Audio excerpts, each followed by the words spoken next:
And there we go. There we go. What's up, ladies and gentlemen? It's DH Thorne here, coming at you live with another live stream with my glorious buddy Flesh Priest. And I figured tonight I might actually be a little bit passive and do some drawing. We had some technical difficulties leading to some frustrations before, so if I seem a little bit more mellow and moody at first, it will pass. I will be myself very shortly. So let's say hi. What's up, Flesh Priest? What's going on? Hi, everybody. Good to see you all again this week. And, you know, I feel like I say something every week, but that song really does make me just want to take a katana and swing it like a goddamn golf club down the street. You ever see that movie, and if not, we should put it on the movie list, which we'll bring up in a moment. Oh, Ghost Dog. Did you ever see that movie? Ghost Dog, no. Oh, Ghost Dog, Way of the Samurai. Like, it's got Forrest Whitaker in it. He's given the eye the whole time, and he's basically reading from Musashi's writings and stuff like that the whole time. And he's like a gangster who like lives by the way of the samurai in modern world. No swords or anything. He's well, I guess he uses one in one scene. But okay, that seems like it would make it better, but I'm still on board for that. It's good. It's definitely, like, I don't know if everybody likes it, but I like it. Also, turn your audio down just a little bit. Mm-hmm. For my voice, you mean? Yeah, you're sausaging a little bit. All right, I'll give it a do re mi. You tell me when I'm so instead of follow yali. Okay, well, you know there's like a 20-second delay, so. I know. I know is when it's at -20. Tell me if I gotta go lower. All right, I'll let you know in a little bit. But for now, speaking of movies, we are actually doing the movie night again tomorrow. Actually, right? Tomorrow night is going to be movie night. We'll probably be starting at about 9 o'clock. Try to be on time or early if you can, because I'll probably be late, and I like to be fashionable like that. But no, we'll probably be there at about 9 o'clock. And you want to tell everybody what the movie plan is? Now, before we even get into that, make sure everybody knows, especially for the new people. I see people here I don't know already. And let's let them know where they can catch all this crazy shit. And before we get into the thing, your audio sounds good now. Okay, so -20 is pretty hot. That's the new hotness for now. We'll leave it at that. Fuck yeah. So right. If you want to hang out with us and just generally bullshit and do all that, most of you already know, but for those of you who are new here, we have a Discord link which you can find floating above my head. It will go by here in a second, discord.gg/, which I will copy and paste the chat for all of you. It's Woogabafap McGov, motherfucker. It's so obvious what it is. It's Woogabafap McGov. Yeah. It's got fap in there. How could I be such a fool? It's got like a British fap. A fap? Yeah. Lord. Yeah, Woogabafap McGov. But yeah, we hang out in there a lot. You can talk to us outside of stream time too. And we also have not done it in a while, but we're trying to get good and regular about it again of having movie and hangout nights with the community. At least twice a month is, I think, what we're kind of aiming at. Yeah, so if we hit once a month, we're still happy. Yeah. Yeah. So, and it won't always be movies and it won't always be games, but when we do games, we'll hopefully do stuff that we can include at least a bunch of people. Stuff. Well, we're not going to probably play this anymore, but we were playing things like Among Us and stuff like that. But yeah, party games, Jackbox stuff. Sometimes sometimes interesting characters from the community show up. My wife's sometimes there. EA Quetting has been there once or twice. We get Jen will be there. It's a lot of cool people will show up. So oh fuck yeah, it's pretty cool. And it's pretty cool. This week, I have never seen this movie, but I had to look it up because it was referenced in Rick and Morty. It's fucking Zardoz. Fucking Zardoz. Like, which I haven't seen in about 30 years. I have no idea how it goes. I just remember watching it like late at night on TNT or something back in the day. And yeah. Yeah, all I know is that your gun is good or something, and ride the and the penis is evil. Gun is good and penis is evil. That's I remember it. that part. And ride the giant floating head to get to where the women are. To forever. Yeah, basically. I don't know, like there's a lot, I don't know.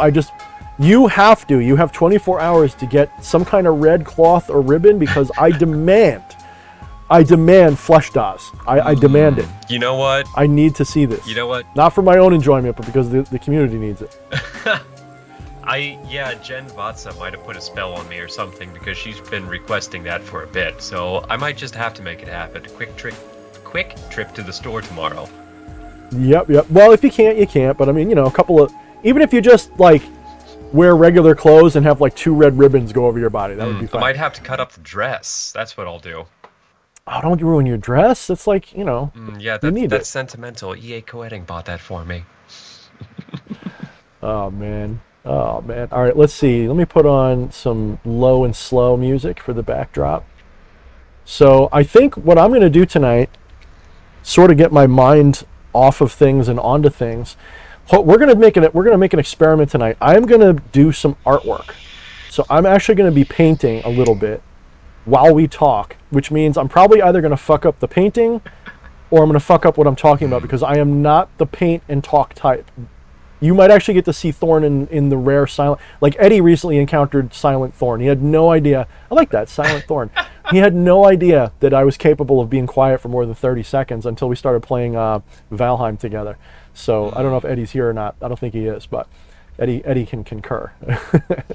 Yeah, so that's the fun thing that I don't think a lot of people would expect from you, is that when we're not on show, you and I can both be very, very quiet. I think more surprising for you. Mm-hmm. You know what it is? This isn't a sincere act. Like, this is... I'm hamming it up quite a bit for the camera, right? Mm-hmm. Like 80% of my hyperbolic insanity is hyper... Like, when you see me doing a video solo, that's a little bit more like the real me. I'm still hamming it up a touch, but that's a lot more like the real me. I am... I guess a character, I am like, dad joke deluxe or something, but Eddie said he just got off work. So, I am capable of being bombastic. I am not bombastic by default. It is actually not my default speed. My default speed is actually very internal. I'm usually very quiet. And so maybe half of the reason I am so bombastic, loud, and interruptive, there's several reasons for it. One, of course, is like a little bit of ADD type of stuff. I can't wait to tell you what I think, because I'm so in, like, if I'm like, here's the thing, people are like, you're so rude, you don't care what people think. No, the fact that I can't shut up means I like you and I want to talk to you and I want you to be impressed and I want to chew your ear off about what I think, because I'm reading you the whole time and you're delicious. That's why I'm such a chatterbox. If I'm quiet and I'm just kind of like nose in phone, I'm not listening to you. I might be listening to you, but I'm not into you at that moment. Is it? So a couple things I want to say on that too is that I'm speaking for myself here, but I think you would agree with me, and maybe most people in chat, is that when somebody is just nonstop talking about something that they're really, really passionate about, it's not a burden. In fact, I find it really enjoyable. I don't care if it's about maritime wars or something like that. If you are that I would love to hear somebody talk about a good lighthouse that they're just so passionate about, and I don't give a fuck about lighthouses, but I would sit there and listen to them. I mean, I really do enjoy listening to that stuff while I'm doing art. Ta-da! But we'll see if that's tonight. So I was kind of hoping, hopefully my wife can get her computer working. She can always call in a little bit. I'd actually probably be fine if you guys were just talking and I was writing and drawing and all that stuff tonight. So if that happens, that'd be really cool. If not, that's fine. Yeah, so I'm going to do my best. It's probably going to be very interruptive for me, but this is my work in progress. This is, I don't know, maybe 6 hours worth of work so far. Probably not that much, probably less, but close to 6 hours worth of work. I'm not using really many tricks. I'm actually kind of painting sort of in computer paint style. So I'm actually, not trained, but very experienced with computer graphics, doing Photoshop way back in the day, using millions upon millions of layers and all that. I know how to do the whole thing, but there's something to be said for using a computer as a digital version of an old-fashioned medium, and then just kind of using the filters and things to augment what you're doing. And my skill set is not really classical painting as well as I'd like it to be. So I'm constantly like bored of trying to do this, but every now and then I get really into it and I start trying to paint on the computer the way I would fail miserably with the real thing, because I'm not patient enough to use real paint. But I like to use similar techniques that you'd try to use in terms of using, like, well, I can't really explain it except when I do things like comic book style, I'll block in and fill stuff and then add gradients. Well, this I'm actually painting in most of the detail by hand. So it's a lot of brush strokes and fine tuning of everything. Like when you look at his belly, that's actually, I don't know, maybe not like an hour or anything, but it definitely took me some time to get all of the highlight to look right, because I'm kind of a beginner. Other people know what to do, just kind of like doing it by their butt. So I'm going to undo the highlights. Ask if you were using layers or not, and you totally are. And we have 2 super chats from Jay Sauber and also Colt of the Sun. Didn't even have anything to say. They just left us a nice tip. We appreciate both of you motherfuckers. Thank you, guys. Thank you so much. So before I get back into this a little bit, I will say that this image is actually, I have done, I don't know how to explain this exactly. I have done some vision work with spirits like Balaam, going to my own version of a Dante's Inferno, going to the infernal realms as I could astrally envision them.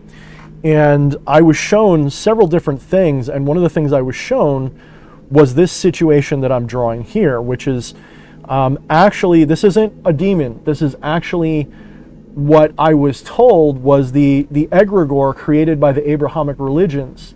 Because the fact of the matter is, as I mentioned last stream, the fact of the matter is the ancient esoteric truth of this being that is worshipped, I'll say incorrectly now, which will just get me in trouble if I say it too loud, but you follow me, is actually a pantheistic version of a non-dual. So pantheism is a form of non-dualism.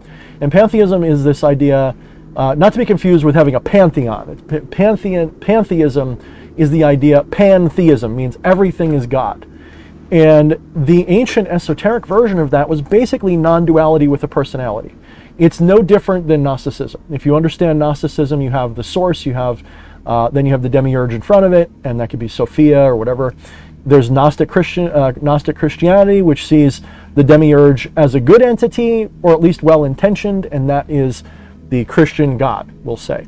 Well, the ancients understand egregores, they understand energy, devotion, they understand sacrifice and offering. They understand how you can create a life, a spiritual life, because that's what we do. We create our spiritual life, with the interaction with our friends and family and all that stuff. And this is an egregore that was created over thousands of years and twisted to serve their will. And so the imagery is essentially a enslaved, and I'm going to be adding chains, more chains, all kinds of grotesque things to it, chained in the abyss, chained in hell, chained in the infernal realm, that is being force-fed prayer energy and devotion and all kinds of stuff like that, so that it can be harnessed, which is the symbolism of the chains, and put to work for the various religions that exploit it. You'll notice that it has no eyes, it is sobbing, it doesn't love this. This is counter to its, perhaps, soul. The soul of this character is not as evil as the religions turn it into, we'll say. The soul of this character is in mourning for itself, I guess you could say. So it has the crucifix carved into its forehead, because basically it's Abrahamism, Abrahamic cultism, that was overlaid with the Christian current and turned into a mess. So I don't know if that's the full story. What's this? I see somebody saying, what's the disgusting looking... Andros, the Great B777, is being a snarky person. He says, what a disgusting looking mascot you have. I think an unfollow is in order. Hopefully that's tongue in cheek, but if you wish to unfollow, be my guest, that's fine. Or follow me for more disgusting mascots. That's how I like to see it. Aaron says, can't come out to play tonight. Best to you, Thorne and Fleshy. P.S. That drawing would make a sick. No, I wouldn't get that as a tattoo, but thank you. Yeah, it felt a little, and we don't have to get totally into this, but since we're touching on it a little bit, we were talking the past couple days about how I kind of feel like one of my roles here is kind of PR and everything, and with the downloads you've been receiving that inspired all of this, it kind of felt like, you know, people would just come up to the door like, hello, is Mr. Thorne in today? And I would just like crack open the door and just see and yes, the spiders shall wear gloves on their feet, and the serpent will cast aside the one-eyed man, just closes the door. Thorne's a little busy right now. You might want to come back later. I need more lightning. Aziz Light. It's been in equal measures, very interesting and a little bit scary to bear witness to. It's kind of like it's like that Kung Fu song. Everybody was Kung Fu fighting? Yeah, it was a little bit frightening. Oh, okay. Yep. That Gnosis was as fast as lightning. Oh my god. So I'm probably gonna, like I said, I'm not used to doing art with an audience, so I'm probably gonna fuck all this up and have to redo 90% of it. But you get to watch the process as we go. So, yeah. How's the chat doing? Tell me about the chat. I won't have to flash tonight because you've got that taken care of in the bottom left window for me. So, yeah, you like that? So I got a lot of nip going on here. I don't know if you noticed, but one is gargantuanly larger than the other. I did actually. It reminds me of the Great Colossus from. Yes, the festering Colossus. Thank yeah. you. Yes. So, except quite a bit fatter. So, and grosser. Chat, if you have anything that you want to bring up, go ahead and tag Yepsen at YEPSEN in chat, so it makes it easier for me to catch it, and we'll do what we can to talk on it. This is definitely the night to get a word in edgewise. So, you know, before when you were talking about how your energy on stream is almost a little contrary to how you behave normally, I feel like there's something magical about that too, or kind of the chaos magic thing of shifting perspectives and picking up what works for you. If you can find something so radically different from your norm, it kind of forces you to completely change around and see things from a different perspective. Yeah, no, it does. In fact, that's actually something I recommend people learn to do, and that is shifting your perspective, your dogma, a little bit from time to time. Not being a slave to your beliefs, even the good ones, you know, I'm not saying that you can't, you have to hold true to something, but you have to be able to do magic, you have to be able to shift your dogma. You have to play with belief, your own in particular is the important one here. So, you know, you don't have to personally believe everything you work with, you just have to be willing to open the door.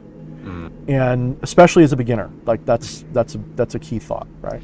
Yeah, I feel like that's most of what you're doing as a beginner is just learning how to shift your perspective. Yeah, for sure. I mean, you know, and shifting that perspective, it requires, you know, how do I put this? Even if you're a hardcore Satanist or something, you have to be open to something other than just that one paradigm. You can't be a fanatic, you can't become the enemy, you can't act like that. You've got to be able to bend and twist. You know, let me put it to you this way. Let's say you are a theistic Satanist and you think Yahweh is the devil and all of that stuff is horrible, and even my painting this is offending you right now, because somehow it's giving pity to the other side. What could be more blasphemous? You know, what could be more blasphemous than opening the door to what I'm doing here and saying, hey, maybe Yahweh deserves a little bit of redemption capability, right? You know, what if maybe instead of just being all or nothing and being dogmatic about it, maybe we're not supposed to do that. Maybe the better way. Isn't that like the ultimate adversarialness? Be so adversarial that you're adversarial to yourself. Being adversarial. I wouldn't go that far. You don't want to be like totally self-destructive in your nihilism, but I don't recommend nihilism at all, actually.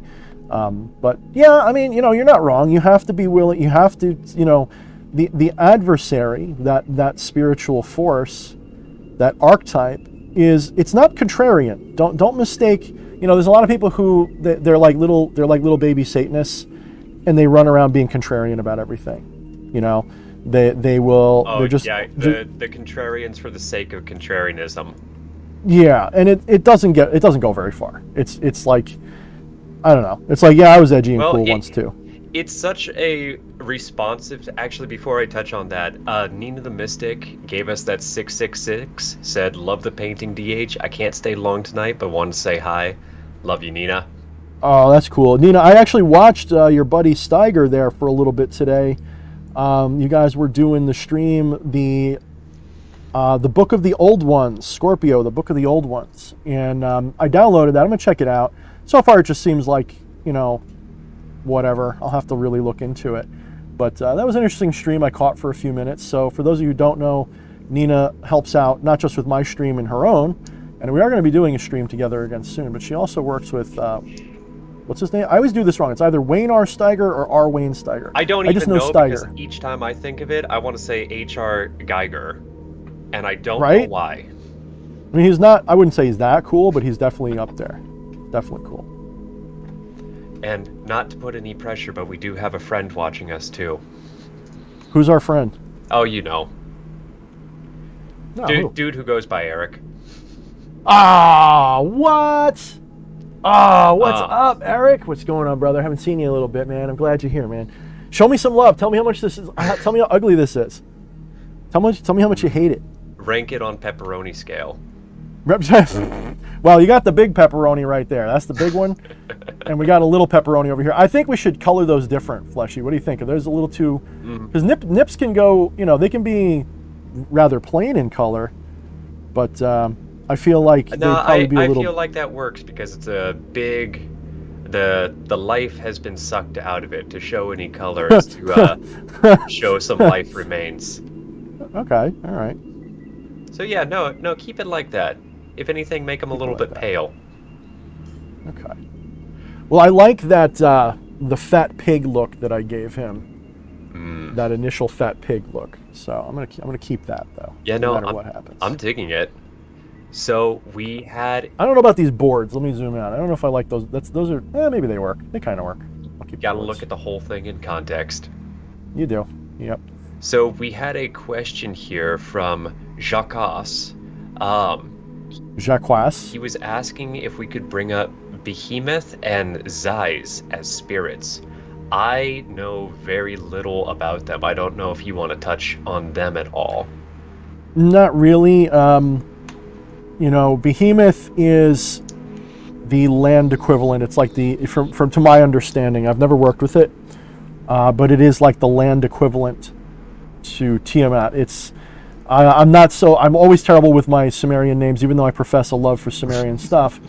I'm terrible with my Sumerian god names, but I can't quite remember. But if you look in the myth of their world creation, of the Sumerian myth, you have Tiamat, which is the feminine, and it's basically chaos, and then you have the masculine, which that would be the Bahamut, the land version. I think I could be wrong.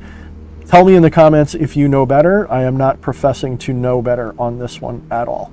So, whatever you think, tell the world, please.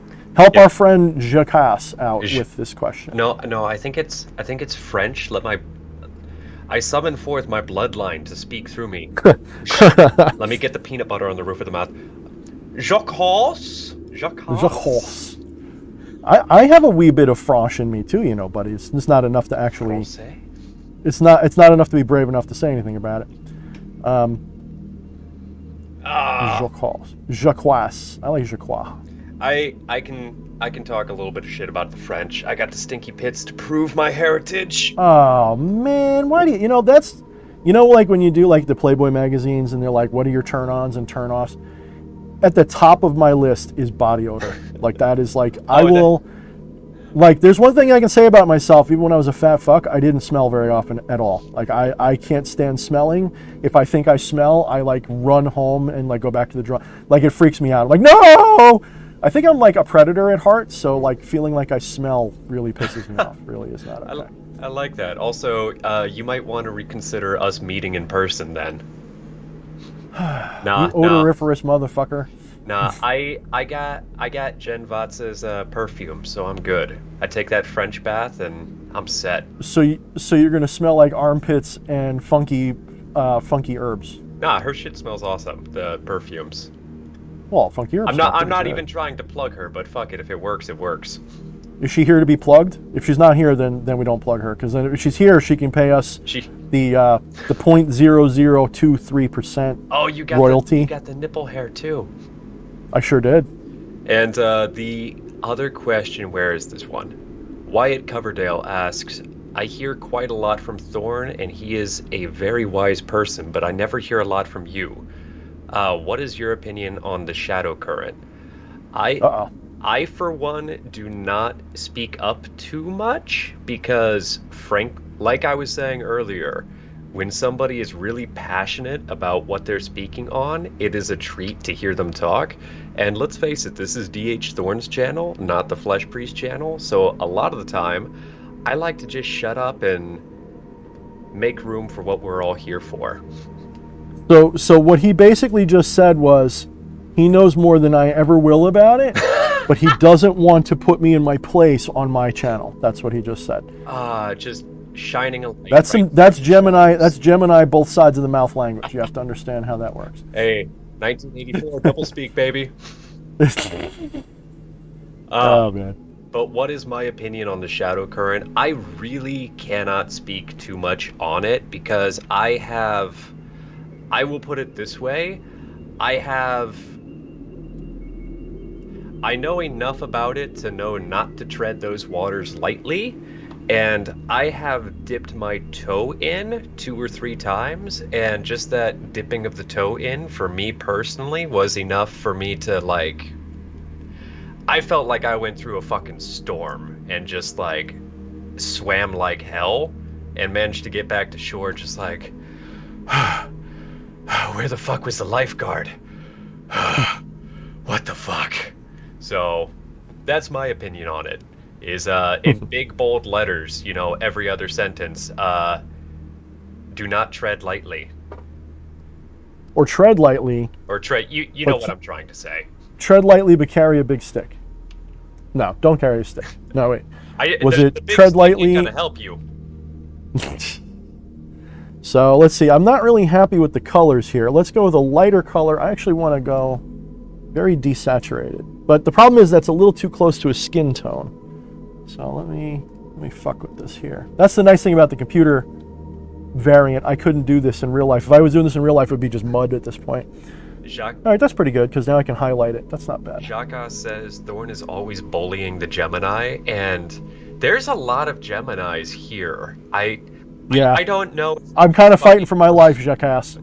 I don't know if we're just fucking drawn to you for some reason. Like, I don't know if you have some Gemini magnet somewhere on your person, but... I mean, I apparently have a magnet for all kinds of stuff that I'm not because, well, we won't get into that. It is the month for it, but... No, I know what you're saying. I'm also... You know what it could be?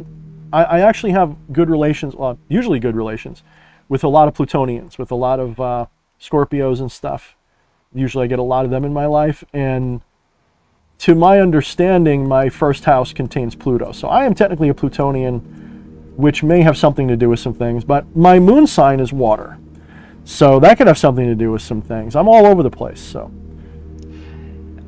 Nina, is your birthday this Saturday or next Saturday? Because I thought it was next. And, oh shit, Behemoth X just dropped a super chat. Thank you, Behemoth. 666 with an extra digit in there. Fucking All right. appreciate you, Fuck dude. yeah. Behemoth, what do you think of Yeah. my art? I'm arting. What do you think? Is it okay? It's not the best, but would you put this on a cover if you were doing an album? Maybe. Maybe not. You don't have to. And Jacques, Please don't. Jacques, I don't know much about the Spirit Behemoth, but I know Behemoth X is a badass. Oh, that yes, for true and for serious. For serious and for true. And Evil Angel asks, what's some good advice if the spirits you're working with start getting mischievous, like playing jokes when I'm dealing with something serious? That, I mean, in my opinion, you just kind of roll with things. Yeah, play back. Yeah, play back, be playful. I really, really feel like there's nothing that's so serious that you can't have a little bit of fun with it. Sometimes you have to laugh to avoid crying, if nothing else.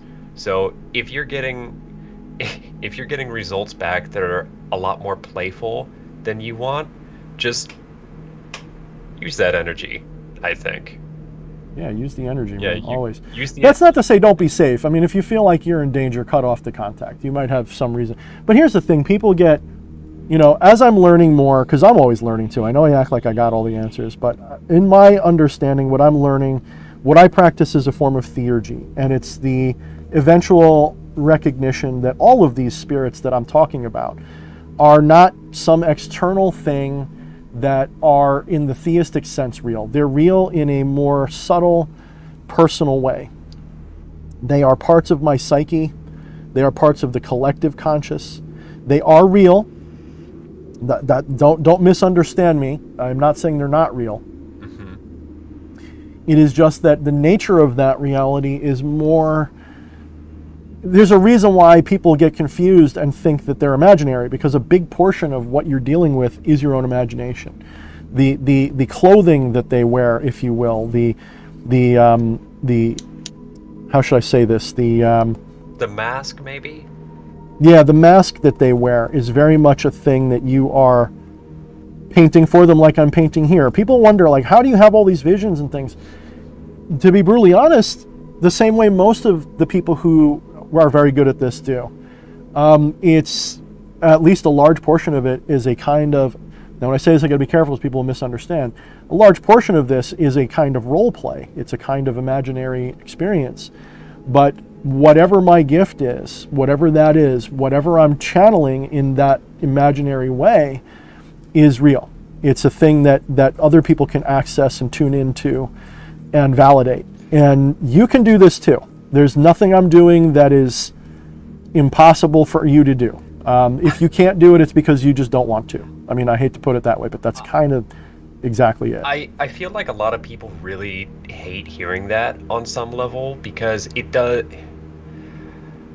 I feel like some people hate it because it strips some of the magic away from the thing. Oh, sure. Yep, definitely. In the feeling sense of this is mystical and whatnot.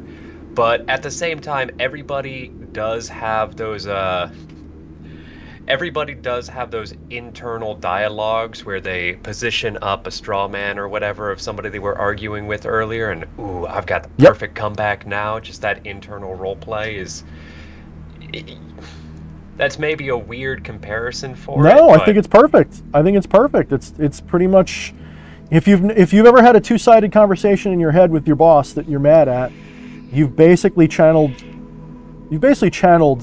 a portion of your boss's soul and had that conversation. And this has repercussions magically, for sure. That leads to things. That doesn't end there. That's not where it ends. That energy that you put out in that little effort, in that argument, this is why you'll see people when you reshaped them. And it might not work in your favor because you're sending a lot of negative energy out there. And you'll find that this is a big portion of what you're doing. You'll find that people who can't get out of their heads and have racing negative thoughts all the time, they tend to just have a more negative life. They just do. And it's not because their life sucks. They want to be victim, so they're going to say, oh, my life sucks.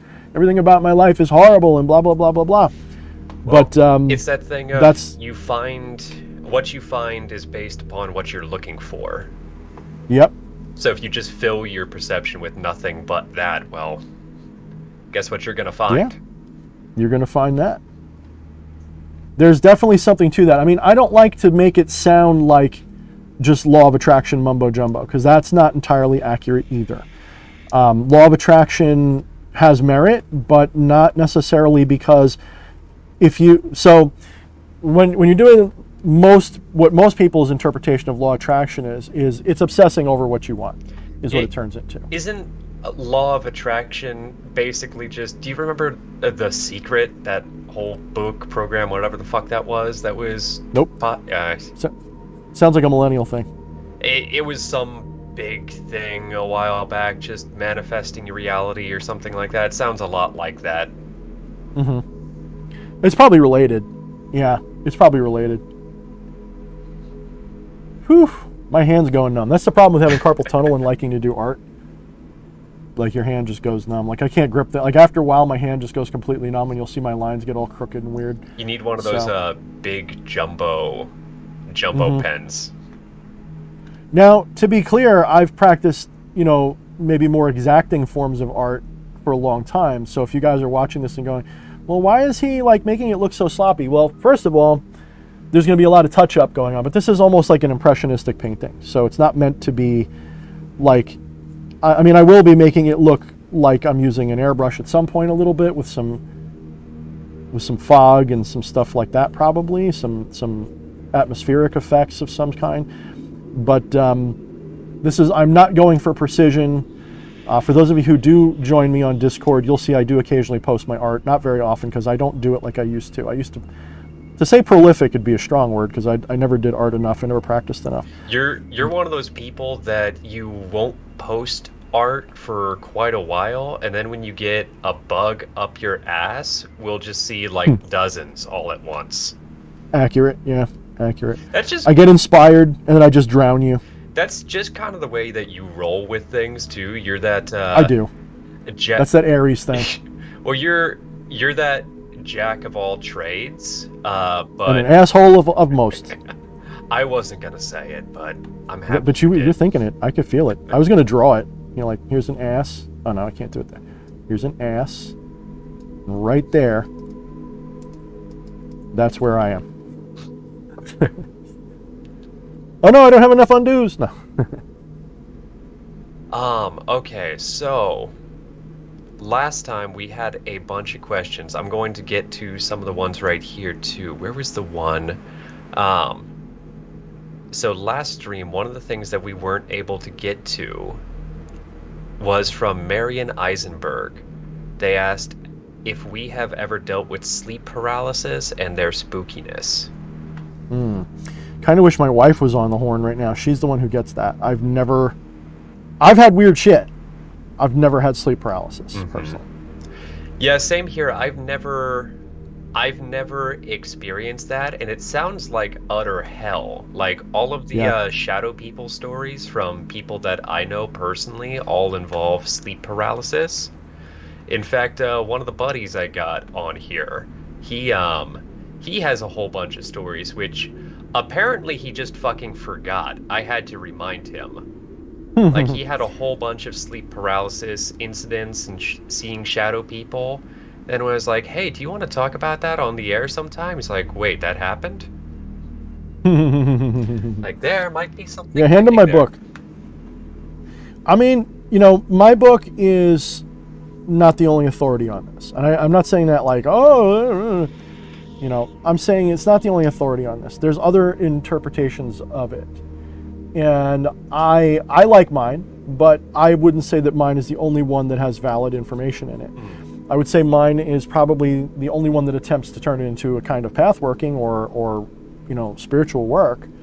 Most people just tell you to run away and cry. Most people, if you see a shadow, you got to run. They're bad. Or some of them may be a little bit smarter about it. I think I don't know. I've been binging some Damien Eccles lately too, because some of what I've been figuring out has a lot to do with what he talks about. But he had talked about seeing a shadow person, and his solution was to kind of give it a task. And I'm not. If it worked for him, it worked for him. and that could be it. But I don't think he. Knowing him, knowing what he was talking about, I have a feeling like I almost want to talk to him and be like, tell me about this a little bit more, because I'm curious to see how that turned out for him. But yes, I mean, you do need to integrate them, and in a way, if that's what he did, he may have integrated them, or he may have just kind of deceived himself. That dude is like one of my white whales, where I would love to get him on this channel sometime in some form. And just from everything I know about the dude, as far as how he goes about creating content and everything, it just seems like an uphill battle. Yeah, he's not very tech literate, to put it mildly. I don't think he would take offense to that either. I mean, what can you expect? He was away for how long? Yes. He was a religious prisoner. Yeah. He said it best. Give me a break, man. That guy's story is like, prophet level at this point, like, hats off. Whether I agree with everything he talks about or not, hats off. I mean, that guy gets all my respect. Yeah, I mean, and he's not a bitter person about it. No more than I guess anyone would expect. He's not a bitter person about it. And for him to go through all that and come out like as he is, I don't think I could do it. Yeah. Are you kidding me? I didn't go through a fraction when he did, and I feel like destroying the world half the time. So, I all I can say is, I fucking stubbed my toe and I want to tear down the universe and start again. At least, the front third of it. Yeah. And this dude's just like calm, chill, collected. Just fucking give me some of that energy. Give me that beard. Fuck. Oh, he was working on that beard for a while. I was looking at it like, nope, I can't have it now. He owns it. No, I'm not into the ZZ Top beard. I still want my Ming the Merciless. That's what I'm really aiming for. I'm gonna go for the beard dreads. Beard dreads? Yeah, I'm gonna be like one of the first people to do it when I can grow proper facial hair. So you're basically gonna act like a dwarf, but it's gonna be dreads. Yeah, something like that. Okay. And you have yourself a very good night, Behemoth. Bye, Behemoth. Good seeing you, brother. Thank you for coming.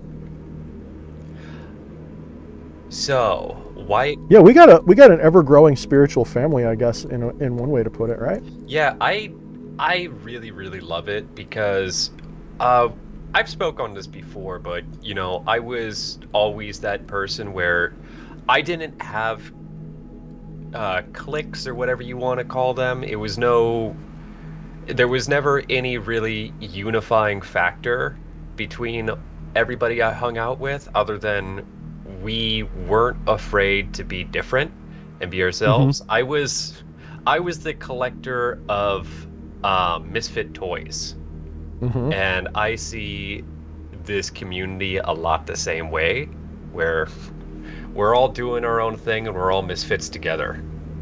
Which is kind of bullshit, because it goes back to that very 80s statement, being original just like everybody else. Everybody's a fucking misfit toy. Like, I haven't run into one that's not.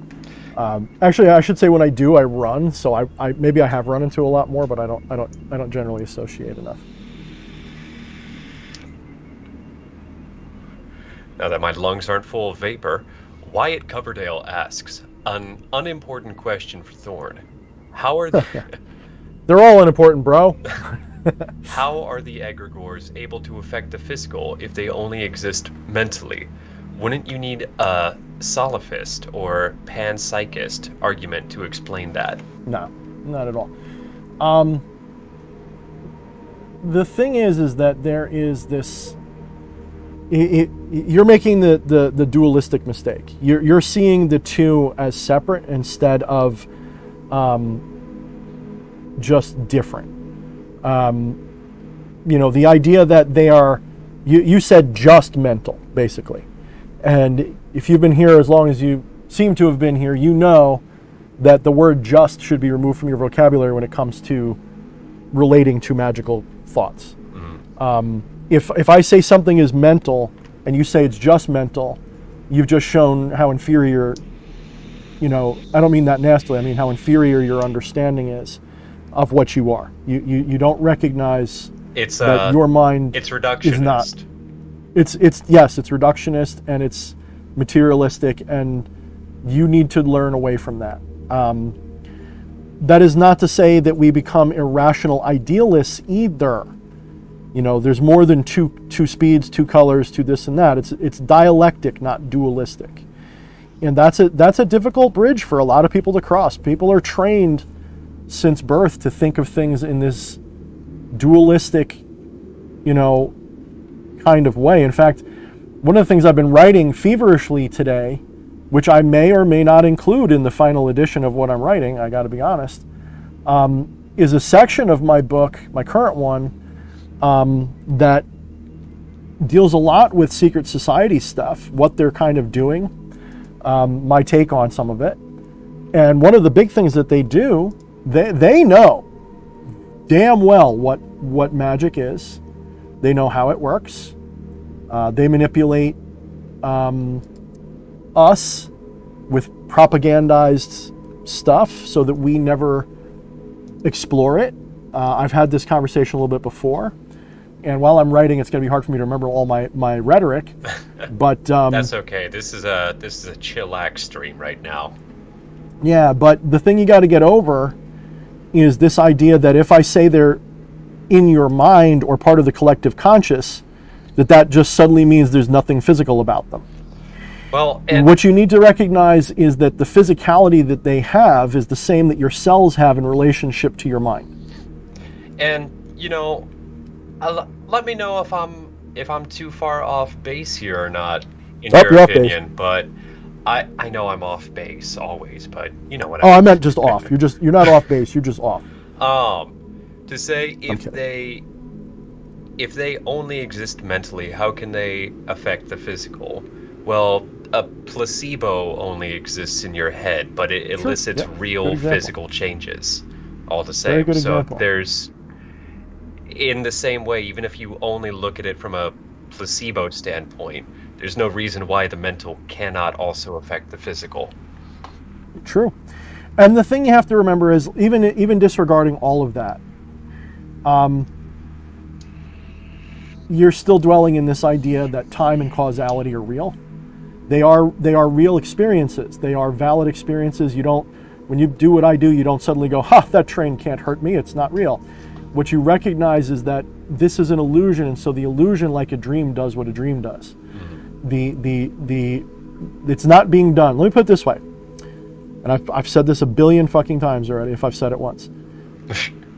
Do you do anything in your dreams? By that I mean, if you throw a ball at a wall in a dream, does it bounce because you threw a ball at a wall? Does it bounce because of physics? What makes it bounce in your dream? Think about that for a minute. When you throw a ball at a wall in your dream, I'm sure, maybe not a ball, think of something you've done in a dream that has a physical analog that's recognizable. Maybe driving a car, jumping off a cliff, whatever it might be. Did you have to, you know what, I just completely fucked up my lighting. Hold on, let me fix this here. Yeah, my lighting's completely wrong. This is what saved copies are for. No, I'm just gonna just rapidly hit the undo button until I get to the end. Okay, good. Think about something that you do in the dream world that must have, let me do myself a solid here. Hold on. I got my light source plotted.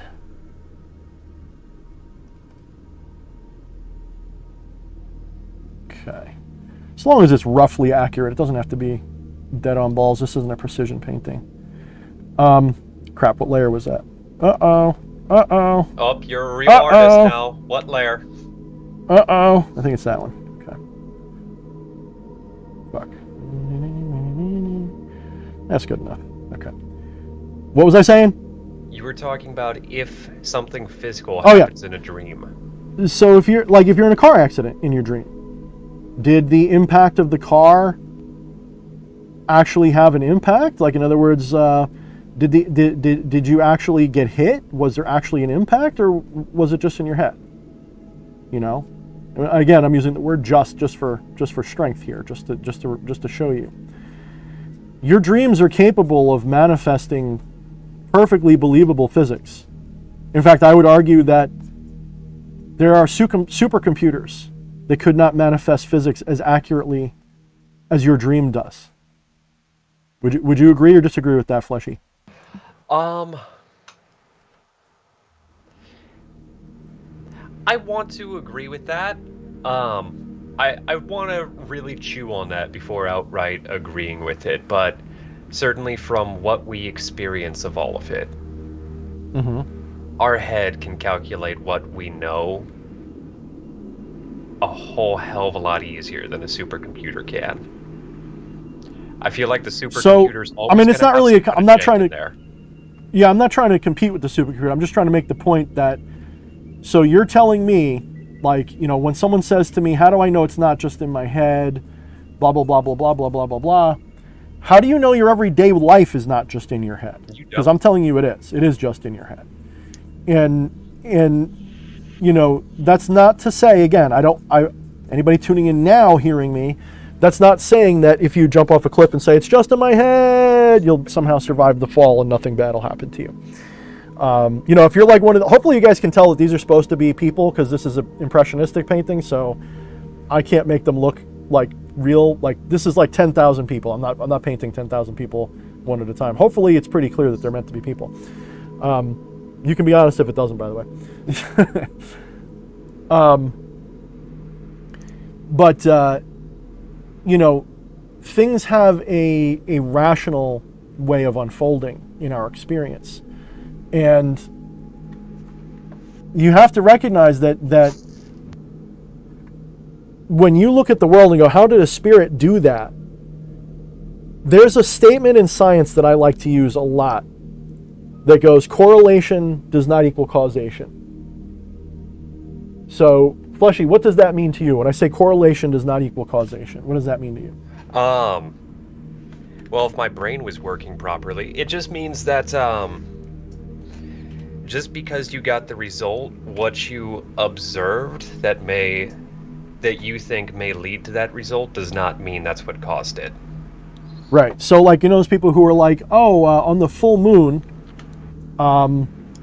you know, I had this bad experience because it was the full moon or something like that. Or fucking baseball superstitions of every time I wear this coat, my team loses. So therefore, I can never wear this coat. Correct. That is often used to debunk magical thinking, and rightfully so. However, that's a double-edged sword too. I'll give you an example in known science that is not disputed. We take for granted the speed of light. Okay, we think of the speed of light and we go, we have it measured, we know exactly what it is, but here's the problem. We don't know for sure if the speed of light is the same in both directions. So to give you an example, I was gonna bring that up. So like if I shoot a beam of light at the wall and it bounces back at me, all I know is that the entire return trip, the entire round trip takes X amount of time. I do not know if the speed of light is constant through that entire period. In fact, there's no way that I can know. Yeah. There's literally no experiment I can do that would show that. Now, in a similar way, if I see bodies orbiting the sun, that there is, and I'm not saying this is a fact, I'm saying it is possible that is just a correlation of events, not a causal effect. Now we believe we know, we surmise that it's causal, because if we change the system, then we get predictable results. So we say, I know that gravity is real. It's not just my imagination. It's not just something like that, because if I perturb the system just right, if I change something about the system, then I can get a result that I can kind of predict. And that's how science works. Okay. The problem, though, is that, like I just said, dreams work the same way. If you do something in a dream, you know, it's going to have usually at least a fairly predictable result. You know, you're going to, if you jump off a cliff, and you're going to start falling probably. And if you don't, you're going to be like, wow, how come I'm not falling?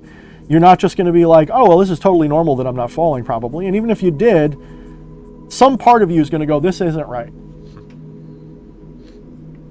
Well, I'm kind of having a hard, because I am drawing, so my brain is not fully engaged with this question. Even more split than normal on a stream. Yeah, I mean, what I'm trying to get at is that you're still assuming cause and effect is real, and not just a figment of some kind of higher delusion. Even if it is just a figment of higher delusion, we still treat it, and we must treat it as real. I don't want people going, oh, Thorne said I can jump off a roof. That's not what I'm saying. No. No, that's not what I'm saying. You are still, if you jump off a roof, you are still going to have the experience of, okay, almost 100% willing to go to the bank and laugh at the video on YouTube. But I'm not saying, but at the same time, that doesn't mean that it's not illusory. Just like if you jump off a cliff in your dream, you're going to go and fall, probably, right? So, but you're still assuming causality is real, that a spirit does anything, forgetting that a spirit is a disembodied concept. It's a disembodied, to call it an idea is maybe a little bit much, a little bit further than I'm trying to go. But it is an idea. It's a conscious idea. It's a living idea. And I'm running into the part here where that is saturated with a color, so it's hard for me to insert a new one, so I got to change my brush. That's why I'm struggling to think here. So you still assuming causality is 100% real as advertised. And when something happens, so here's what I was trying to get at when I said about correlation versus causation. When I did a ritual last year, the year before, I forget when, it was a while ago, with King Vine.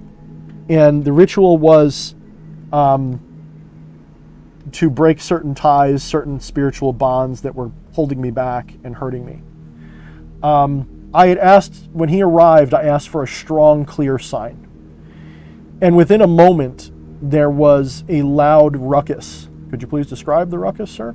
There was a loud ruckus in my kitchen as the plates in my drying rack suddenly all shifted pretty much all at the same time and fell into place, like as if they settled. The thing was, they'd been sitting there for, if I say hours, that's not being generous enough. I'm thinking they were done at like 4 p.m. and it was like 3 a.m. when this happened. So the dishes all settled all at once, and so I was very happy. I considered that my audible sign. It happened within 30 seconds of me asking for one. So I took that as my sign, and it was my sign. I still, to this day, I don't dispute that was my sign. But I do not for an instant, not for a moment, not for a microsecond, believe that King Vine reached out with his mighty hand and shook the dish rack and caused the dishes to fall.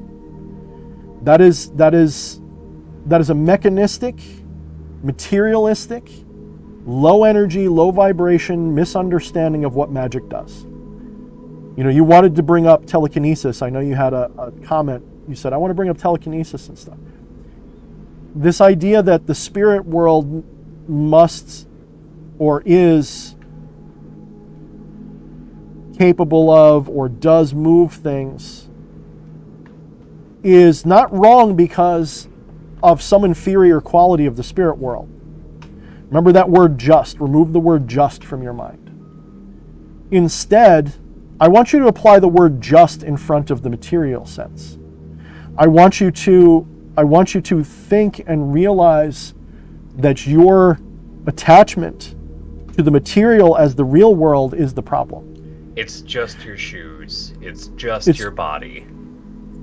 It's just that, and it's just an avatar for these things. And I refer you back to the Matrix movie when the little kid is bending the spoon and Neo's all bugged out. He's like, how the fuck do you do that?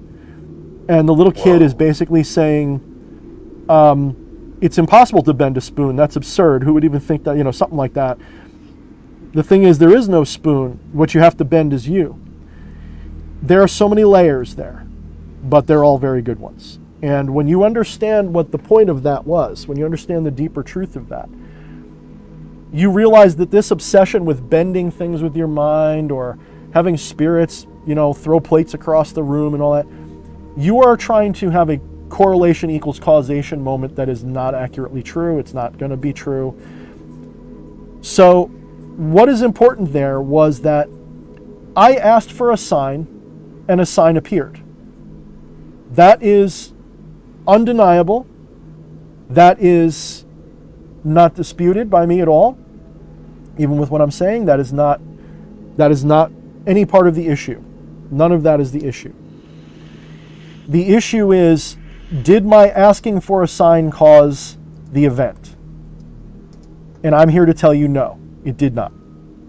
I did not, by asking Vinay to give me a sign, cause the dishes to fall. My magic didn't cause it to fall. Vinay didn't cause it to fall. This is what happened.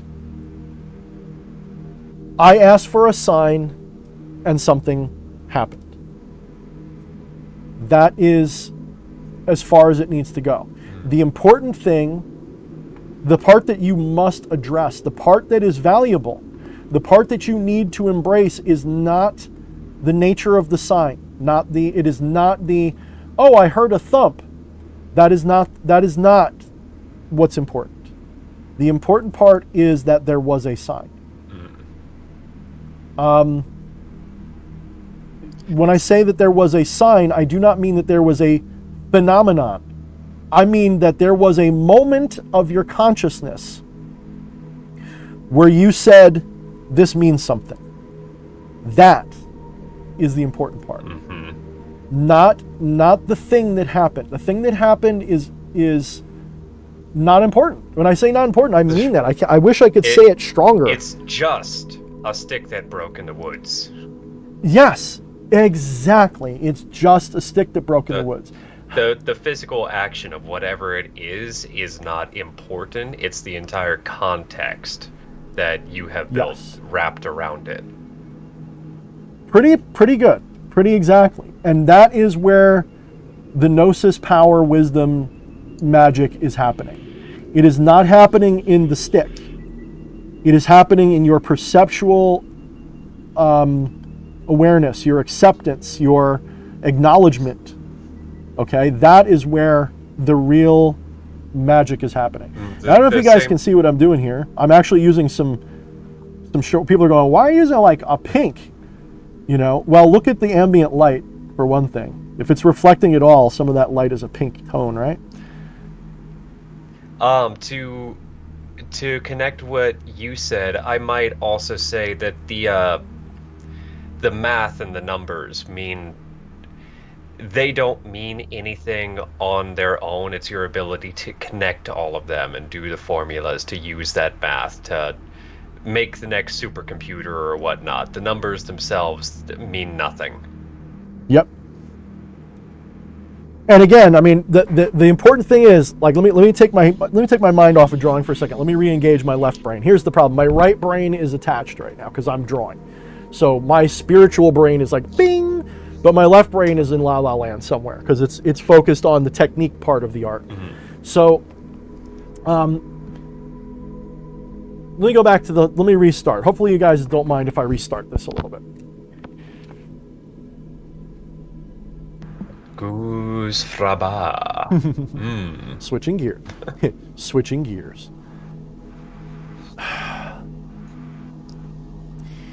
If the nature of reality is non-dual, there is no separation between you and the event.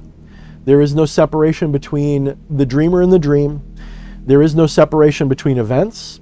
There's no separation between ideas. There's only differentiate. Like you can differentiate in a dialectic way. You can say that I see that light looks like a different color than that one, but they're not separate. They're all light. Okay. There is no separation. Subjective and objective merge, or the separation between them is dissolved when you achieve a non-dual state like samadhi, or like deeper states of satori, or what is it? Kotori is the more quick version. The idea of an objective subjective reality is completely and utterly destructed. When you understand this, I mean, I got to do a non-duality segment. When you understand this, you understand that moment to moment are not separate. If they're not separate, that means nothing is actually happening. In order for all of the ontology of time and space and physics to be real, something has to be happening. There is a real experience going on. Just like in a dream, there's a real experience going on. But the idea that there is cause and effect is illusory. Here's the perfect analogy. Pick a movie that most people pick a story that people would read. Pick a story they'd read that most people would know. What like Lord of the Rings or something. Yeah, actually I like that. Okay, so Lord of the Rings, okay? I'm going to ask you, Flesh, and I want you to be the voice of the audience. Yeah. Why did Frodo take the ring to Mount Doom? Why did he do that? Oh, because he was tasked to do it. For what reason? Why did he do it? He needed to destroy the great evil that would plague the land. Wrong. Tolkien wrote a book. That's why he took it to Mount Doom. He didn't take it to Mount Doom. Mount Doom doesn't exist. There's no ring. Frodo doesn't exist. None of that happened. If you read a story about someone walking down the street and they trip and fall, why did they fall? Was it because they tripped? No. It's just part of the story. There's no causation. So when you're reading a story, there is no cause and effect at work. There is only logical ontologies, logical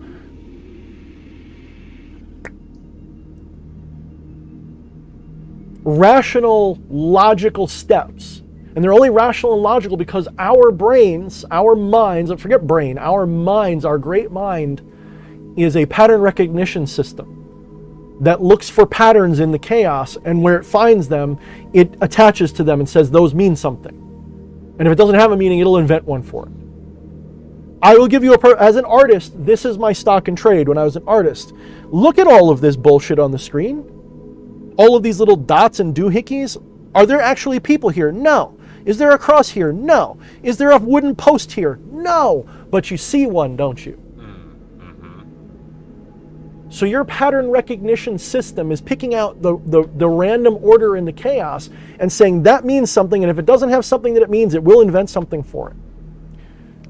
That's what you're doing right now in everyday life.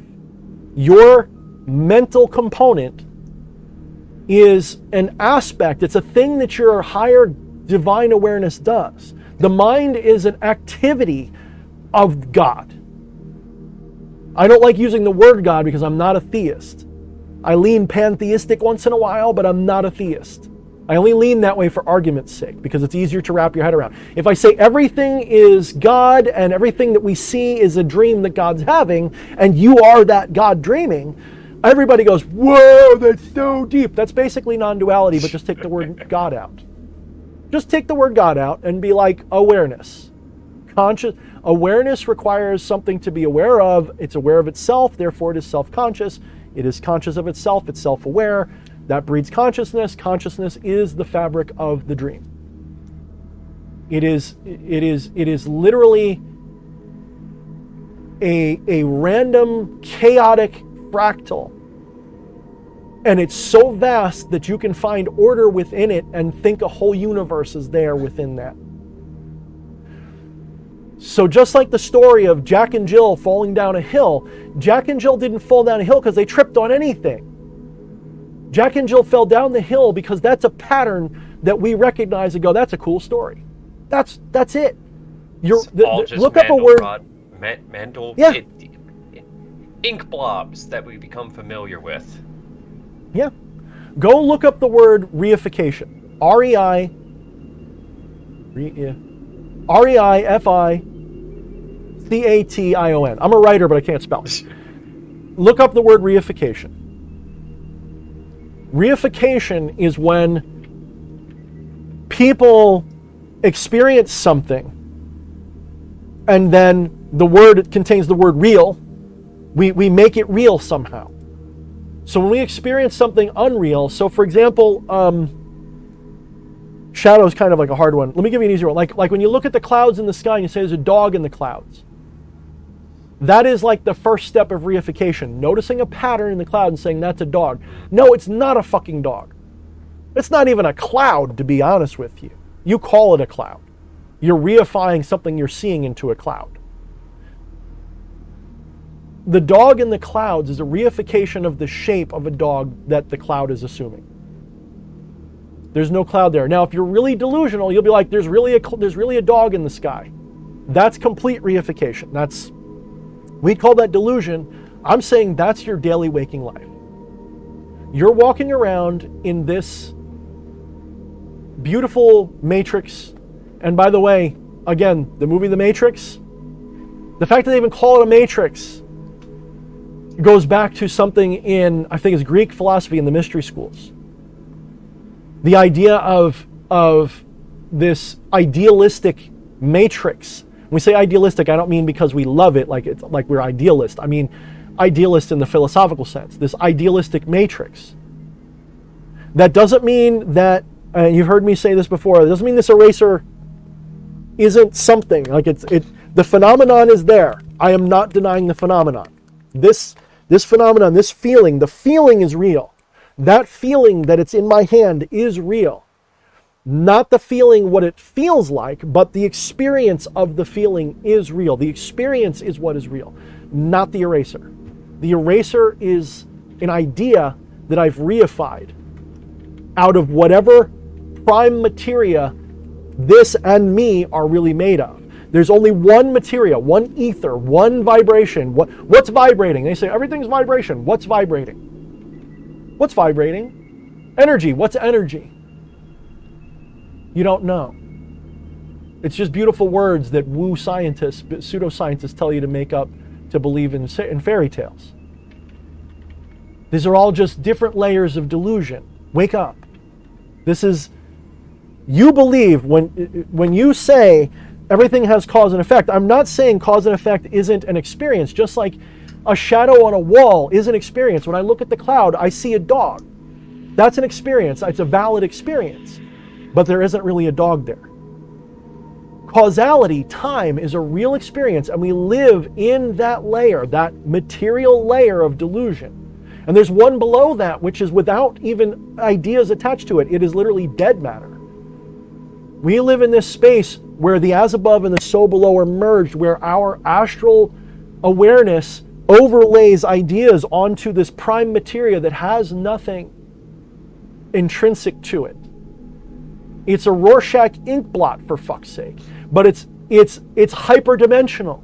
Instead of being a two-dimensional piece of paper with an ink blot on it, it's three-dimensional, and it's got a fourth dimension of time that goes with it.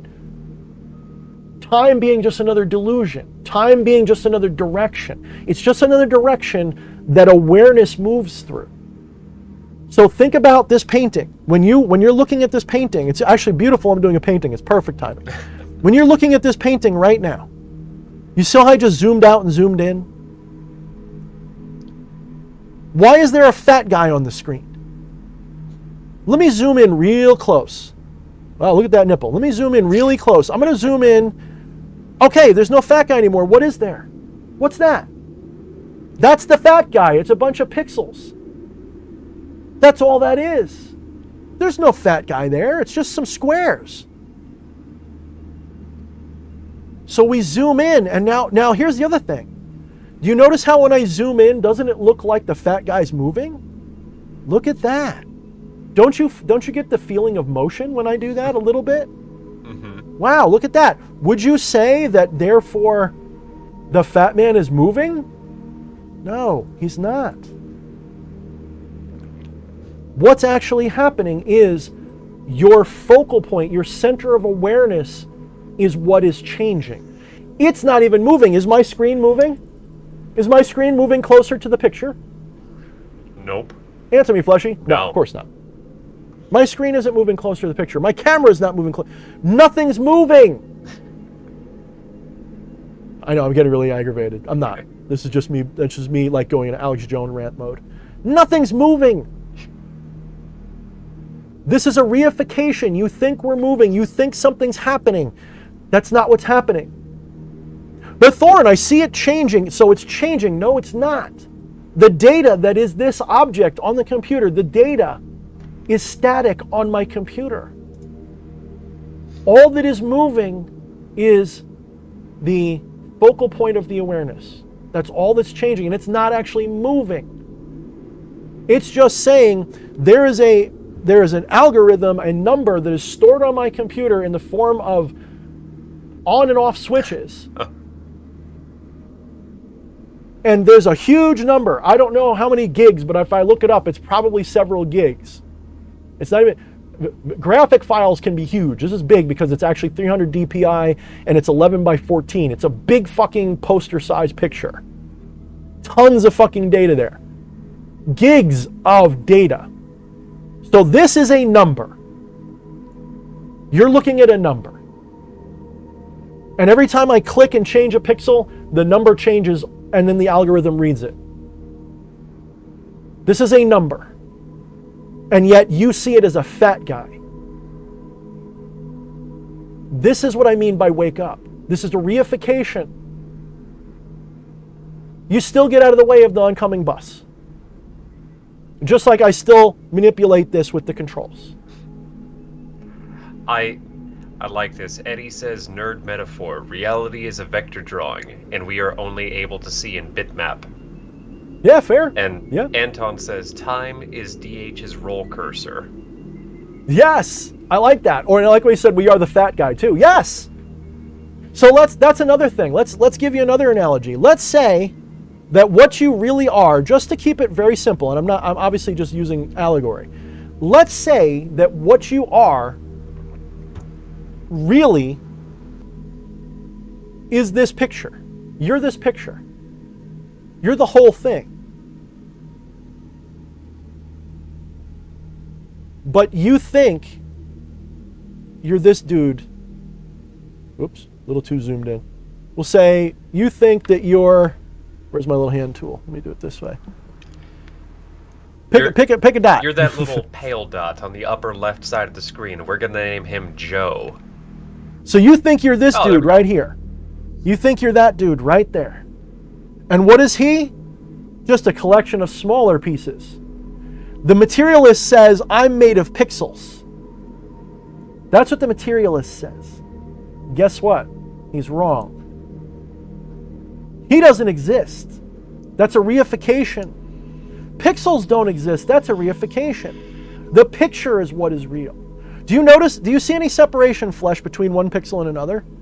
Do you see any separation between any of these pixels? Are they not exactly touching? Oh, or is there like any actual separation? Space in between? No. I just see one there's pixel no, touching There's no the other. separation. There's no separation between them. How can you say that these are pixels as if they're separate? They're not. You think you are this guy and you're made up of all these little separate little pieces and they all move around. That's a reification. Look up that word and put it in your dictionary forever. Never forget it. You're a reification, not of the pixels. You're a reification of the whole fucking thing. But you focused your attention as an infinite mind on this little spot right here and says, that's me.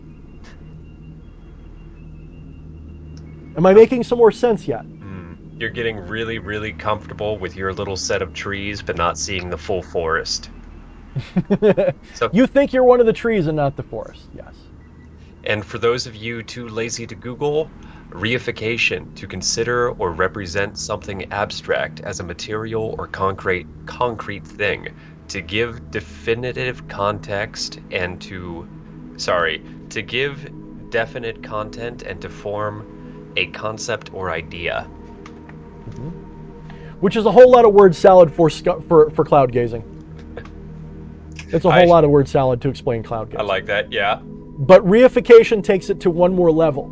Reification is the belief. In other words, it is an ontological fallacy. You're not. There is no spoon, fool. There is no spoon. So when you say, Thorne, are you saying that these things can't move things?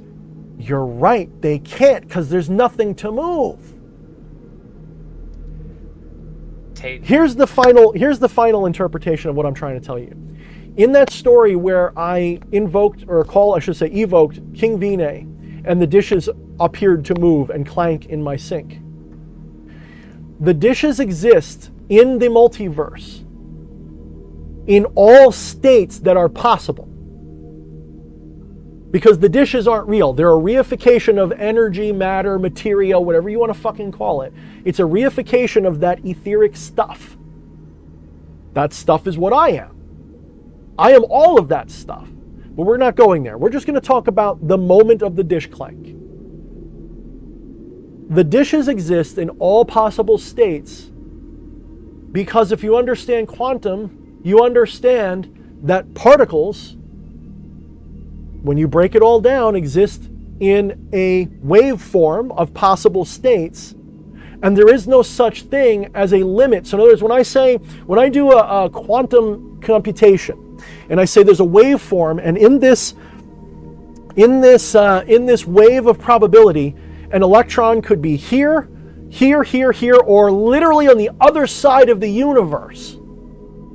It is quantum probabilistically probable that it exists anywhere in the universe at any given moment until I measure it. Then wherever it is, that's when I say that's where it is.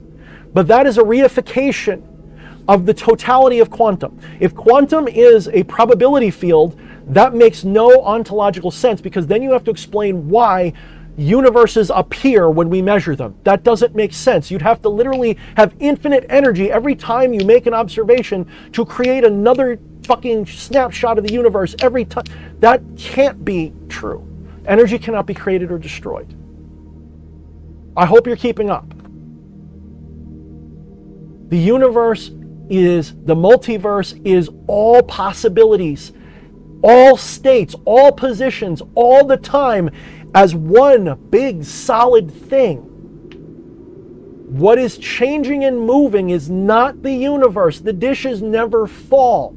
You follow the pattern to where they're up top and then they're on the bottom. If I want to animate Fat Boy over here, does Fat Boy move when I do this? No. What's moving? Your perception. My perception's moving. My awareness is moving. My keyhole is shifting perspective. So this idea of time is a reification of the experience of change. Think about that. Now, what is changing? Change, as we think of it, when we're materialistic in our mindset, I love when I'm on this shit, because it's like, this is the most important one. When you're understanding change, you need to invert this mirror. You have to say, I'm looking in a mirror and I'm seeing it moving. The mirror's not moving, you ass. I mean that nicely, of course. I'm saying that like, what's moving is your perception is moving. The thing that's changing is your perspective. That requires no movement, by the way. It requires attention and knowledge. Let me unleash. People have been asking me what I've been writing lately. You know what? I'm gonna be really nice. You guys ready? I'm gonna read something to you. I'm gonna read you my favorite part of the whole book. Hey, can I jump in real quick? No, go ahead. We had a super chat that I needed to get to, and I forgot when I had a moment. Eden Garden says, "Mini magical head pets. We appreciate you." And are you good on your own for 5 minutes? I need. Wait, read that again. I was reading a really funny comment by Crackbite. I know. You know what? As a quick aside, I just like we were saying earlier with the spirits being playful when you're trying to be serious. I love that our chat section does that too, because yes. I think that's one of the easiest way to. You take the serious of DH, and when you can ingrain it down into just a funny quip or something, I feel like that really helps aid understanding. Like Tatum says, I ate the steak, but I am the cow. I get hit by people say you're so arrogant. You can say, you know what I love? I love when you guys, lovingly of course, make fun of me, because that means you're listening. If you're laughing at what I'm saying sticking in your head somewhere. I don't mind being a bombastic, boisterous fuck. If you go, man, that Thorne's really something. Have you heard him talk about non-duality? Yeah, that's real something. Imagine if that was true. What a maroon. You know, I just realized something. That, I love that. I love it. I'm just going to say CM Hilnikian must be the master of that. Yes, he's pretty good at it. Hopefully he'll do another one. I love that, what he did. Hopefully he's here if he's not. Anybody who hadn't seen that video that CM made and was posted on DH's channel. Watch that after the stream because I found it fucking hilarious. Yeah, that was some good shit. Um, Never take yourself too seriously. Look, the greatest Zen masters laugh at themselves 24 hours a day. I'm not saying I'm a great Zen master. I'm just saying, you know, people look at someone like me who does what I do, and they expect me to be some pious, reserved, fucking, you know, reverent motherfucker. Go, oh, the universe, la la la la la. Fuck you. All right, here we go. Really quick, are you cool? Are you cool on your own for 5 minutes? I need some caffeine. 5 whole minutes? 5 whole minutes. I mean, I can give you like 15 seconds. Okay, I'll make it work. Time is an illusion, so it will stretch out. Yeah, let me see the Naruto run. Okay. Oh, that means I can't. Okay, you won't get. Just go. I'm gonna start reading. Do it. Okay, this is. Well, proof is in order. This is what is now. Oh, nice earwig. Get out of here. Come here, little earwig.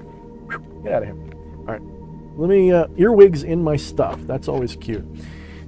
This is now. What is inscribed in all of my, because I've kind of had a reboot. I've had a lot of downloads lately, and I'm rebooting my own practice quite a bit. And I am inscribing in all of my grimoires, this new opening free verse poem. I'm gonna read it to you right now. Okay, this is probably going to be, for the near future, if not the forever future, the fundamental argument, the fundamental nature of magic. For those of you who are on Discord and seeing that really cool picture of the Ouroboros with the eye behind it in the Trinity pattern, this is what I'm talking about. You ready? The title of this is Are You Listening? Reality as we know it is an illusion, an emergent dream born out of 4 fundamental delusions of separation. The first cardinal delusion is ignorance. Ignorance permits the illusion of separation between known and unknown, forgotten and remembered. The second cardinal delusion is time. The delusion of time creates the illusion of separation between before and after. The third cardinal delusion is space. The delusion of space creates the illusion of separation between one place and another. The fourth cardinal delusion is perspective, or relativity. The delusion of perspective creates the illusion of identity, the illusion of separation between self and other, here and there, now and not now. In this way, awareness manifests within itself the dream, the ancients called Maya. The dream is an illusion which divides the indivisible nature of non-dual awareness until all things known and unknown manifest within it. Non-dual awareness is simple yet infinite. It is timeless yet contains all time. It is spaceless yet contains all space. The dream, by contrast, is vast in complexity yet finite. It is temporal and contains nothing. The dream is all that you are and all that you know, but all dreams can become lucid, and magic is a way to dream lucidly. Magic is the language of our miracles. Our prayers, spells, rituals, and incantations are the symbols in which it is written. It is with these symbols that we transcend the dream, bypassing the delusion of separation and speak directly to our non-dual consciousness. Our spells and rituals are a challenge and a question we ask of our divinity, ask of ourselves. Are you listening? And when the divine non-dual consciousness answers, it speaks through miracles and synchronicity. It is up to us to recognize and understand these miracles, even when the answer we receive is empty silence. It too is a miracle that teaches us the secrets of our divinity that we were afraid to ask. Reality is a dream. All dreams can be made lucid. Lucid dreaming is always a prelude to awakening, and magic is one way to dream lucidly. I am ready to wake up now. That's it.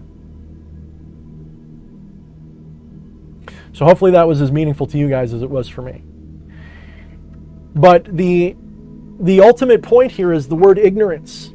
The key word of the word ignorance is ignore. That's the root word of ignorance. Ignorance is an intentional ignoring. If you are the non-dual source awareness, how do you manifest an entire universe out of yourself? You forget you're the awareness. You forget you're the universe. You forget you're all of these things. You think, I'm just this. You cut yourself off from the rest of you and you say, I am just this. I'm just this perspective. I can only see this far, and that's it. That's what makes the entire universe appear out of nothing. That is the let there be light. The understanding of let there be light in the Bible is a conscious separation of something that was always there. It isn't the creation of light. It is not the God isn't real, but if God was, it wasn't God going, let there be light, and then bing, lights turned on. That's not what happened. The entire book of Genesis is a story of separation growing. It is formless and void. And then a voice said, let there be light. And then there was a light separating the light and the darkness. Separate, separate, separate, separate. The apple is a form of separation. Humanity wakes up and is at first, hey, this is all wonderful. Then it has this cognitive dissonance where it says there's good and evil, and there isn't. It's a separation. This separation is the fall. The fall is not you sinned because you started jerking off to pictures of shoes. The sin is because you don't realize that you're God. And that's not a sin. It's just that's what it is. That's the fall. The fall isn't because you're a bad person. This is why there's so much to unpack. And it's really obvious, but it's also hidden so well in your face that I'm not at all surprised. It took me 44 years to even be able to say this.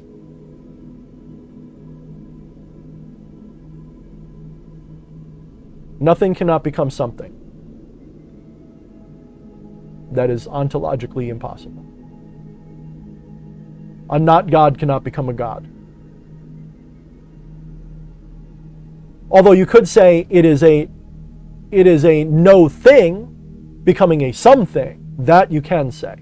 So I don't know if that's what you meant to say and it just took the space out. If that's what you meant to say, then cool. We're cool like that. Angry Figure says, nah, it was just nothing becoming something. Put a space between the word no and thing, and now you got it. It was just a nothing becoming a something. That is correct. Put shoe on head. Okay, I got one. That's a hell of a time Anton, to come thank you back for to. the super chat. Thank you, brother. He says, that was incredibly meaningful. Thank you for sharing. Covered in goosebumps. Thank you, man. I'm very animated, guys. I'm not angry at anybody, by the way. I'm literally just animated by what I've been finding. And it's fun to share. I don't feel like, I don't know, maybe I just know you, but I hope nobody misinterprets it that way. It's that, yeah, what you said. You know what it is? A lot of people are sensitive these days in the wrong way. They're paranoid sensitive. Like they hear my energy and they go, this guy's unhinged. Dude, you go sit through the meditations while I do when I'm writing, which are nothing. I don't do deep rituals. I get into a writing funk. I'll put some music on. I'll zone out. I'll ask I guess the Thelemites would call it like higher guardian angel, though I don't call it that. I just call it my divine source awareness. And I go, okay, what am I writing about? And I just go. And it just, and writing it down is very cathartic because instead of me sitting on the shower and having these thoughts and forgetting them 20 minutes later, I've got a record of them. And so if I seem animated and excited, it's because I'm getting to share this stuff and get validated one way or the other. And yeah, people say they love what I'm at. It's entertaining if nothing else, right? Yeah. Oh, fuck yeah. Yeah. And I would much Ajna rather says, be animated than. So today we are going. Ajna says something that's exactly right. Because Ajna knows, just by the name, they know, at least they have an awareness of the same thing I have an awareness of. And they say that is like modern day Vedanta magically applied. Exactly.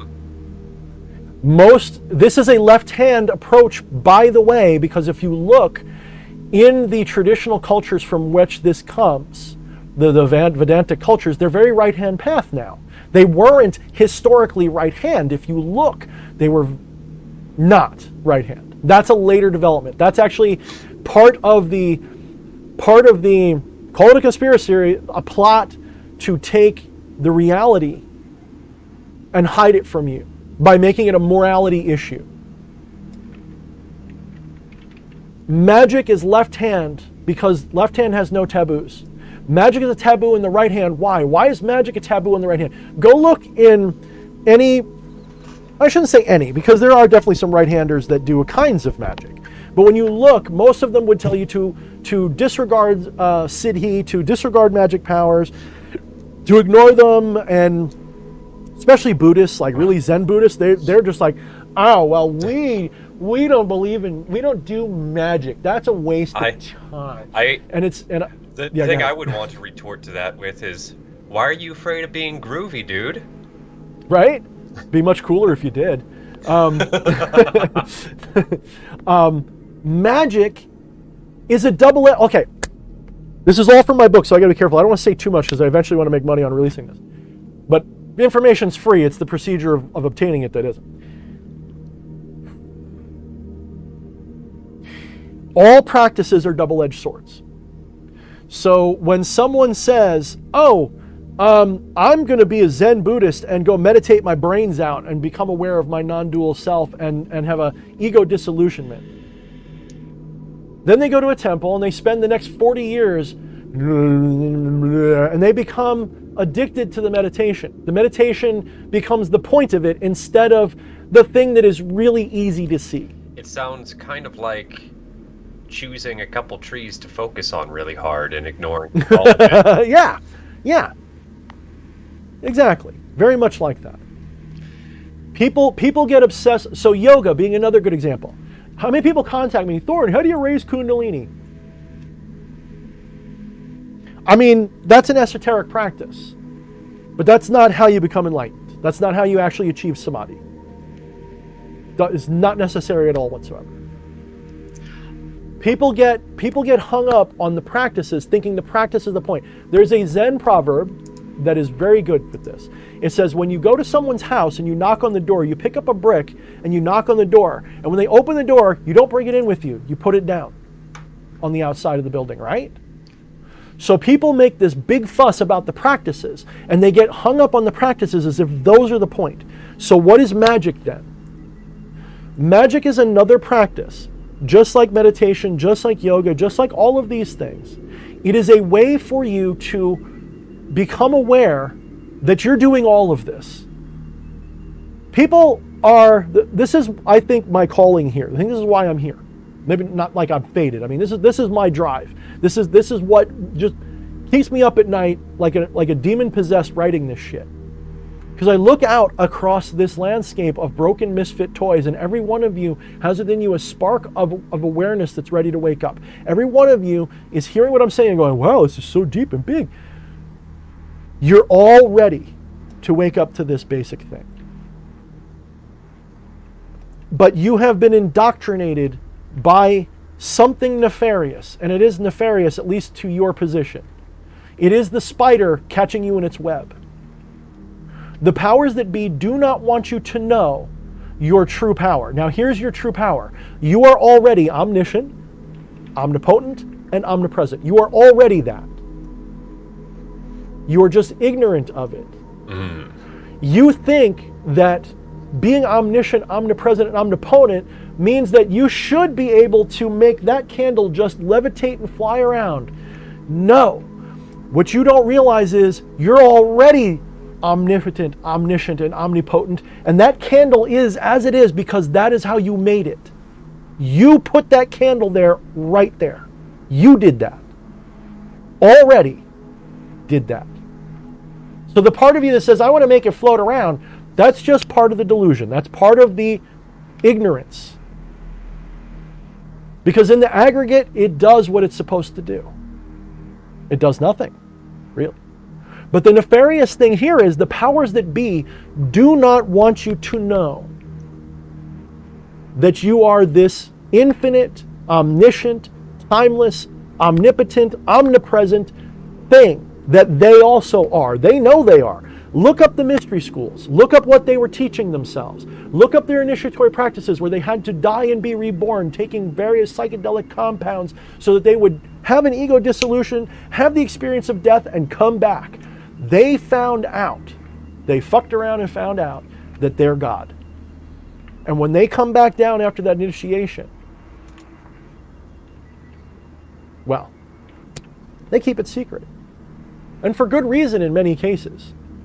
See, the difference between me and those guys is I don't feel like I need to hide it. Because I know that only the people who are ready to wake up will hear what I'm saying and go, oh fuck, I'm God. Oh fuck. Oh fuck! And have that moment. The people who aren't ready, this is just fun to watch on YouTube. So we had 2 super chats I want to get to real quick. River of Souls hit us with that 666 with the extra digit there. Said learning so much here. Thank you. Aw, And you're welcome. Jilligan, also with the super chat, said, just a thank you. I don't have any cues really, or rather, I have so many cues and I don't know where to even start. That's great. Good. Yeah, Have those questions appreciate and both of post you. them in Discord because occasionally I touch them. But I'm not. Look, what am I going to say, guys? I know what I sound like. I know I sound like a know-it-all. I know I sound like some kind of mad prophet. I know I sound like all of these things. I wouldn't be ranting if these weren't things I'm celebrating by telling you. These aren't things I'm trying to convince you because it makes me money, although it does. I'm not trying to tell you this because I want to get rich off it. I do, but that's not why I'm telling you. I'd be telling you this anyway. This is something that I found out, and when I did, it is like, this is why the ancient people would run around proclaiming God's name and crap. This is why they would have these prophets that would go into these deep raptures and just be, oh, Hosanna, because they found, of course they twist the story into a religion, but they found the truth. They realized, oh fuck, I'm God, oh fuck, and it's an oh fuck, it's definitely an oh fuck. You're like that the friend who got into CrossFit and is telling everybody about how wonderful it is. Not And comparing no, what you keto- do to keto is- CrossFit, you know what I'm saying, but like, But they're keto- not even paying yes, me. Everybody needs to experience this. This is wonderful. Yes, my version of that's keto, because I did do that with keto. I'm like, are you skinny? Good, do keto too. Everybody do keto. Is your dog on keto? Put your dog on keto. Hey, I don't care. You guys right Put your there. house You should plant do on keto. non-dualism. You should do non-dual you should do non-dual keto. Ooh. Oh, there's a cookbook. Camilla. So, what is the role of magic in non-duality? Magic is a unique practice. It's not even the best, it's just one I enjoy. In fact, people listening to me, I did not become a non-dualist through magic. Magic didn't teach me this. Magic didn't awaken me. Now here's a key. Meditation doesn't awaken people either. Yoga doesn't awaken people either. None of those things awaken anybody to what they are. All they are is a way of pointing. And magic is a way of pointing. Magic is a conversation you have with yourself being the universe. It's kind of like as you see it. Walking doesn't give you the experience of the journey. Walking is only part of it, one of the means to the end. But there is no end, there is no means, it's just walking. But yes. You get what I'm pointing at.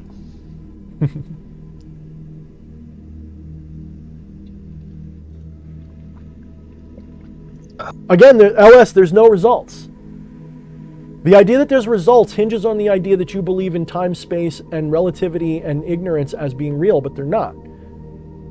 You will have the experience though. So yes, as much as I'm shooting you down, I'm going to now contradict myself and say you're still going to experience it that way. If you're doing magic properly, you will not be able to tell whether you caused the outcome or whether the outcome was built into the equation the whole time. Look at a math problem. When you do 1 + 1 = 2, is there a linear nature to the problem? Yes. Is there a linear nature to the entire thing though? No. Both sides of the equation are equal. There is no time involved in an equal sign. So if my rituals are a mathematical operation just for argument's sake, nothing is dependent upon the operation being done. It's already done. What did I say earlier about no causation, only correlation? You woke up today, you did a ritual, and a week later you get the thing that you did the ritual about. However, the idiot thinks the ritual caused it. The skeptic calls you a fool, and rightfully so, but the skeptic is also a fool because they don't see a meaning in the correlation between those two events. This is the meaning of synchronicity. The two events correlate, but they don't cause each other. There's no cause. They already exist. They both exist equally. You wake up to the meaning, one event at a time. I wonder if someday, like, all the elite mystery schools are going to bang down my door. I challenge. I would like to know, because I'm not gonna. Look, if they banged on my door, like, you got to be quiet, and here's, we respect that you woke up too, and blah blah blah blah blah. I'll be quiet. I'll disappear. I don't care. I'll shut up. Fucking give me whatever. I don't give a fuck. Look, we're okay. To keep you quiet, we're gonna sign you up for the Jello of the Month Club. You're just gonna. It's got to be keto Jello. Oh, fuck. It's got to be keto. Guys, Jello. guys, get on the. Somebody do a ritual. Get the keto Jello in here. On that, actually, Eddie says, from a non-dualist perspective, there are no carbs. I like what he said in the next comment. He says, pasta is just fat experiencing itself as a carb. Word. Are you still on keto? Oh, I'm going to be on that probably till the day I die, but I haven't relaxed it yet. I'm going to probably stay on that for a long time because it's got so many other health benefits. I'm probably going to go at least low carb after. If I ever stop keto, it's just going to be low carb after that. Because honestly, having very little sugar, Ellis says blink twice for your danger. But I can't blink twice. None of this is real. No, I'm kidding. So, yeah, no, I'm probably going to go low carb if I quit keto, because I love the benefits of low carb. I love not having so much sugar in my diet because mosquitoes don't bite me anymore. My energy levels are actually higher because my body's processing fat instead of sugars. And as long as I don't end up fucking up and processing proteins by accident, start eating muscle instead of fat, that's always a risk, but you gotta really fuck up to make that happen. So what I'm probably gonna do is, once I hit my goal weight, which is probably gonna be, I'm aiming for 215, and if I hit 220 or 210 and I feel good, I'll stop.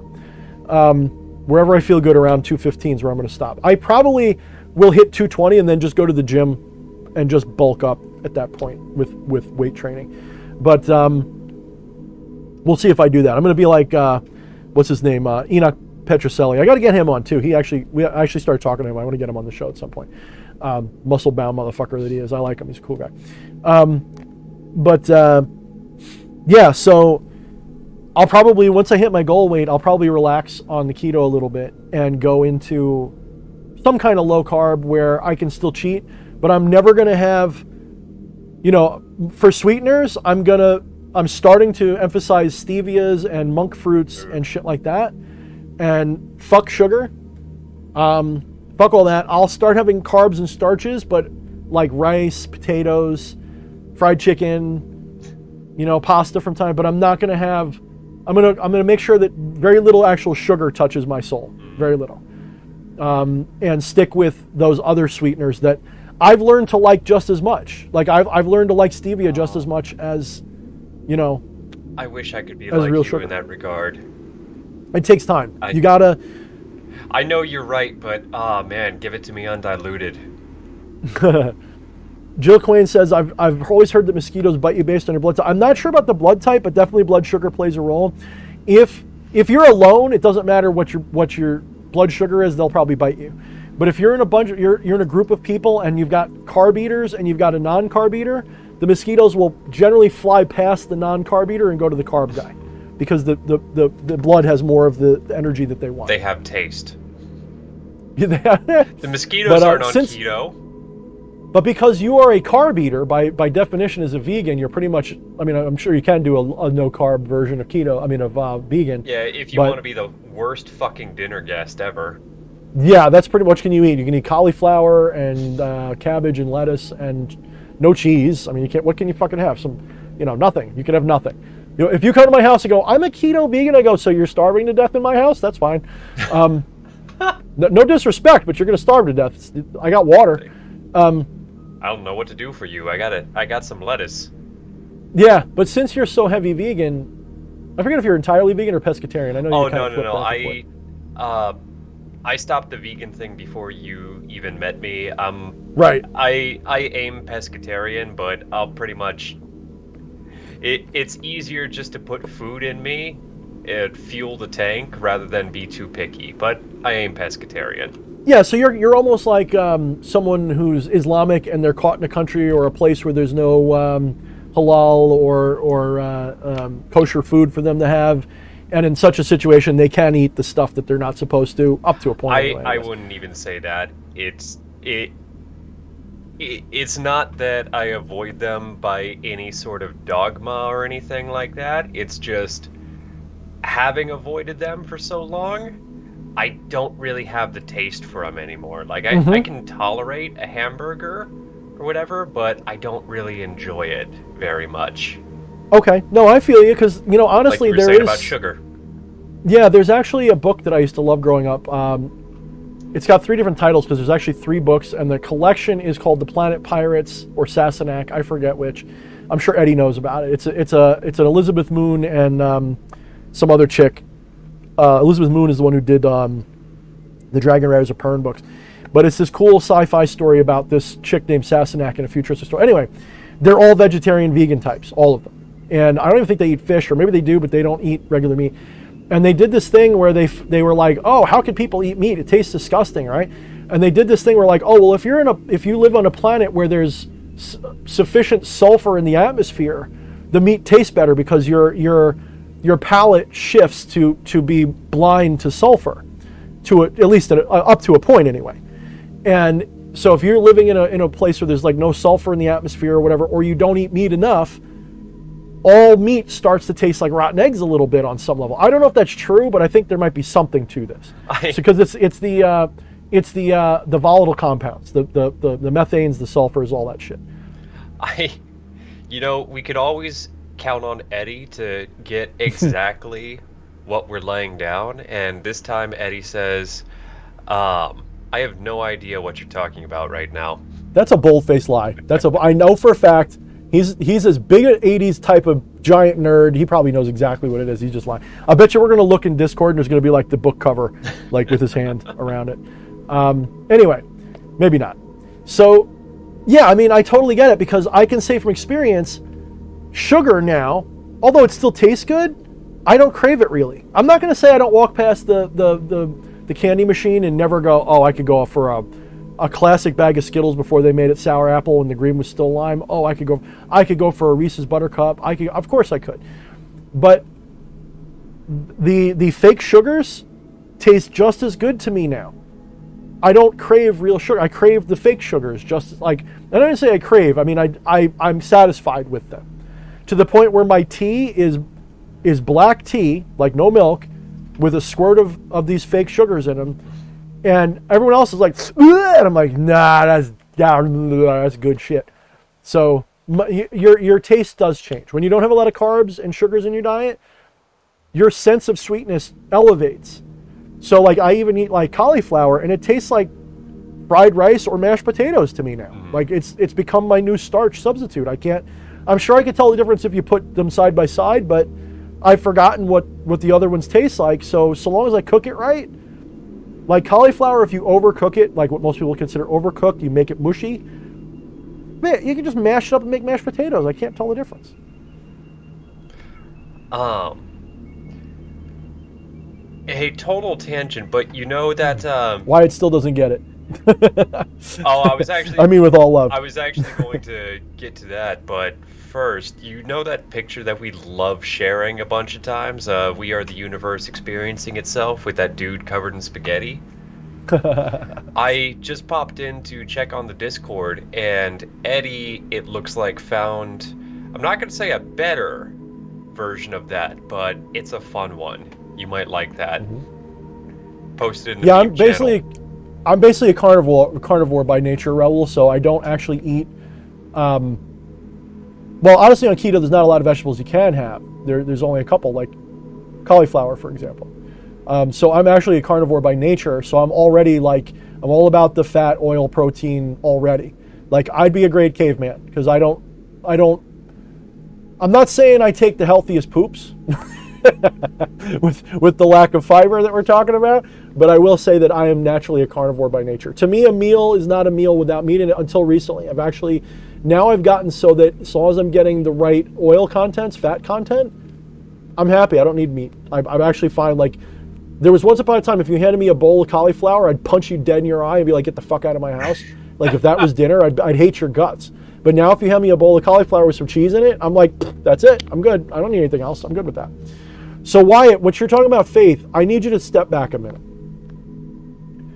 You seem to think you know a lot. I mean this with love, by the way, because you're always asking good questions. You need to step back. You're making a lot of assumptions on what reality is. You ask, what's the purpose of doing magic? Let me rewind here. D.H. Thorne, I get what you're saying now. No, you don't. If you did, you wouldn't ask the question. I get what you're saying now, but what is the purpose of wasting time on the ritual if you know there's a 50-50 chance that it's going to happen anyway? How would magic be any different from, and then you said, I think, faith at that point. First of all, the idea that magic does anything is faith in the first place. That's already faith. You're already talking about faith. The minute you say magic does something, you're talking about faith because you cannot prove it. I challenge you to prove it. Go win the $1 million from what's his name? I can't think of his name. Fuck. He's not alive anymore. Anyway. No, he's alive now. Yeah. Yeah. Go win the $1 million. Ramsey? The James Randi challenge. Go win the James Randi challenge. You're not going to do it. The reason you have this problem, I guess I got to read my book to you guys. I guess that's what I got to do. Quoteth the Maelstrom. Yep. Quoteth the Book of the Maelstrom, which I'm still not sure on the new title of this one. That's actually something I'd like to touch on at some point. Ask the opinion of the crowd. The version of magic that you are looking for is the lie that was told to you so you wouldn't know the truth. It'd be like being told that the point of the Matrix movie, it would be like Neo being told, the point of the Matrix, the point of the pill is to be able to fly.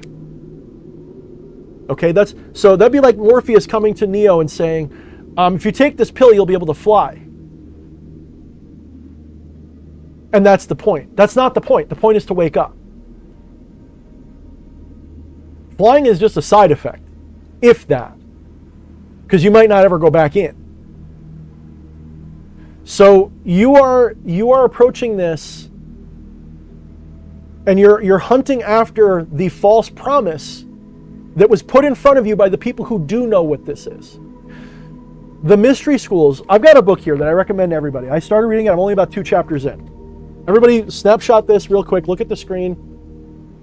Is it clear on the screen, hopefully? I meant to talk to you about that. Skype is not updating on my end, so I can't actually see you. It's still it's still fine on YouTube's end. Okay, let me there we go. Yeah, maybe it stopped sharing for some reason. Well, anyway, yes, it's showing good. Get that book. Look that book up and read that book. Read that book. I'm not saying everything in it is gospel, but read that book. Everything I'm reading so far, I go, yep, that's it. That's close enough. That's like, if it's 60% accurate, that's more than enough to get valuable information out of it. It's good enough. And I know that because I've done divination and I've known many of the same things that are being said there. I've been deeply involved in conspiracy theory stuff for a long time. I've been studying a lot of that stuff for a long time. The rational kind, mind you, not the super crazy versions. Like, we definitely landed on the moon. The earth isn't flat, you know. When they say the depopulation stuff, that's they're not going to march you all off into camps and grind you up into meat. That's not what they mean. But the idea of reducing the population of the planet through any means possible definitely is true. Yes, nefariously if necessary. Yes, by accidentally making people infertile by too much plastic of the wrong kind that they didn't know would do that. Oops. That's all real. Completely. But they're not looking to march you all off and grind you up. That's not really real. But anyway, look up that book and understand that the mystery schools, as we call them today, of antiquity, they never stopped. They're still there. They just morphed into secret societies and hidden traditions. And they're not even hidden anymore. You have but when the Golden Dawn emerged, and you had the Theosophical Society and all these other groups of people, Steiner and all these other characters came forward, and they started revealing a lot of this stuff, and a lot of it leaked. You know, Crowley, one of the reasons he was so vilified more than anything, more than his perversions, which actually those perversions aren't even perverted compared to what a lot of the motherfuckers do. He was actually a good guy compared to some of these fuckers. Go visit Epstein Island. Tell me who's worse. Crowley or Epstein? Please. It doesn't even, like, here's Crowley, bing, and here's Epstein. Like, it's not like Crowley shoots off into the air. That's how tame he was. So he gets vilified, especially during the period, not because he was the most evil man, it's because he revealed what you weren't supposed to reveal. And no, it's not the symbolism of the Christ stuff. It's not that. The important stuff that Crowley taught was this initiation into your higher true self, into what is effectively a non-dual story. Mm-hmm. Yes, it's got different symbolism. Yes, there are some differences in how it plays out, but it is essentially a pantheistic non-dual truth. You are an avatar for the divine, and there's only the divine. So Crowley spills the beans and gives you guys workable methods, especially for people who live in that period. I don't use any of his materials, not because I'm not familiar with it. Somebody accused me the other day, how could you do all this and not know them? He meant it nicely. How could you do all this and not know who Crowley really was? I don't know, because I don't need to. Whenever I look at Crowley, I go, I knew that. Yeah, I get that. That's brilliant. I like the way you said that. I knew that. Wow, check out this symbolism that I can't stand. I hate all of the I hate all of his symbolism. I hate the use of the Judeo-Christian Kabbalistic stuff. I hate it. To me, it's ugly. It's like eating your vegetables. I don't like it. I just don't. That doesn't mean it doesn't work, though. It does. It's just it's not. I don't like it. So when I look at the Lesser Banishing Ritual of Pentagram, I had a hang up initially on it because, like, I saw the Christian symbolism. Like, I can't. I just can't. I ejected from that. I can't. But you know what you can do? Rip out the symbolism. But the problem with that is you better make damn sure you know what each piece of the symbols do. You better be damn sure you know why you're invoking Raphael and Gabriel and Michael and all of that, and Uriel, and why you're putting them in which spot, and what the actual meaning of the Kabbalistic cross really is. You better understand what you're removing so that when you put something back with a new symbol on it, it's the same, but it fits your symbolism better. You know, there's a lot of theistic people go, well, I don't use it because I'm worshiping this other god and they're going to be offended, and so I'm going to replace it with Satan's here and this is that, and there's no correlation to the elements at all whatsoever. It's just they feel like it just sounds better to them, so they think you're missing all the symbolism and the whole purpose of it. You're missing the whole thing. So change the symbols, but make sure you use synonyms, right? It'd be kind of like when you're writing like, what's a synonym of hot? Warm, right? So if you don't like the word hot because it reminds you of something you don't like, put sweltering. You know, I find it interesting because there's the people that, I mean, you're describing replacing for what works with you and everything, and I almost take the cowboy approach of, even if you don't understand it, just start doing wacky shit and see what happens. Have fun with it, be groovy. Have fun with it. And mixed results there, but I don't know, sometimes you just gotta rip shit out and throw random shit in to see what works. Yeah. So they don't want you to know. They don't want you to know what they know. Let me get back off the tangent and back on the point. So Crowley was partially vilified because he spilled way too many of the beans for their taste. And so there was this movement to vilify him as much as there wasn't. You know, one of the other reasons they vilified him is because he was actually working as kind of like a spy at one point, too. Look that shit up. Pretty cool. So they also vilified him for that reason, so people wouldn't take him seriously.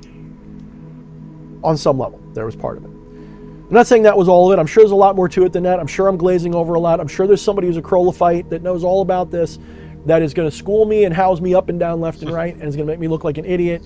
But that's my understanding of it. So the secret societies, these hidden traditions, these mystery schools, they would murder you if you spilled the beans. Once upon a time, if you happened to find out what they were teaching, your life was over.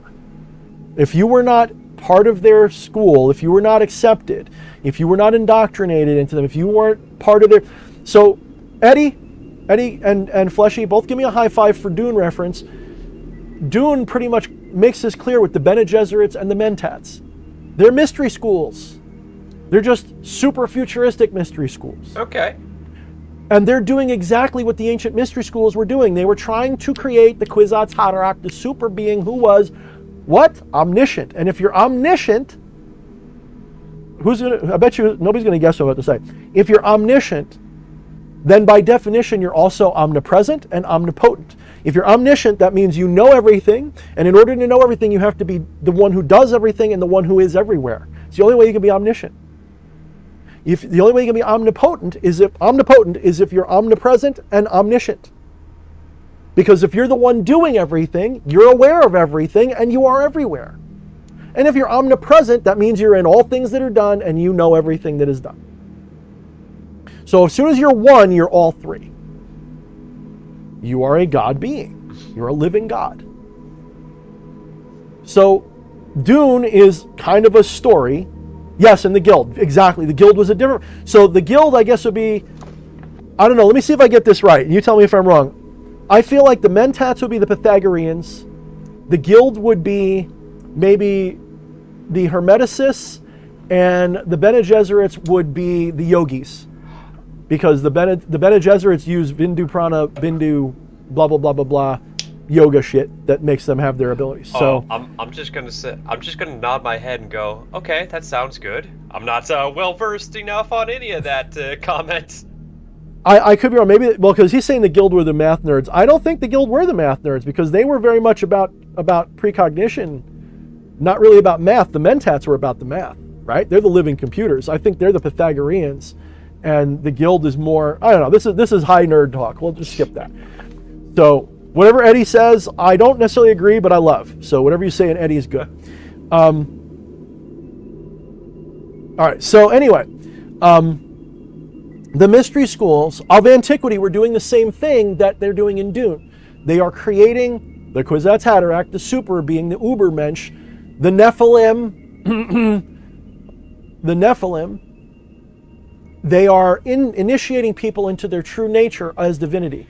This is why most, if not all of them, this is why it's so secretive. So why is it secretive? What is their problem? Why don't they want us all to know?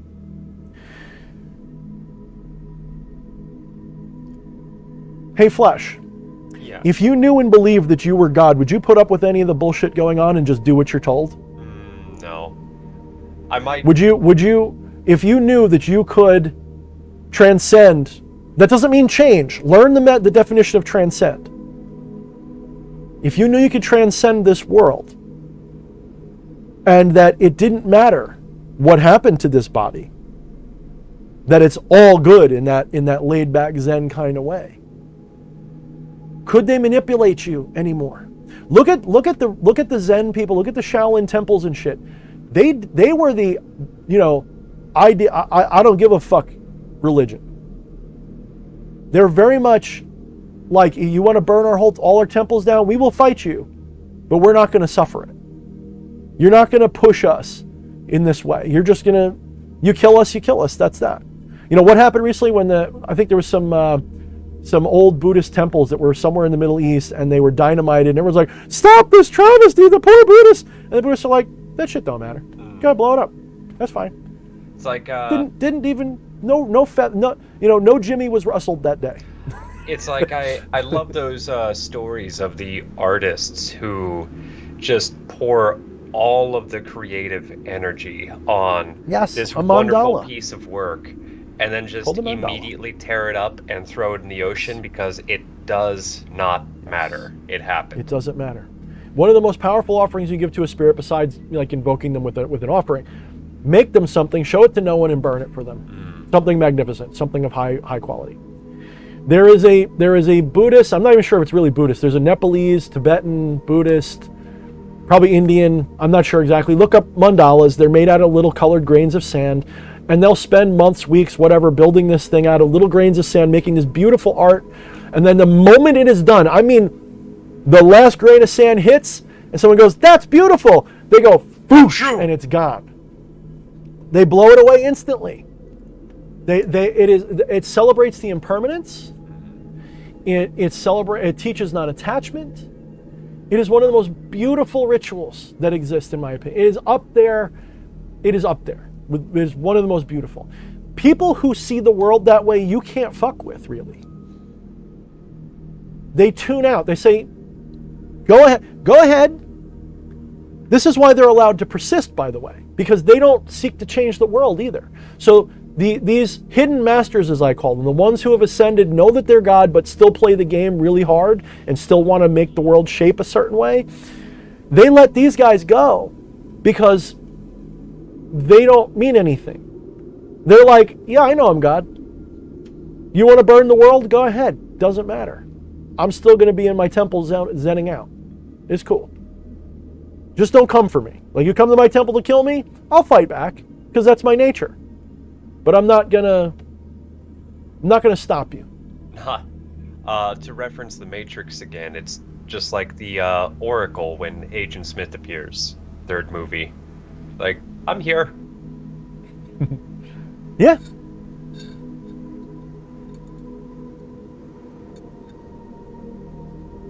Yeah, I mean, everyone's talking about the mandalas now. Yeah, there's definitely a rice version. Ajna's saying, the Tibetan rice flower mandalas or chakras.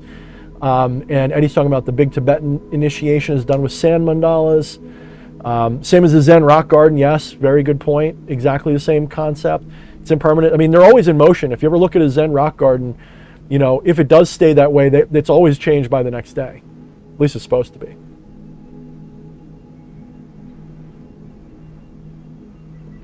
So the powers that be, they don't want you to know. So what's the most effective way to stop you from knowing? Obviously, they can't keep it a secret forever. So what do? They hide things in plain sight. They, instead of telling you the deep, esoteric, rabbinical mysticism of Tetragrammaton, what it really means to them, which is a pantheistic, quasi-non-dual belief, they give you God the Father, the Son, the Holy Ghost, the book of Genesis, worship, pray on your knees, every Sunday is holy. They give you a religion instead, so that the idiots are distracted, and they go around worshiping the religion, and the real masters behind it, they know the truth. So what do they do with magic? Magic is the most, I think, look, I mean, maybe I'm just using circular reason. Maybe a genius like Eddie can find my flaw in my logic. Through divination and things, I've learned that there are the ones who run this world, really, the real authorities that are material of this world, the real ones, they are ascended masters of a sort. Maybe they're not like a Jesus or a Buddha, but an ascended master is an idea. But they're like that. They have awakened, like I've claimed to awaken. They've awakened. And this awakening that they've had, whether it's partial or complete, like mine I'd say is some kind of partial, like I'm not always awake. I definitely have bad days and good days where some days I don't get it and I forget and I go, fuck, my life sucks today. And then I wake up the next day and I go, nah, it don't matter. If you die, it's cool. You're the universe. It's fine. Like relax, bro, chill. Don't think about it. Just let it be. The ones who are awakened, you don't see. You don't know. People are like, oh, you mean Rockefeller? I even suspect even he wasn't one of them. The ones who are really the real hidden masters of this world, you'll probably never know their names ever. And all of these people work for them. And you go, well, they must be evil because look at them. They're all child molesters and all this stuff. Those are the slaves. And they're the slaves because they are easily manipulated. An ascended master would be wise enough. I'm not saying these are good guys. Remove the word good guy. I'm not saying that either. They transcend good or evil completely. They're just as capable of murdering the world as they are saving it. There is go back to Dune, and you have how, Paul Atreides, whatever, Muad'Dib had had the jihad that ended up killing millions of people because it was the only way to get the outcome that would elevate mankind. It was a necessary evil, if you will, and history would look at him very negatively for it, in a lot of ways, or at least some people would. And I haven't even read the second book yet, but I'm working on it. I read parts of it. Anyway, so these ascended hidden masters, if we will, I'm just calling them whatever. Like, this is just a word so you distinguish. They have a system which they've only cemented, they've only gotten control back recently. And they got most of the control back. Once upon a time, they were the Nephilim of old. They were the ones who conquered this planet. They were the kings of Atlantis, for lack of a better metaphor. And then the fall, the flood, the destruction, the loss of that whatever, led to the several thousand years of darkness and chaos until they finally have kind of gotten a world system again. They're in control of this thing. And the way that they've done it is they've set up a structure where the weakest, worst, and least amongst us are given power. It's not real power, though. They're puppets, every one of them. They are drawn in by the allure of, because they're almost all sociopaths. If you look at government, you know, like what do they say? 1 in 4 people is a sociopath or a psychopath. In government, it's like 99 out of 100 is a sociopath, psychopath. It's like you don't need it to get far, but it certainly helps. As Eddie says, the guys at the top are just competing to be King Rat. The real masters took the money and ran generations ago. Yeah, well, that's kind of true. Yes, you're mostly right. So what they've done is they've created this pyramid system in which all of these suck-ass motherfuckers, these pedophiles, these mass murderers, these sociopaths and psychopaths, they have been rendered useful. And they are given the garden of earthly delights, providing that they play the game. And at any moment, they could be sacrificed on the altar. Like, I don't even want to say his name, but we can talk about some of the Koof and Fauci stuff if we wanted to now, because the ban has been lifted. That man's about to be sacrificed, at least in the court of public opinion, if not for real. That's a fall guy. They knew from the beginning what he was going to be. From the beginning.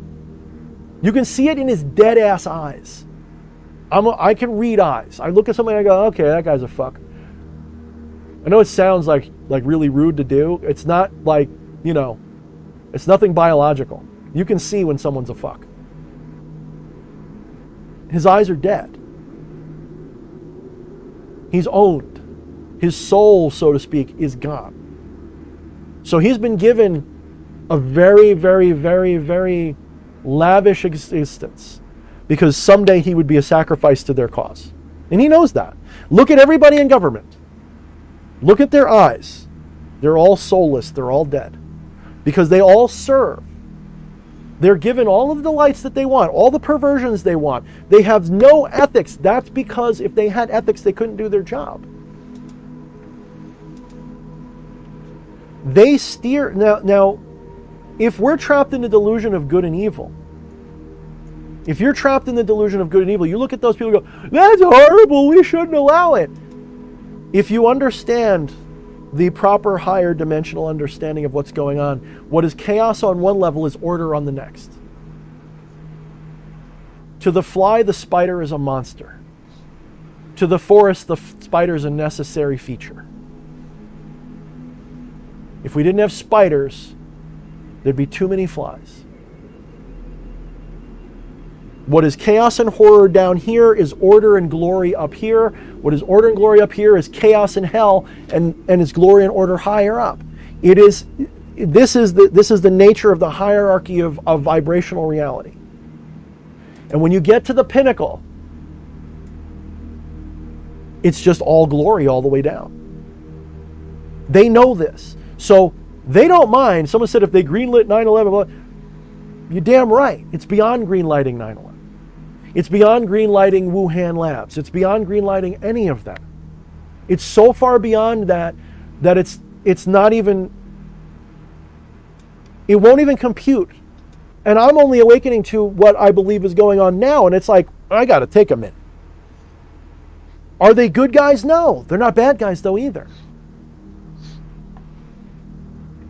There are those that do this that are satisfying a selfish desire, yes.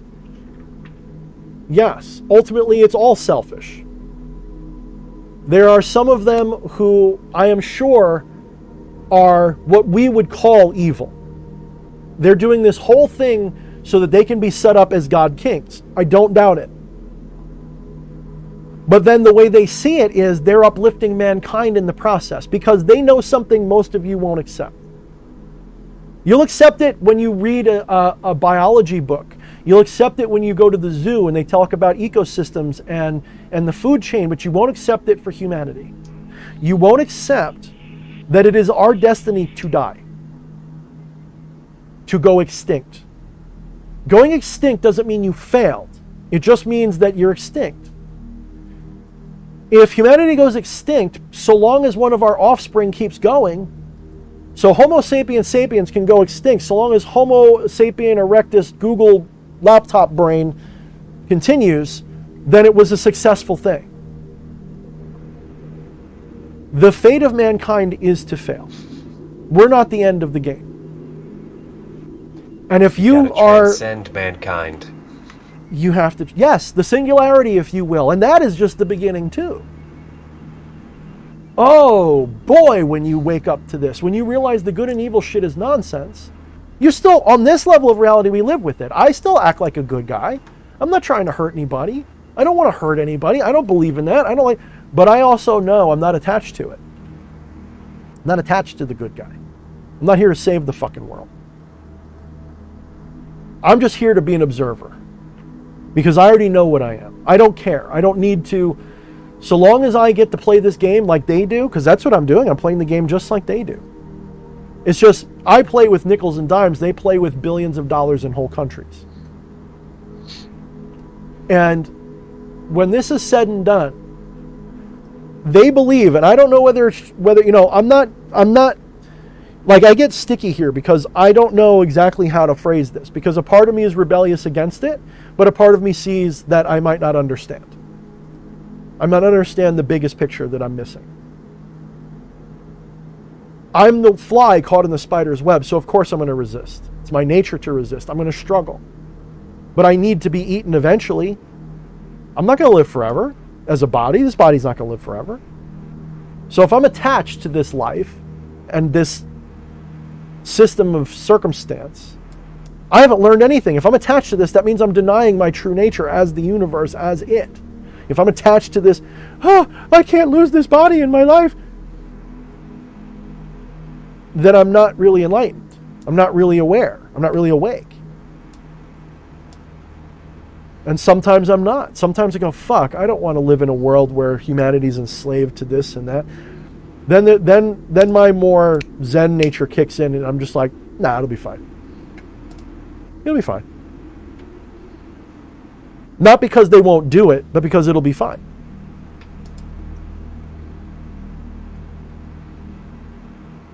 And what's going to end up most likely happening, and what I genuinely do believe, is that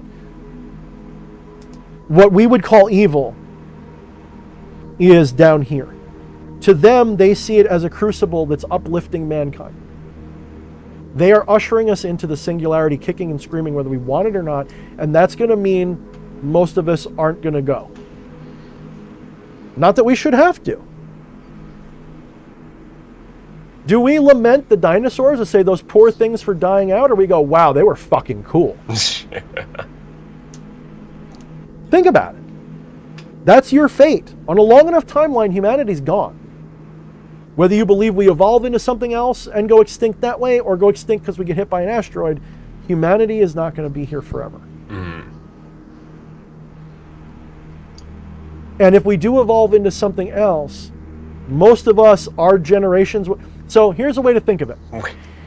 When they do the genetic testing for humanity, they've traced pretty much every human being that's alive today to one female somewhere in Africa.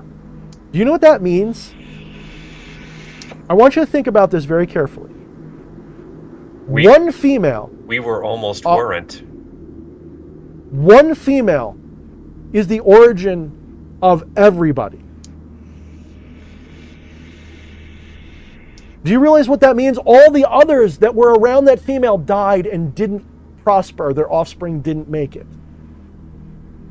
So one of us alive today is that same mother or father. And all the 7 billion other people are going to go to dust. They won't be here.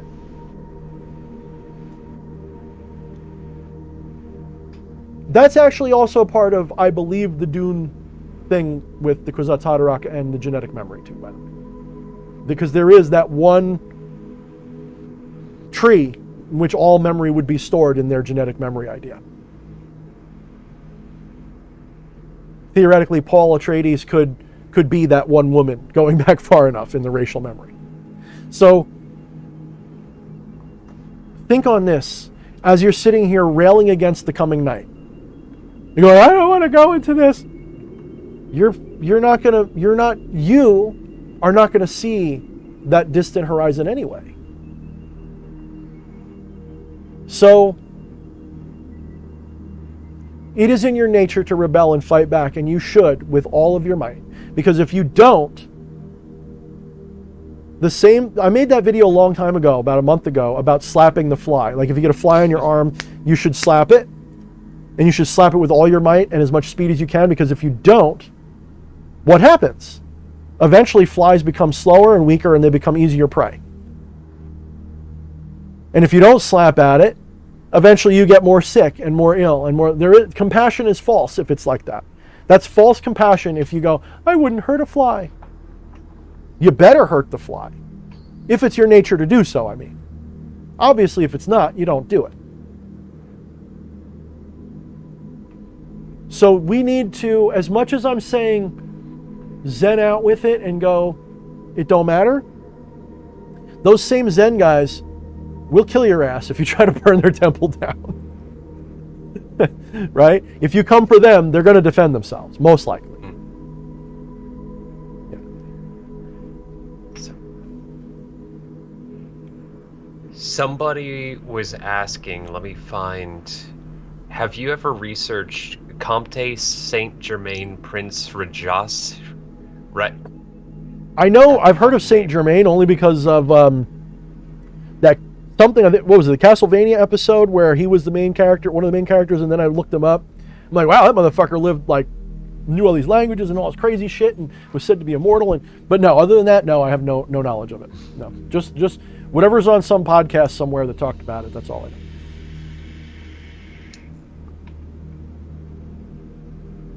All right, let's see.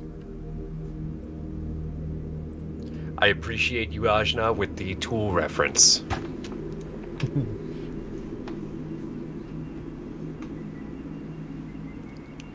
I forget, do you like Tool? I mean, when I say yes, I have loved Tool, but I'm also not like a follower of them. Does that make sense? Yeah, that's fair. Like Sober was my anthem as a kid. I played that shit all the fucking time.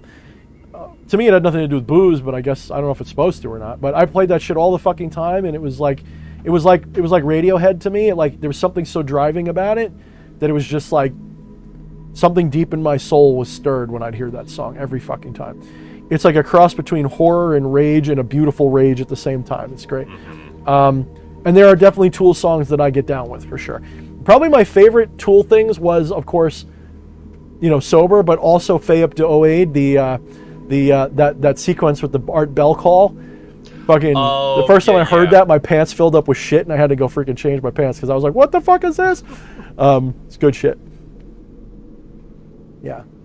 So, yeah, I think I'm gonna. So I need a breather. How long have we been live now? Have we?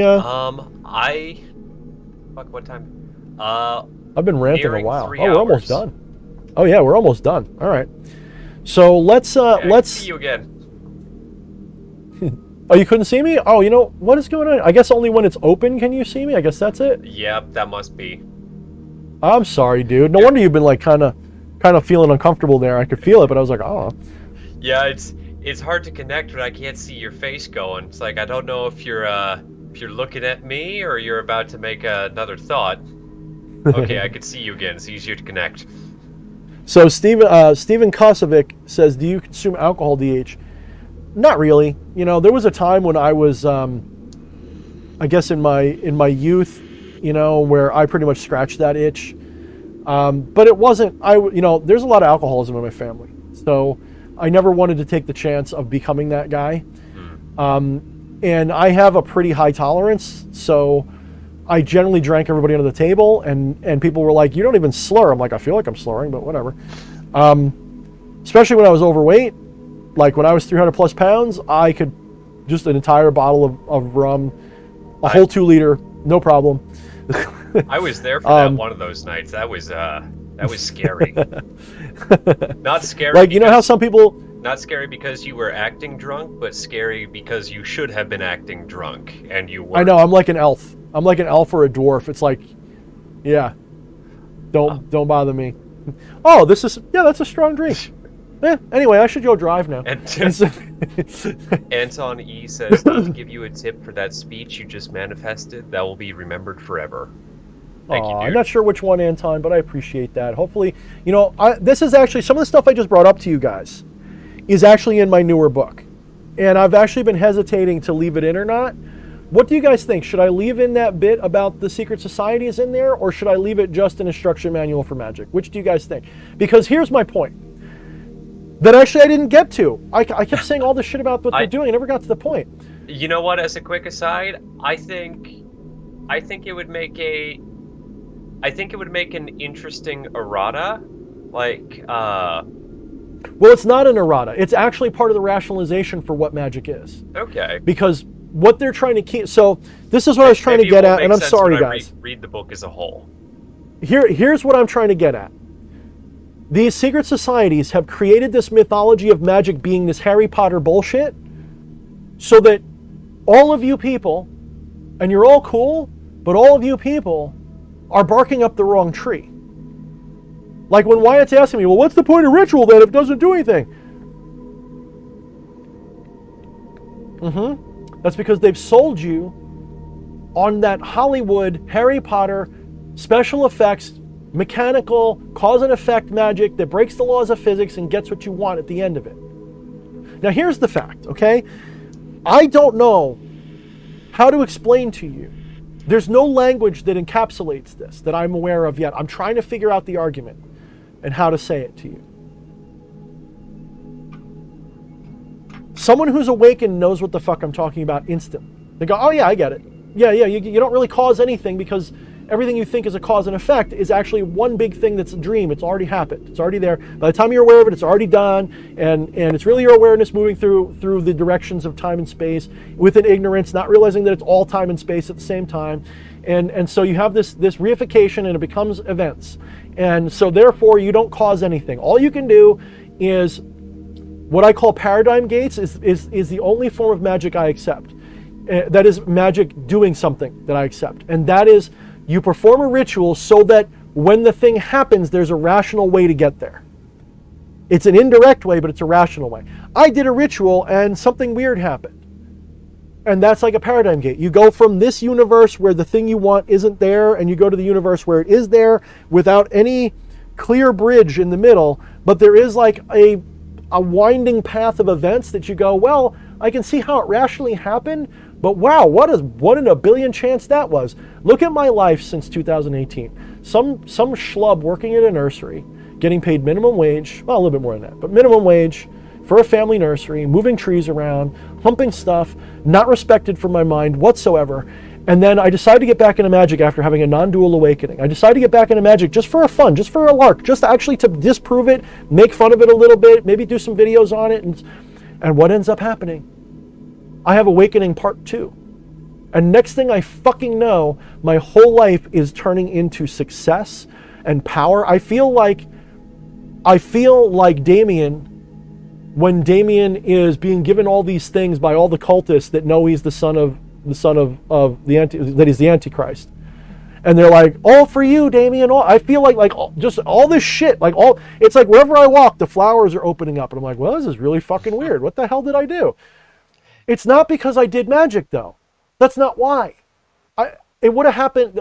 The spells didn't cause it, guys. The rituals never caused it. People buy my books going, there was this, I used to get frustrated when I first started this because people would send me messages. Do you have a spell for this? Do you have a ritual for that? And I'd get frustrated. I really would. And I'd get angry about it. I would get angry. It's the vending machine mentality of magic. Yeah.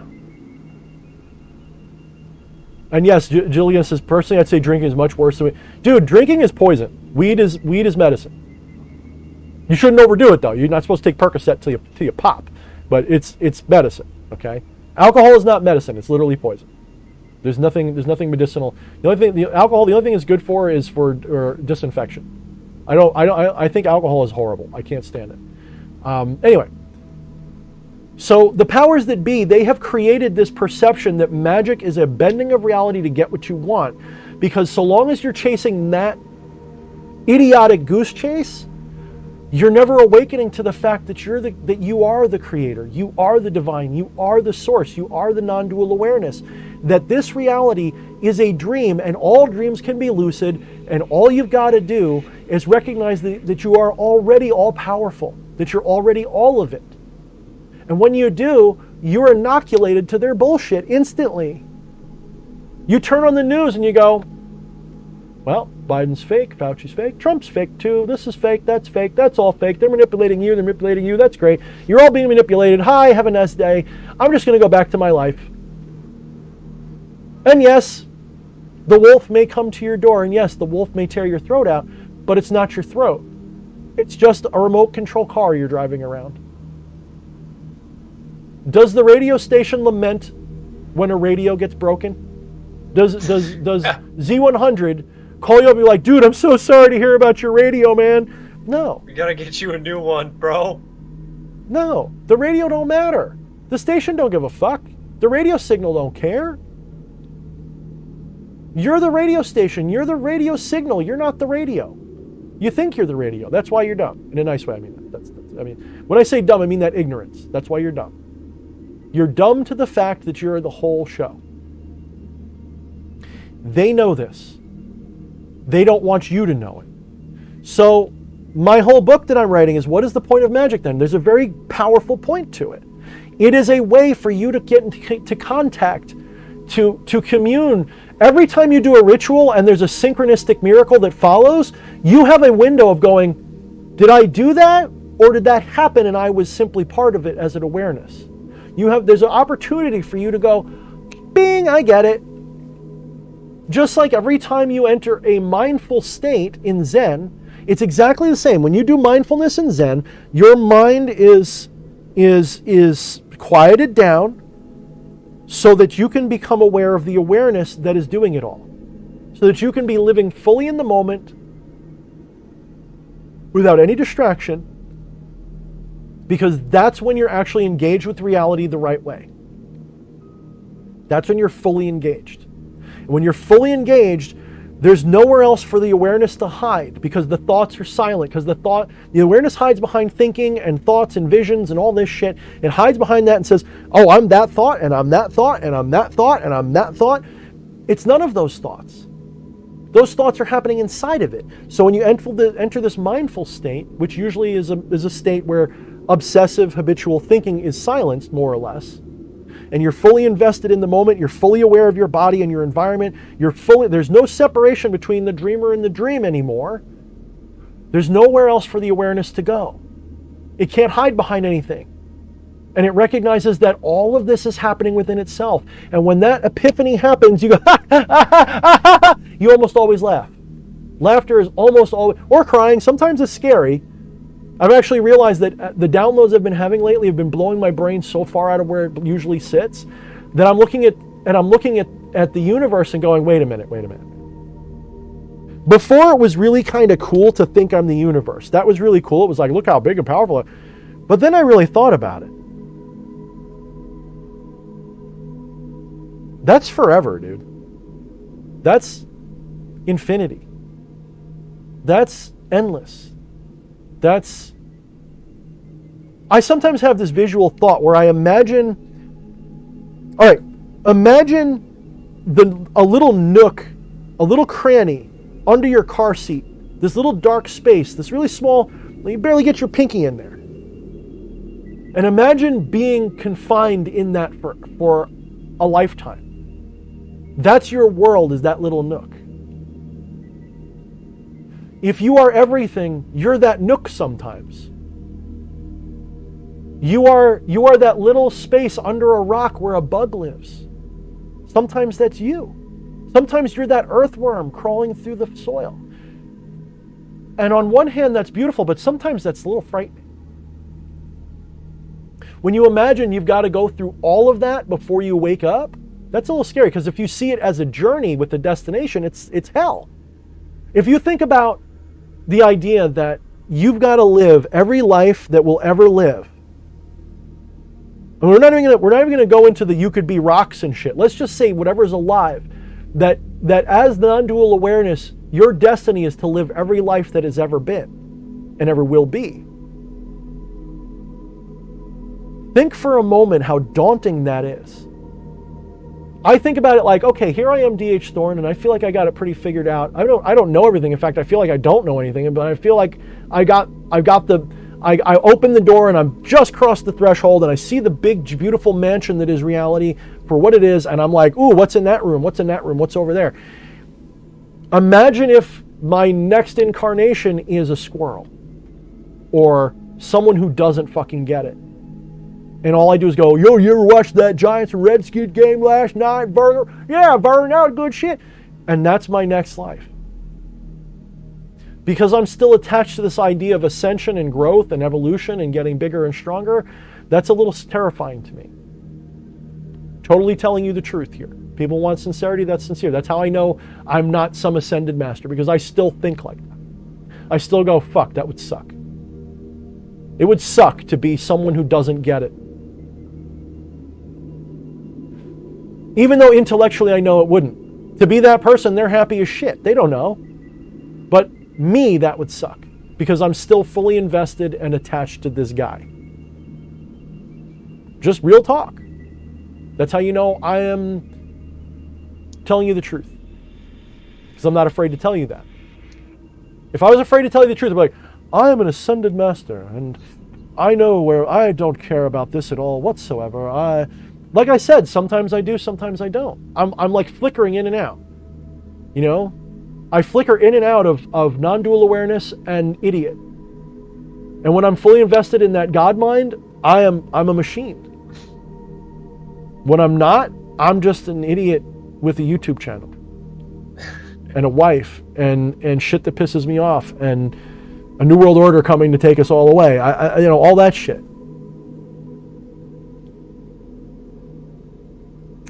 Angry Finger says, I don't know if it's in response to what I said, but if he didn't, what he said was poignant and appropriate nonetheless. He says, nothing is going on, just playing. Exactly, it's all play. It's all play. No.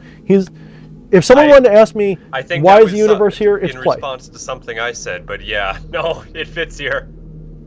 Yeah. Maybe he was saying, maybe it was in response to you, probably was, but it's all play. Everything I just described as, oh, that sucks, but it's still just play. It's okay.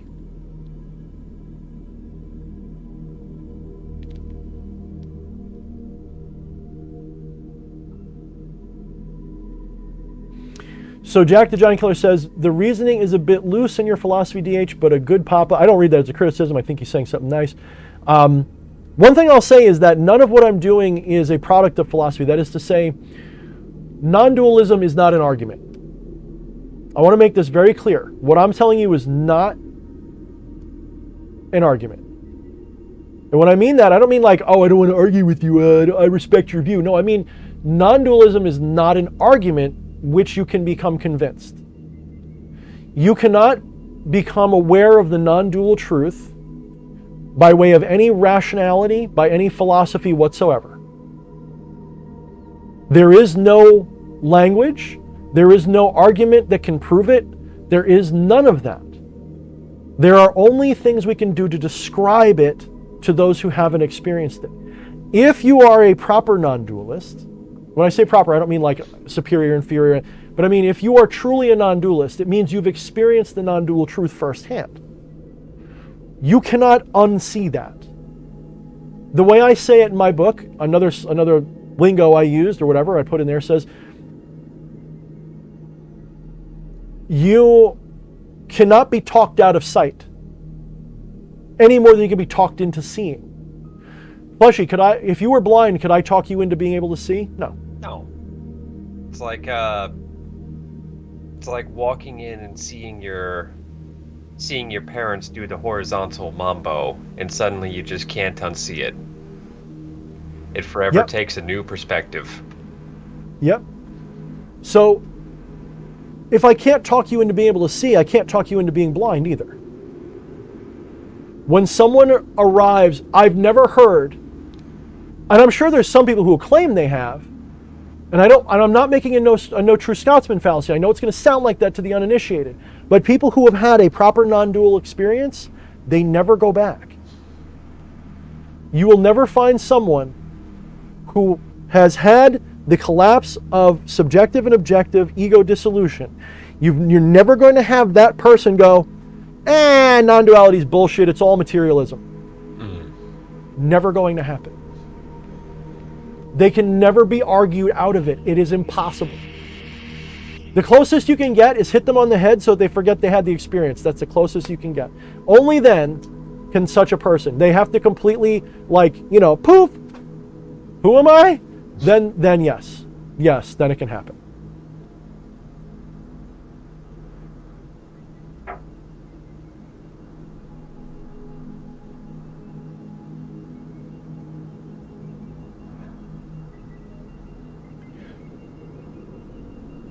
Eddie says that you are talking his language. Some things cannot be taught, they can only be learned. Concur. Or not learned. Maybe learned is not to split hairs, but learned is a bad word. Non-dualism is not something you learn. It is, but it isn't. Non-dualism is not a thing you learn at all. It cannot be acquired. It cannot be built. It cannot be assembled. It cannot be arranged. It cannot even be discovered. It's actually remembered. It's revealed. It is made manifest. It is uncovered.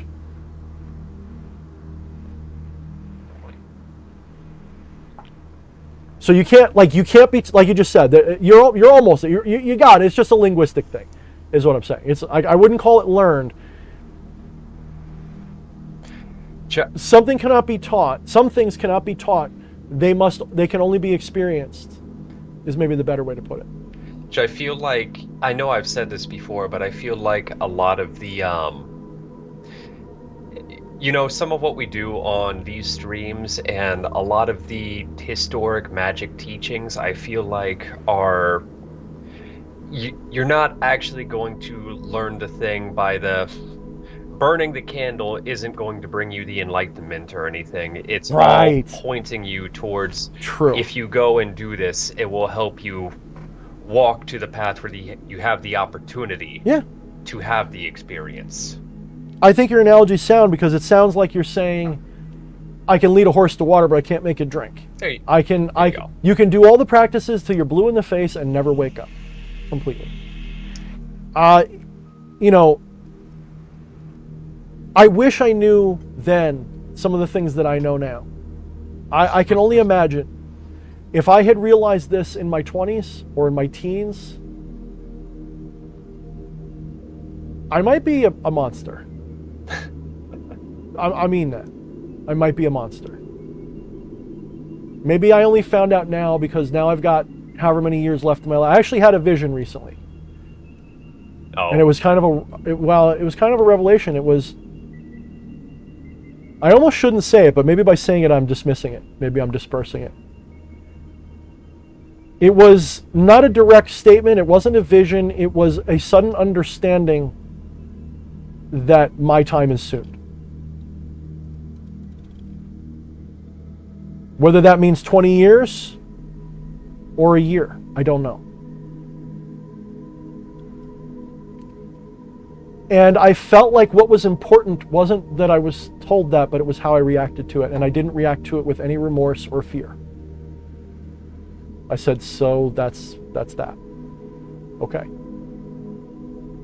So long as getting there is fun. Now, of course, maybe my reaction was so cavalier and soft because it was just a thought. But it had that prescient feeling. And I've been thinking about it when little things creep up, little accidents appear imminent, or I go, is this the thing? Is this the thing? Is this the thing? And it's not a fear. It's just a kind of like, I heard this movie ends a certain way, but I don't know how it ends. And I'm curious how it's going to do it. And it's got me contemplating the impermanence and non-attachment of the issue. And I feel like I need to complete this book. Not like my life depends on it, not like it's the last work I'll ever do, but that something I'm trying to write has to be done. I'm not saying even soon. It's just, it has to be done before that happens. Like, it's like when Elvis died taking a shit, and his last bit of kingly evidence was left floating around the bowl. Well, this is my shit.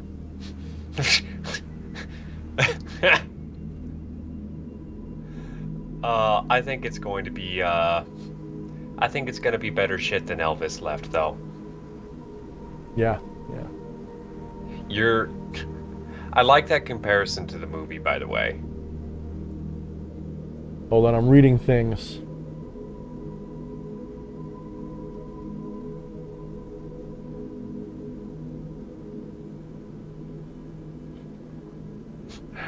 I think Jack the Giant Killer is just being, what's that word? That adversarial contrarian? I'm reading some of the comments. I'm not sure who he's talking to.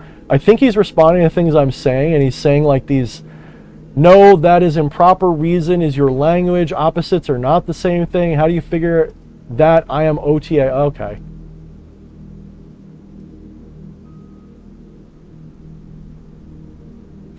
I think he's just trolling. Joe Biden, the most epic and historical president in the history. I'm going to read this as a comedy troll. Next we'll add Matt Gaetz. Oh, fuck. Oh, man. Dogs like quitting. Don't pick on my friends, man. Don't fucking pick on my friends. No need. You can always tell, like, why is there so much spam commentary that is like, I don't know. You read them, Fleshy. You make the call. If you think they're just being a joker, then that's fine. But if they're being disruptive, make them go away. Yeah. I feel like I want to draw more. Giving you a chance, man. You've been, I don't know if you're behind on the video or something, but it's possible. I'm he gonna might be be straight responding. up. You've been spouting a lot of gobbledygook. Yeah, you've been googling. You've been gobbly-googling, and I'm not into censorship, but I do like to keep a polite party. You know what I'm saying? I know too, because Trump was I Illuminati. gobbledygook all the time. I mean, don't get me started on the whole Trump game, because that is an interesting game. Oh yeah. I said from the beginning, even though I was. What's that? I'm gonna pivot right off that. I know where that's heading. Yeah, no, I don't want to get too deep into it, only because, but I was pretty clear my stance on it was, I'm voting for the guy, but I know he's one of them. And it's not because I think he's going to save anything. This is a man who gets it. The real name of God is Eddie Romanov. Also the real name of the devil. Where do you say that? Where do you say? It was a little ways up. Oh, it was a little ways up? I don't know. Jack's been very quiet. He must be thinking of something snarky to say, or he hasn't gotten this far.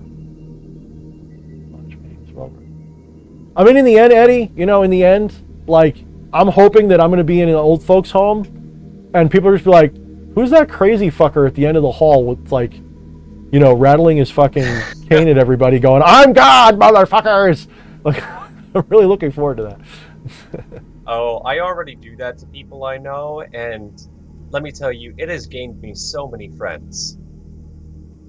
I have a question for you, by the way. You haven't touched the artwork for a while. Oh, yeah. I was just about to get back to that for a minute.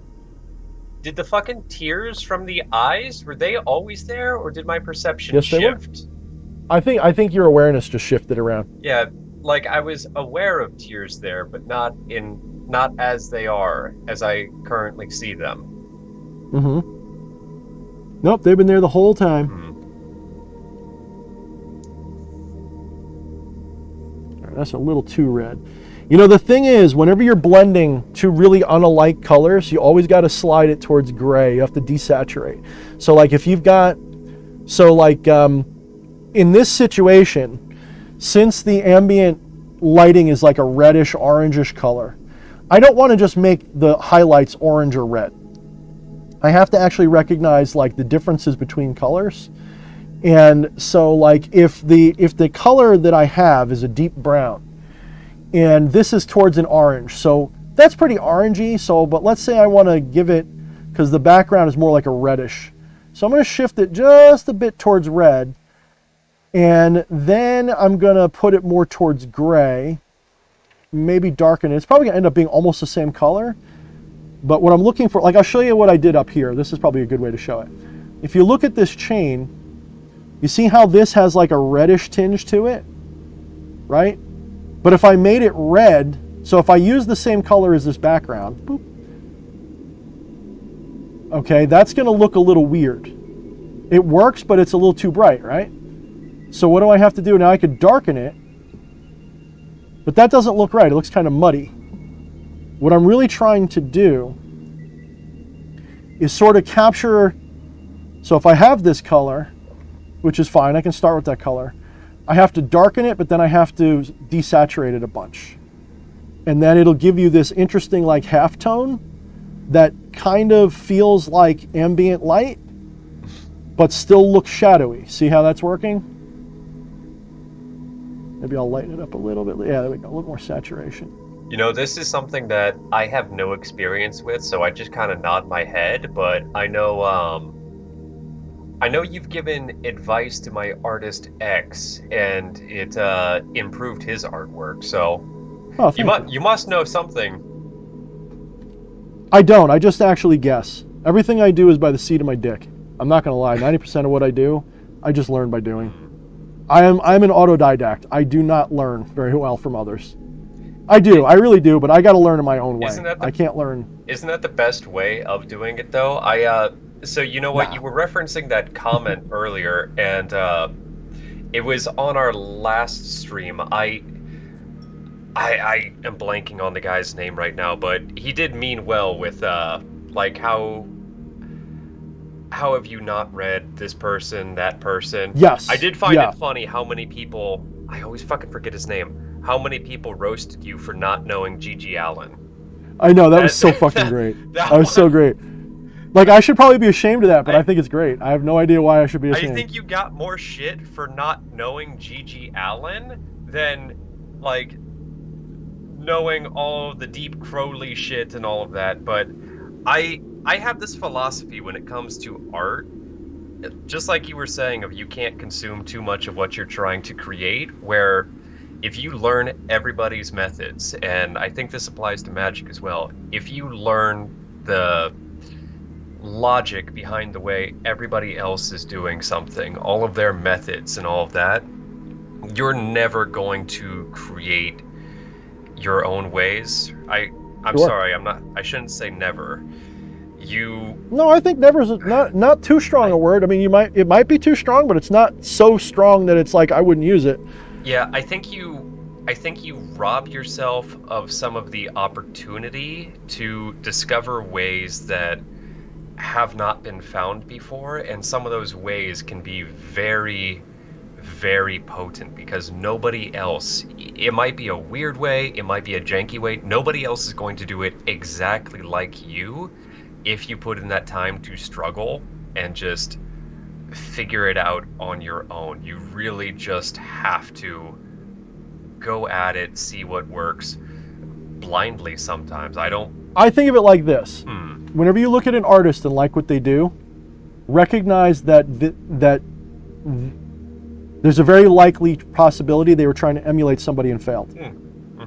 And what you're looking at is their result. Yeah. And you can save yourself a lot of ball ache if you just skip the step of trying to emulate and just go right to what's my style and go from there. Yeah, well, because even an emulation is never going to be perfect. I mean, if DH's artwork right there, you might be emulating somebody or whatever. I want to emulate DH and create my own artwork that is DH's artwork done by me. It is never going to be DH artwork because it's going to be, my lens, that whole thing I keep getting back to.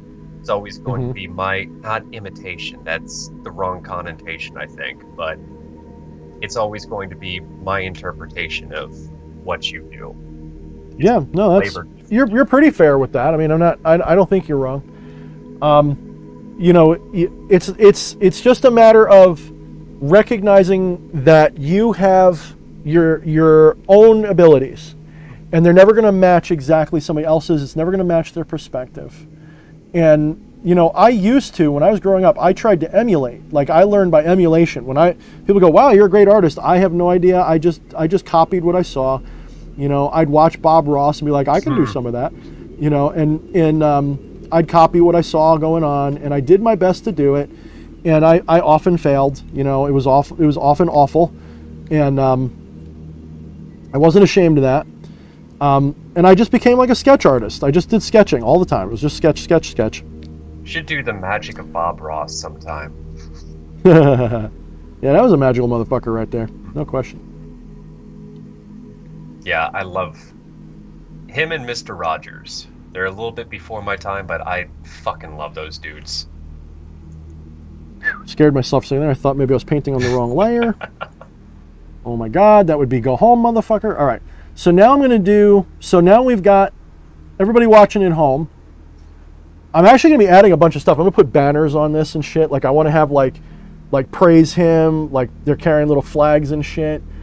And if I can, the only problem I'm having is I kind of wish that I had, I don't know if you guys can see my marker, but I kind of wish that I had more foreground to play with so that I could draw a couple of figures more clearly.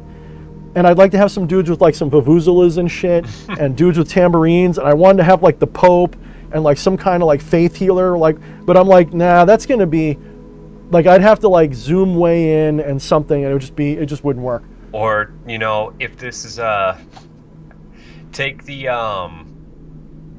work it in where if this is the front cover of a book, then it wraps around the back cover of the book is something that's connected as it wraps around. I think you know what I'm trying to say. Like the image, yeah, I mean, double the it could horizontal. Be like a mural. Yeah. Like I could do like a mural type of deal. Yeah, no, I follow you.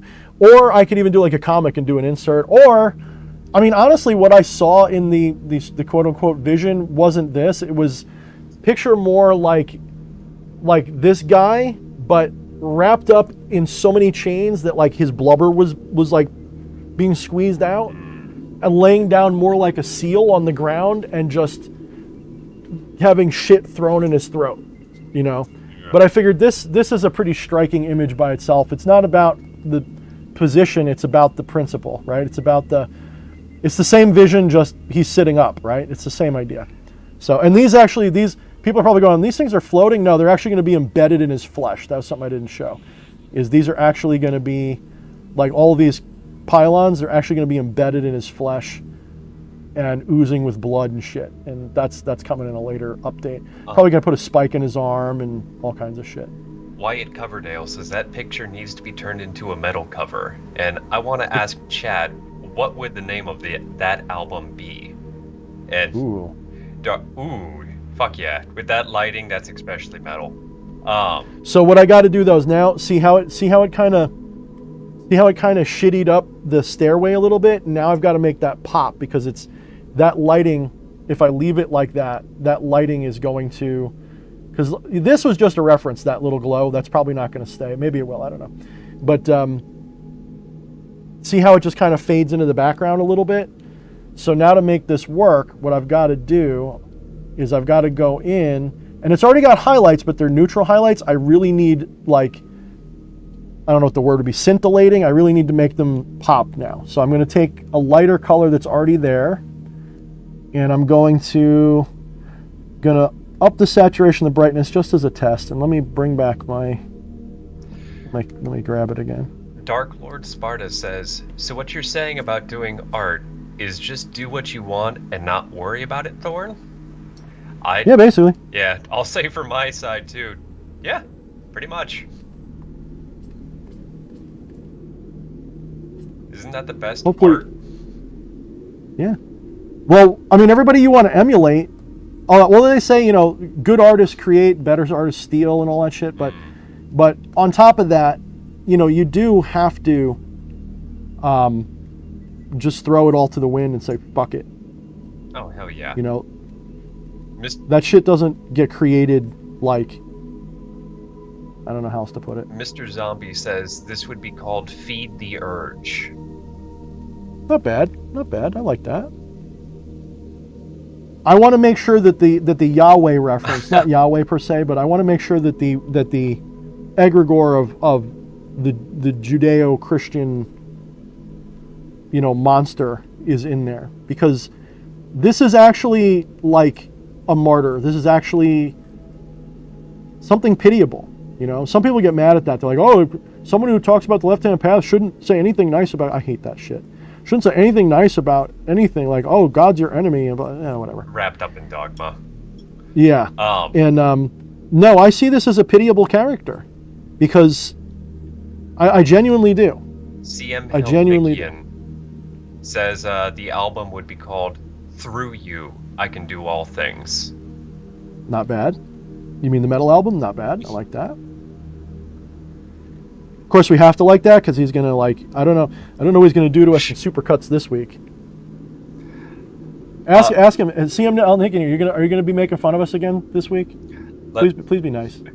I'm kidding. Don't be nice. Eddie Romanov. Or be a little nice. Eddie Romanov says, "Seasonings in the Abyss" by the band Panfagor. Also, let me tell you, when you and CM posted that video, I knew it was coming, but because I was busy all weekend, I didn't have a chance to view the work in progress that CM had been sending me. And then I just see my face on a push notification. Just DH posted a new video, and just my fucking goofy ass grin. And don't take yourself more seriously than your enemies. Just, oh no, what am I about to walk into?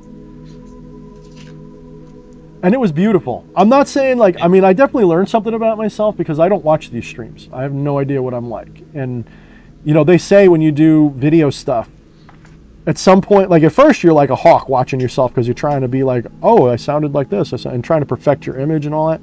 But at some point you just kind of stop watching yourself. And oh, God. So on some level, I'm totally, I have absolutely no self-awareness of how I am right now. And when I'm watching, I'm like, wow, am I really that big of a douche? Oh, it's same though. I do not watch myself back because I kind of can't stand it, but I can't stand seeing myself in playback. That's why I don't edit my own videos. I definitely like my personality better in writing. I wouldn't want to be my friend. Does that make sense? If I met myself, God, this guy's too much. Oh, I can't stand this guy. For everybody who gives me shit, I'm just like, you have no idea, man. You just don't know what it's like being inside. You have no clue. The one... It's not even self-loathing. It's just oh, God. The one thing that did make me laugh a lot is, I don't even remember when you did it in the video, but the thing. Oh, the pop? Yeah. I love that pop. Every time he did that, that was I don't know, that made my day. It started off okay, that's funny, and then just the more it got brought up, just fucking tears. The guy... Especially the timing. It was all about the timing. It was just...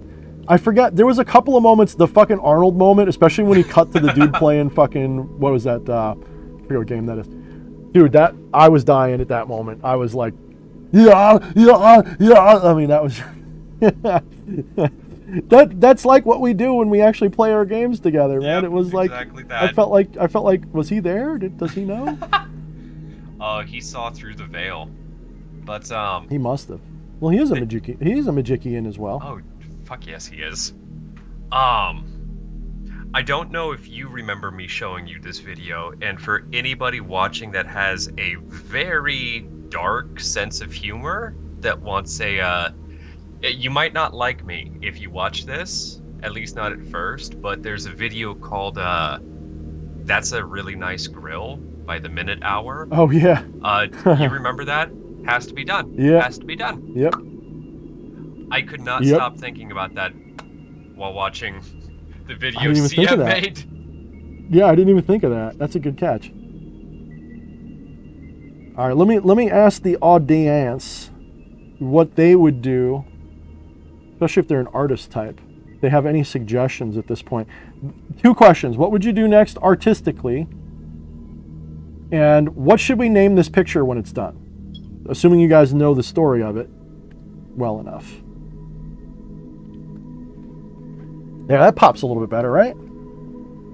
Yeah, they pop good now, right? So. They're still a little blendy, but so I got to darken some other stuff up. But I'd have yeah. to see it in full from this little ass view I have of it. I think the crowd could pop a little bit more. I'm not sure. Let me make it a little bigger. Let me move it up. There we go. I don't know. I feel like the crowd all blends together, but then again, they're kind of meant to. I don't know. That's one of the things that's sticking out to me. Crowds are hard, especially when you're doing impressionistic art. I am not going to sit there and render 10,000 people. Oh no, fuck that. Hell no. So what I used was some pointillism, and I just daubed them in so that they're rough shapes. Put a bunch of bald heads in there, and put some things that makes it more clear that there's people, because there's like crucifixes being carried around and shit, and maybe like some hands looking like there's people with their hands up in the air. Hopefully that's showing up for you guys.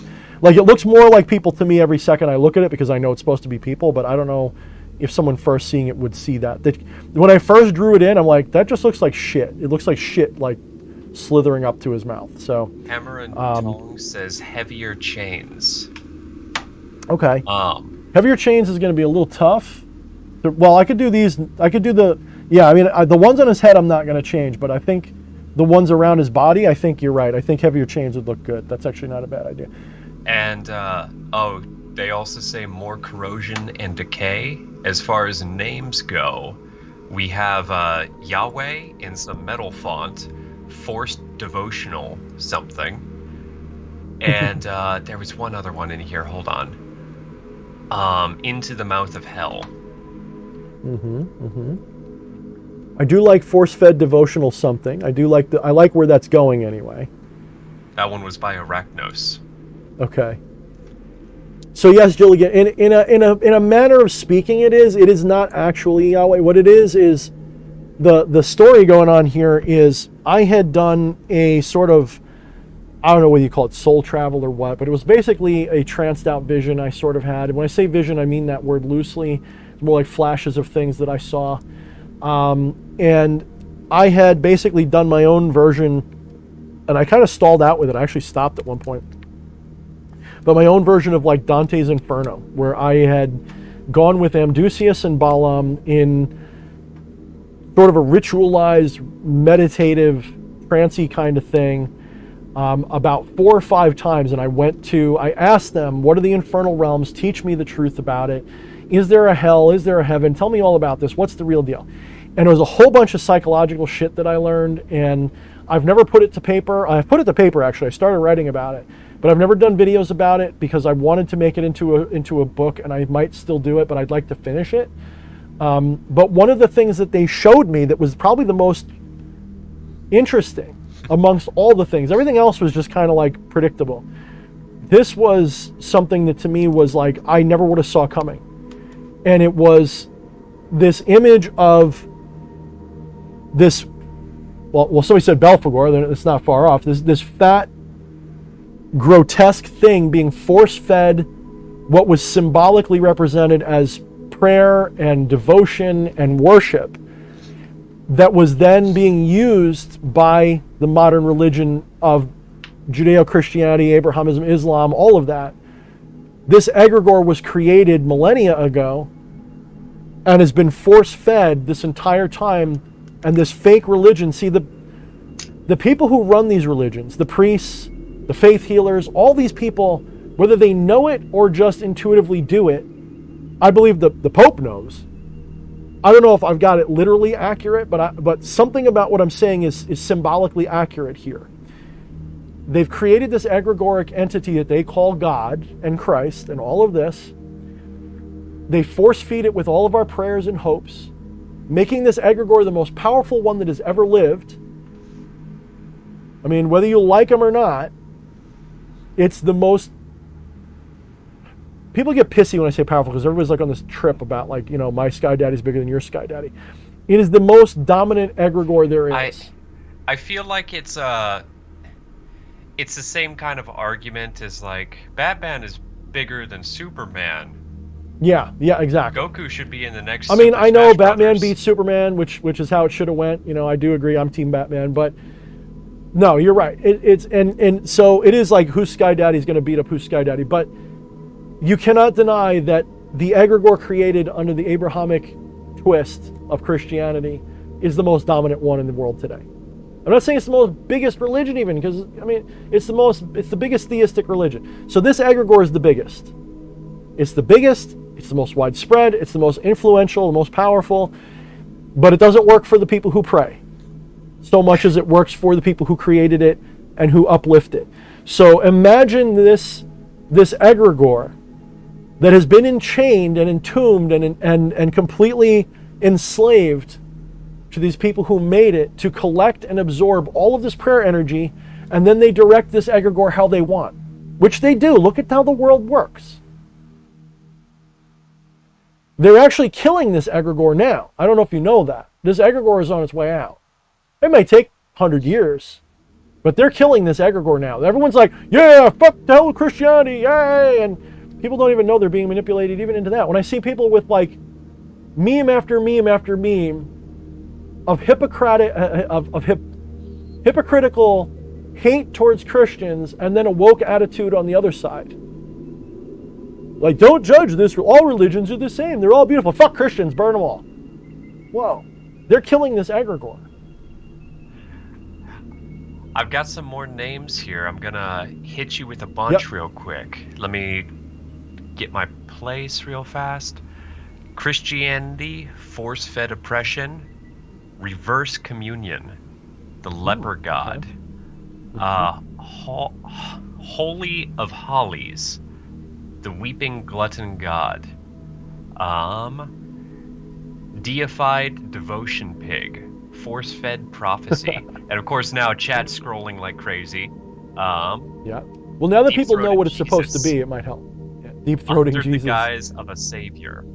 Decay. I was actually tempted, if I can cut in, on his forehead. I like the carved-in cross, but I'm halfway tempted to actually draw Calvary on his forehead, like as if like the crosses are like implanted on his forehead, and then put like I'm gonna find like a good picture of that scene and then recreate it, you know, with like the 3 crosses and like Mary there and like, you know, all this shit like on his forehead. But that might be a little more work than I want to do. Got a couple more. Decay of the Trinity, Mishad, the consecrated portion. Read that one again. Hold on, there's one more. Consumer of faith and the Lord of deception. Oh, and joy. Maybe like force-fed Messiah. I'm not as good with names. I'm good with profound statements, but not names. You gotta go on a vision quest, dude. No, I'm done with those for at least a couple days. Sin pig. I can't, man. I just can't. I can't handle the DLs, man. I can't handle it. Now you see what's interesting. You now gotta if I format your hard drive first. Yeah. Now you see I'm actually deleting the bottom layer and it's not ruining the picture. See, that's a good sign. I'm still going to leave it in, but you can see, that's how you know, like your base tone just shows you where it is, and your highlights and your contrasts are what actually bring it out. So that's good. Happy with that. Happy with that. All right. I'm just gonna nod and agree. Well, I mean, if it's ugly to people, they can say something. I don't want to hear it, but if it's true, I want to hear I meant it more as like, tell me the I truth. see what you're saying, but I have no Truth only. experience with art. Well, maybe art needs experience with you. So, like, I'm going to do one of these things. Hopefully I can render this. If not, then I may have to rethink it a little bit. I could always delete things and have these hung in chains, but I want them embedded in his flesh. Though I realize I probably should have had it more angular, but I think it'll look okay. It's not my greatest. I kind of like thought about this for like an hour or two. Like, how do I do this so that it shows what I want? Let me get the angle of this Bazoobi here. Eddie Romanov says, force-fed Messiah makes me think about foie gras. Foie gras Yeah, face. yeah, yeah. I like that. Yeah, foie gras Messiah. Would you eat foie gras? I don't know. Probably not. Eh, I'm not really into that. You know, like I don't eat lamb either. Like I feel bad. I won't eat veal. yeah, it's same here. It's one of those things I feel bad about. Plus, I mean, if you gave it to me, I'd eat it. But you know. I just don't like soft textured food either. Like, me and the guy I was seeing went out and he insisted that we try this fucking. It's like two pieces of fish. And I'm not talking about fillets or anything. I'm talking about like this big of two pieces of sushi that big. Just some rice and some fatty tuna. Two pieces, fucking $25.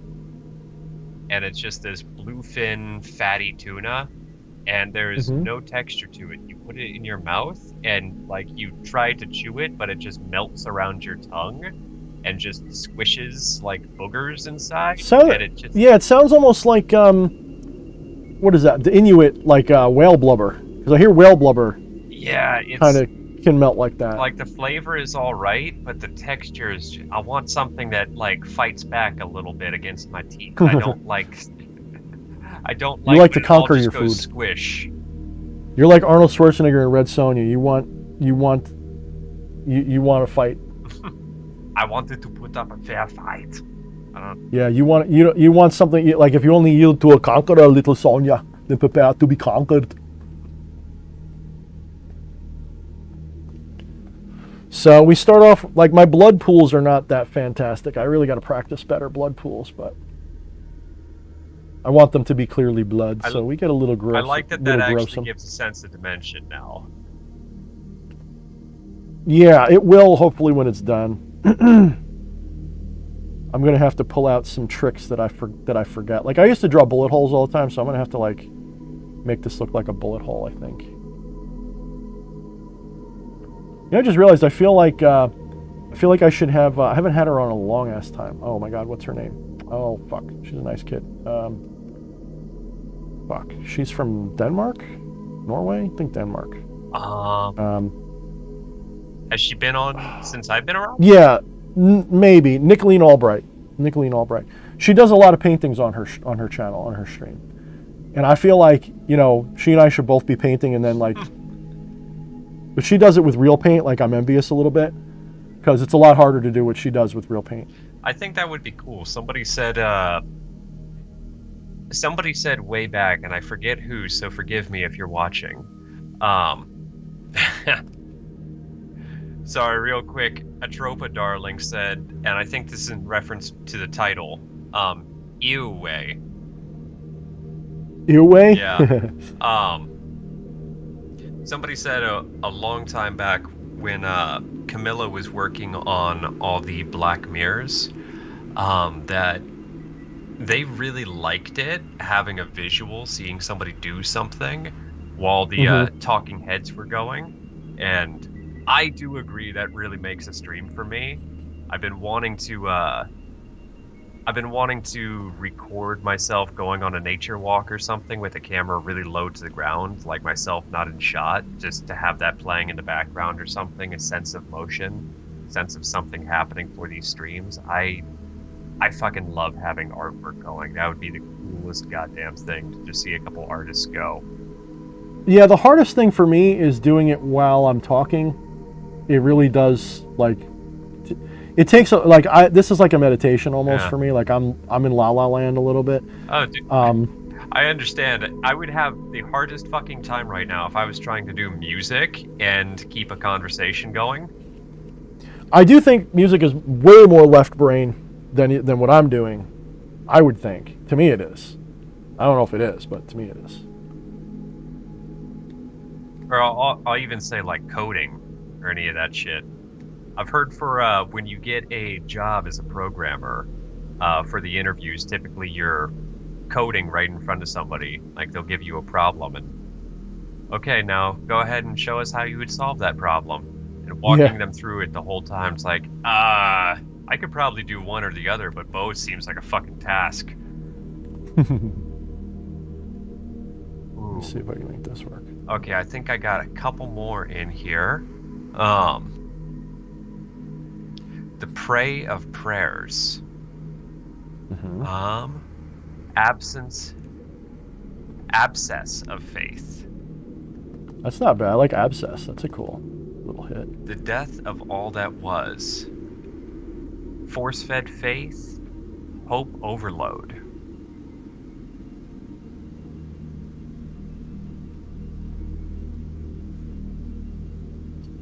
I don't know. We need something that captures,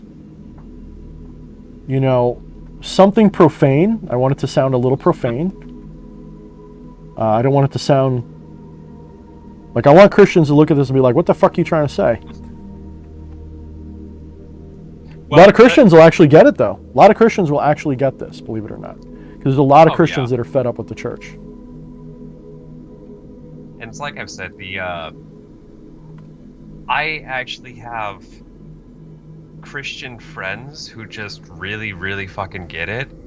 And we can have really open conversations about things, and we both walk away completely disagreeing, but just I see where you're coming from and not mad or anything. Like, it's just nice to talk openly.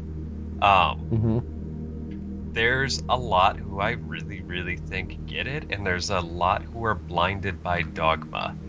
I mean, let's face it, you could paint anything you fucking want there, and there's going to be a bunch of Christians who fucking will scream blasphemy. Sure. You could paint a daisy. I mean, there's a lot of, look, people generally suck. This is why, I'm actually feeling like, hey, maybe this whole attachment to not a live anything, like saying like, oh, we got to stop the New World Order. Yeah, maybe not. Somebody says, sorry, Angelo. Like, I'm not saying Thanos was right, but I'm saying I understand. Angelo says all the people should have raised dollar bills in their hands. That's a cool idea, but they'd be so small. I don't know. Maybe that's a brilliant idea. Like down here, like that's what he said. Like he's saying what I was saying before. I wish I had. I could have like brought this into the foreground a little bit more, like using perspective, like make this look like, I don't know if you can see what I'm saying, but I wish I could have made that come up a little bit and made it come right at the camera more instead of the bottom. Like I should have brought it, like maybe I should have had this just come, but the problem is that I would have cut off too much of his body, because the original version I had it coming straight out. I'm like, well, then you can't even see him. It's just like a crowd of people and you don't see how fat and gross he is. So I really wanted his grossness to be on full effect, not just the crowd, because the crowd is also more work. So there's a few others here. The enslaved enslaver, spiritual genocide, Yahweh, the abomination of desolation, pearly gates, soul-sucking lies, hallowed be thy name. Sorry. I like that one. That's the one right there. The ha-hoo. Thy kingdom come. God damn it. Hallowed be thy asshole. Rainbow. How about hollow? Oh. Hollow. How about hollow be thy name? How about that? Not hallowed, but hollow. I dig it. Hollow be thy name. Yes. Yes. Oh. Rainbow Dash's unholy jar. Am I spelling hollow right? I'm still in drawing mode. Is that how you spell hollow? Yeah. Hollow be thy name. I like that. I think that's it, guys. How do you guys like that? Hollow be thy name? Say yay or nay. You don't have to like it. You can hate it if you want. Would you like to make any guesses on who suggested that? Oh, you're looking at chat, you know. What, the hollow be thy name? Yeah. No, who said it? CM Helnikian. CM. Yeah, I like that. Hollow be thy name. That's pretty. That sounds like it needs a couple guitars coming in right now. Right? You know what? Fuck it. That's what. Yeah, hold on. Let's do that. Let's do the. I need a 3-part Iron Maiden harmony right now. I don't have that, but what I do have is. I I have this, hopefully. Hopefully it's the right one. Hallowed be thy name. Good song title. I swear. Okay, it's been a while since I've listened to Iron Maiden, but I swear that's a song. It probably is. Somebody check real quick. I'm gonna hate right now. Yeah, somebody check real quick, because if that's yeah, hallowed be thy name. Iron Maiden. fucking damn it. No, it's spelled differently. Like I can't like bite off a song title. No, it's not. It's the ALL version of Hollowed. Oh. I mean, oh yeah, of course. I fucking know this song. God damn it. Yeah, no. I'm sure there's an album that exists out there or something that. Am I still here? Yeah, you're still here. Okay, okay. This guy froze up again for me. Yeah, I knew I fucking knew this song. It's the one where fucking the singer, I'm forgetting his name right now, he holds a note for like fucking 30 seconds, it feels like. Huh. Yeah, Eddie knows. Running low. Yeah, if anybody hasn't heard that song by Iron Maiden, Hallowed Be Thy Name, just listen to the intro. The fucking lungs on that guy or something else.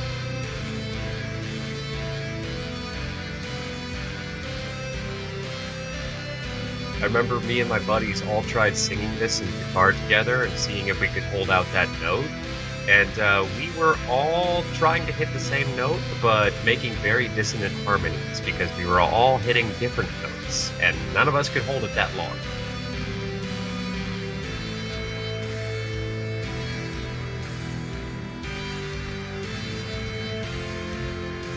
I keep forgetting with this kind of paint, dark on the bottom, light goes over it because the way it blends. See, you remember and learn new things all the damn time. I'm gonna have to merge some layers here.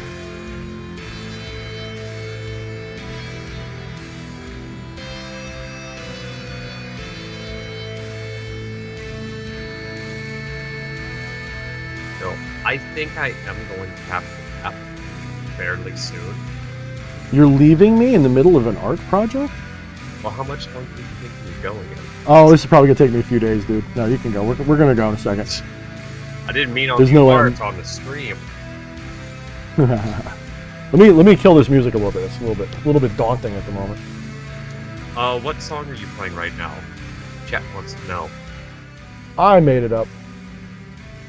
So, I just call it metal intro. It's got no name. so you got to go to the Fatefinder Reverb channel. It's actually not there.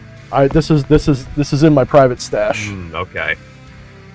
I really should start putting my stuff. Not that it's that good, but I really should start putting some of my stuff up for more general consumer use. Sell everything out, right, guys? It's a very left-hand thing to do. Hey man, I'm telling you, put it up on Bandcamp. You can totally set it for free downloads, and people have the option to tip you if they want. True. I'll probably do that. I don't know. I'm lazy about it. Like I'm so focused on these other things, and like I said to you, like I kind of need like I'm gonna eventually soon need somebody who's just like my. I need to delegate to somebody. Like I need somebody to delegate to at some point. Yeah, I was about to say like fucking give me the tasks and I'll make it happen. Well, I want to pay you. I don't want to just be like do my shit because I'm lazy. Like I want to be an employer. I don't want to be that guy. Because I mean, I will. Here's the thing: I'm a very noble soul. I'm very kind and polite and sweet, but I will take advantage of your ass if you let me. And I know you're going to be like, "Oh, I'll stop you." No, you won't. Oh, fuck you! I would. No, you probably would, but by then it would be like ugly. It wouldn't be cool anymore. I just need to. I'm a really good boss, though. I need to get good on the Python things because I'll just try to fucking program that will do all of it for us. Mm-hmm. Yeah, fuck humanity. We're gonna go machine. Yeah, we're gonna give it to the machines early, so that this way they don't take it from us. That's how we're gonna win. I am actually I am enrolled in a machine learning class, and I am fucking. Oh, so you're bringing it in. You're fucking starting it. terrified. You're like, I'm gonna Skynet us all like an idiot. I am gonna upload DH to Skynet. Fuck. That'd be the dumbest thing you ever did. I'll be like, oh, what is this, Pong? No, this is how we should. Let us play Pong. Why are the missiles going off? I don't know, dude. It said Pong. I don't know. I'll be right back. I'm gonna use the bathroom. All right. I think I'm gonna add a shadow layer and call it done for today.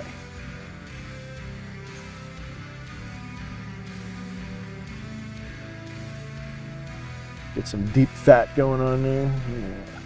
Gotta get that underbelly right there. That's the good shit.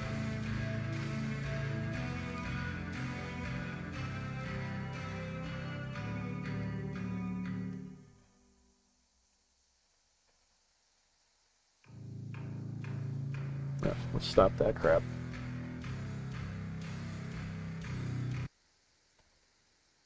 Ooh.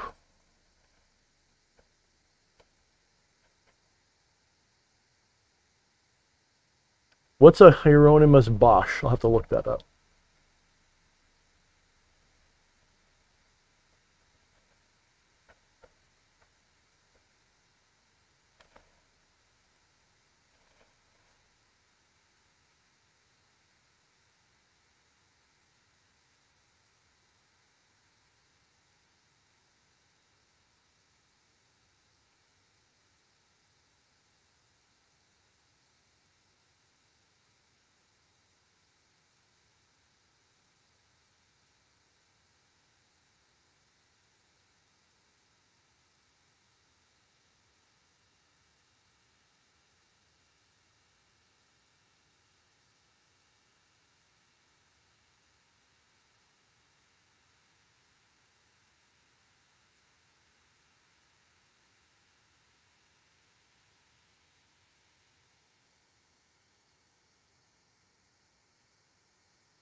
Okay, there we go. Pleasure. Oh, where? I'll get my net. Let's see. So this is a little bit janky here. Hopefully I can do this. I must be a little bit flaggy. Must be getting time for me to call it. Nope, nope, that'll work. That works. So you got to cheat a little bit. Like I'm using mostly painterly stuff going on, but every now and then I just got to go with what I know how to do.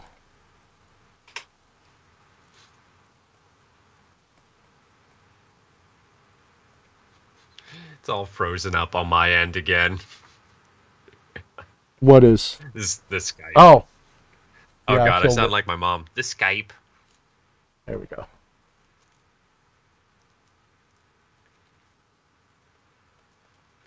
So you said 6 o'clock tomorrow for the no, sorry. Yeah, for 6 o'clock my time.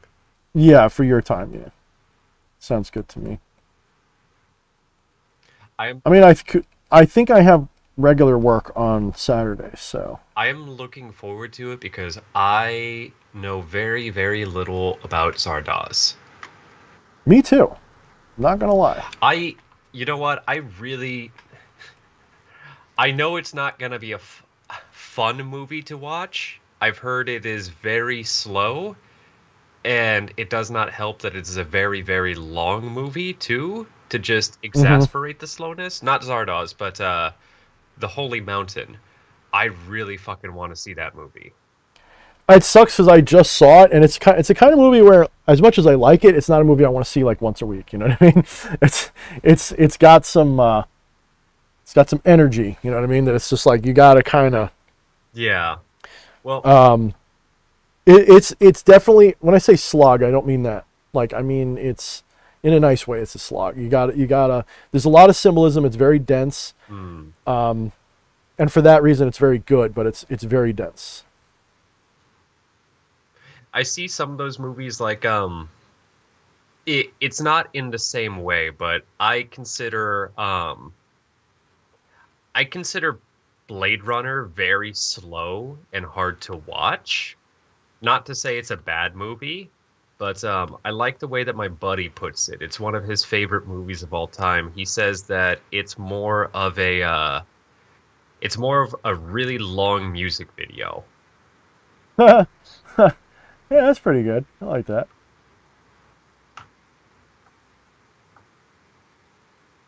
Yeah, that works.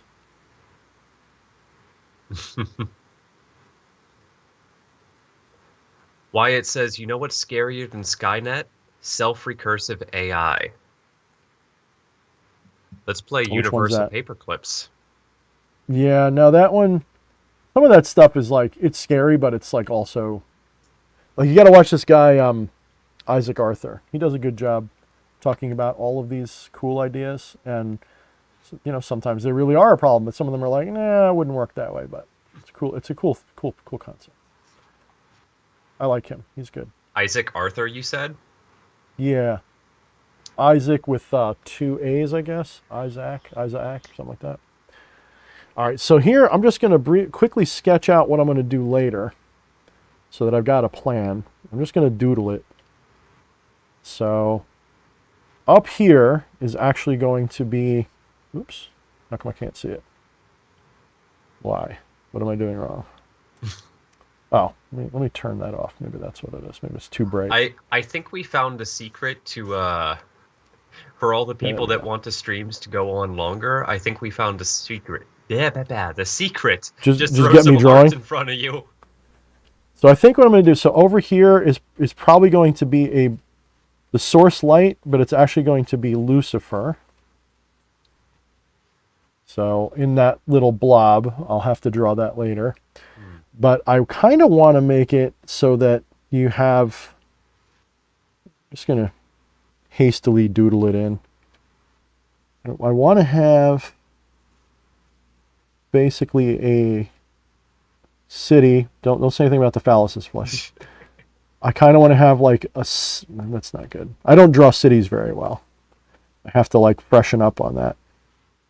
But I kind of want to put like a city, like a fantasy-ish looking city, sort of on top of a pinnacle, because I want this to be like pandemonium. So something like this. And that will be illuminated in the light there in the background. So this will be all darkened in type of thing. Like I could probably just zoom it in real quick. People talking shit? Oh no, I'm laughing at Hmm? Hmm? Eddie is hitting me up in the DMs right now, and I'm just going to read it live on air. I don't think he would mind. He said we should do a stream of Ultimate Pain, where it's just you and me talking about programming while DH doodles. And I don't know, Kenneth Anger's Lucifer Rising playing on mute in the fourth corner. Yeah, it'll just be me, Eddie, and a couple other buddies I have, just all fucking talking about programming. Nerd. I'll have to get like a picture of a castle or something and just kind of emulate it. You should do the tower from the, like, obviously not actually, but the tower from The Last Unicorn. Oh, the same thing I did in Bindaria? I'll reuse that? Yeah, it's such a good setting. Well, we have been playing it. We were actually going to play it again soon. I just kind of like, I was about to, and then I got kind of like, could be, you know.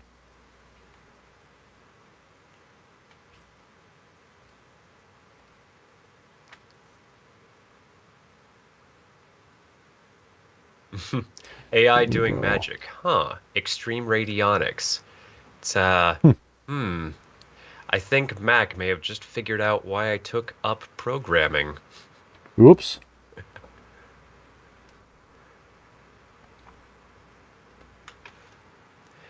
And why it says this maybe doesn't apply to you and Thorne, but the basilisk is the most terrifying info hazard I know. That one is Turn off Kyle. Turn off Kyle Hill. that one is really, I don't know. With a lot of it, I just think back to what you were saying earlier Damn it. with I drew on the wrong layer. you're a true artist now. If I had $1 for every time I did that, I wouldn't need to do anything ever again. I can't tell you how many times I've been doing image manipulation in GIMP and fucking realized because I love GIMP, but some of this shit, it does destructive editing. And just to realize that I destructed the wrong layer. And I realize it too far in to really go back. Oof. But that's okay. That's tearing up the painting and throwing it into the ocean. There is only True. forward. It happens. That's right. Yeah, I need to like look up some pictures of like citadels and castles. This is just a rough, really rough. Maybe it should have some. Yeah, let's do some layer. Like here's some buildings, something like that. No detail, just the silhouettes, something like that. Because Pandemonium was supposed to be on the hill.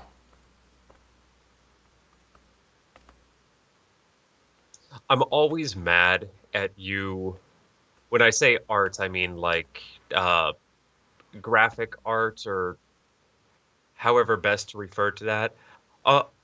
Always a little bit jealous because I see how quickly you folks can just knock something out so quickly. Take what's in your head and just put it there. There's nothing in my head. That's the problem. I'm not a visual thinker, so I'm seeing it this for the first time too. But go ahead. Yeah, You're not wrong though. Yeah, it's fucking astounding to me, and I know it's one of those things where if I put in enough time, I could do that too. But it's just like every time I'd just rather do something else. I kind of feel like, I don't want it bad enough. I'd rather focus that time on getting better at music or getting better at programming or something like that. Let the art people do their art. That's why I like. I'll commission shit. One of the things I like about this style of painting is I'm not doing the easy, quick way. I'm doing the slow shit. But one of my favorite styles of art is just way sloppy, quick. And you see how this is just silhouette-y? I like stuff like that with some lines in it to give impressions. I love that style.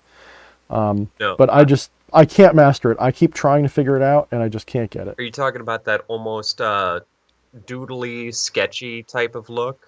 Like very intentional, but quick. I mean, I can actually show you. Well, I couldn't right now, but I could show you if I show you my screen, which I'm not going to do. But I could show you like what my current Windows background is. That would give you an idea of what I'm talking about. There we go. No, Star maybe a little bit bigger. No Kiss GP asked what program is this? This is, Ah, correct me if I'm wrong, that's Clip Studio Paint? Yep, Clip Studio Paint. Says it right at the top. That landed perfectly. That's exactly where I want. So that's basically Lucifer right there. Bang. Yes, because in hell, you must always see the light of hope in the very distance, but you can never reach it. See that composition now? How does that look composition-wise? See, your eye is looking at him, but man, you can't help but want to look at that. And you're like, wow, what is that? And you're like over here, like, oh shit, like look at this dude. He's like all fucked. Like, oh yeah. Oh yeah. I like it. I like it. Yeah, I love when the shading comes in. Yep. I keep forgetting that shading is there. It's kind of, to me, that's like, in music terms, that's like when you solo an instrument That's cool and you're too. so focused on just that one instrument making it sound good that you forget what the entire song sounds like in context. Mm-hmm. You think I should lighten that, or see now I'm at that like picky part. Like, what do I like better? Something about that's cool if it had a little bit of light there. But this looks like something else. This looks more, I don't know. I don't know. I love how much I love the level of illumination that's on him when it's really Hmm. bright, but Hmm. I like the background more when it's more Like really dimly dark, lit. right? Yeah. Maybe not to that So level, but yeah, about there or one higher. theoretically, I could do that. All I got to do, I just have to redo my, like, I have to, there's a way to do it, is all I'm going to say. There's a way to do it. Because that's not adding much illumination to his blubber. It is, but it's not that important. I could make a mask. Mr. Zombie says they like it dark. I do too, but I do feel like over here, like, let me see if I can just quickly, you got me wanting to bang it out now.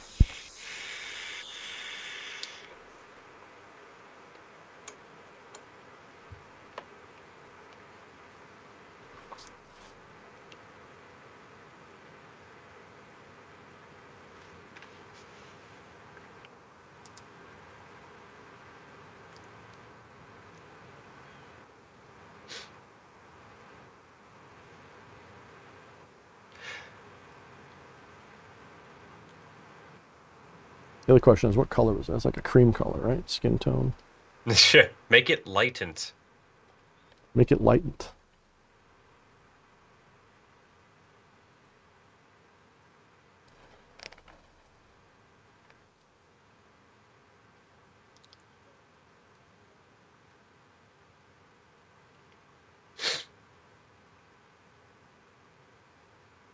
That's not bad. I like that. What do you guys think? A little better? Feel free to yay or nay that shit. That's not bad too. I like that. What should you guys like better? That orangey? Or should I go with that more reddish? I like the reddish too. I'm a little bit more of a fan of the orangish, but let's see what You like the chat says orangish? too. Paint with Thorne. I I I feel like I actually love having people there to input, and it's something that I'm taking a break on music right now to focus on other things, but when I do get too much red on the skin, says Mr. Zombie. Yeah. When I get orangey, Especially with that white light. Yeah, it's a little too red. I agree. Wyatt says he likes the red light, CM says orangish, and so does Blade and Cloak. All right. So that main light you're all saying leave. Let's tone down Fat Boy a little bit. It doesn't seem to be working. Why is it not working? Oh, it's because of this. But I like that. Yeah, okay. How about like that? Because that's too little. That's good. I like somewhere in there. That's not bad. It's got a balance, is really what it is. Mm-hmm. But the problem is he's no longer, like, he's sticking way out now.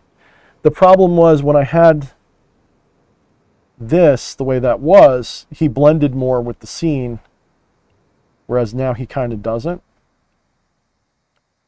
Now that's pretty good. It gives you a little bit of mist. And let's not forget, I mean, I have plenty of options where I can go over top this with, let me see, what do I got? So this might, I haven't thought this too deeply through. It's kind of seat of my pants, but I feel like it could have some magical equivalences. But one thing that I feel like the digital medium does to art in general, both what you're doing, music, whatnot, is you get so burdened by the abundance of choice of it could be this way, it could be that way, that a lot of people can become paralyzed by that abundance where I'm trying to work with the philosophy, and I found it a lot more enjoyable when I do, of very, very rapidly just making almost destructive decisions of, I'm committing this to a WAV file or whatnot. It has to be this way because I cannot go back. and it simplifies all choices moving forward because you Hmm. can't go back on that. You absolutely have to commit to it. And by the time you get to the end, you realize that one choice that felt like it was everything really did not actually matter that much. It was more important to make the choice and then you craft things around it that fit. Hmm. I definitely agree with that. Well, it's the happy little accident principle. Yeah, well said. You know, that's like Bob Ross in a nutshell. Okay, What somebody I knew so was trying to convince me that that Bob Ross, each one of his paintings is where he hit a body. yeah, I know. I've seen that joke. It's a good joke.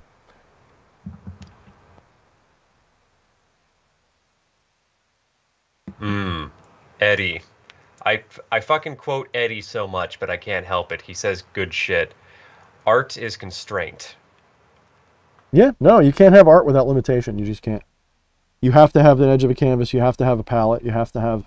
Art does not work when you can do whatever you want. Mm-hmm.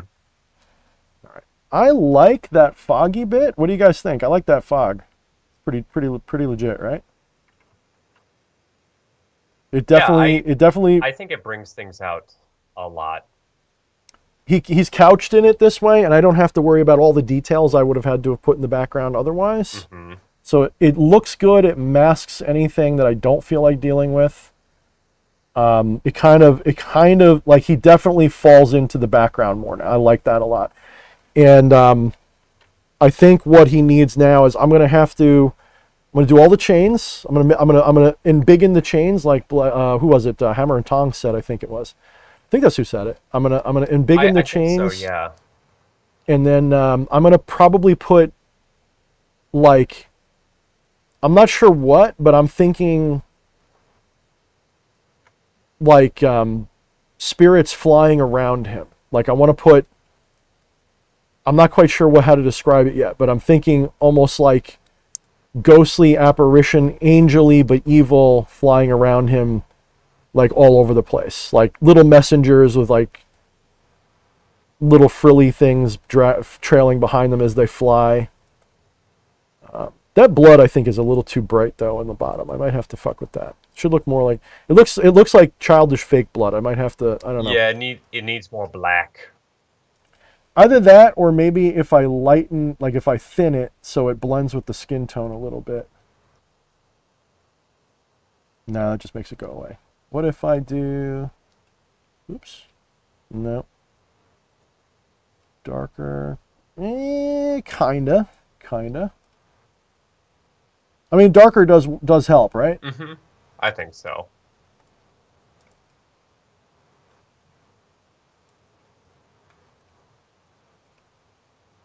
That's actually not bad. Yeah, that's good. That hides it pretty good. I think I'll leave it like that. Still a little childishy, but it's not bad.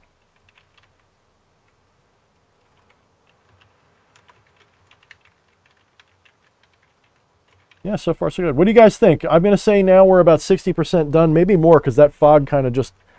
Between the fog and the background, I feel like I'm pretty close to done now. It's just going to be the chains and a little bit of detail. I don't know. What do you guys think in the comments? Is that... Are we approaching good enough? Now here's the question. Came a long If you guys... fucking way. Here's the question. Do you guys want me to put this as a poster to sell on Teespring? Would you buy this, or is it just kind of good? Let me know in the comments. I want to vote. When I finish this, would you buy a poster of this, or would you buy a tapestry or a something like that of this if I made one? I'm not just doing it for that reason, but I'm really curious. Would you guys, because I'm not going to go to the trouble of making it if nobody wants it. But if you guys think you'd buy a copy of this, let me know what you want. Do you want like a poster? Should I make it a canvas? Should I make it tapestry? I think a canvas would probably be the best for this. I would hang that on my front door so that Jehovah's Witnesses know exactly what they're getting into when they knock. So I definitely think I'm going to try to doodle in that cavalry scene on the head. I'm gonna try it. I'll try that tomorrow when I fucking get around to it. I like that.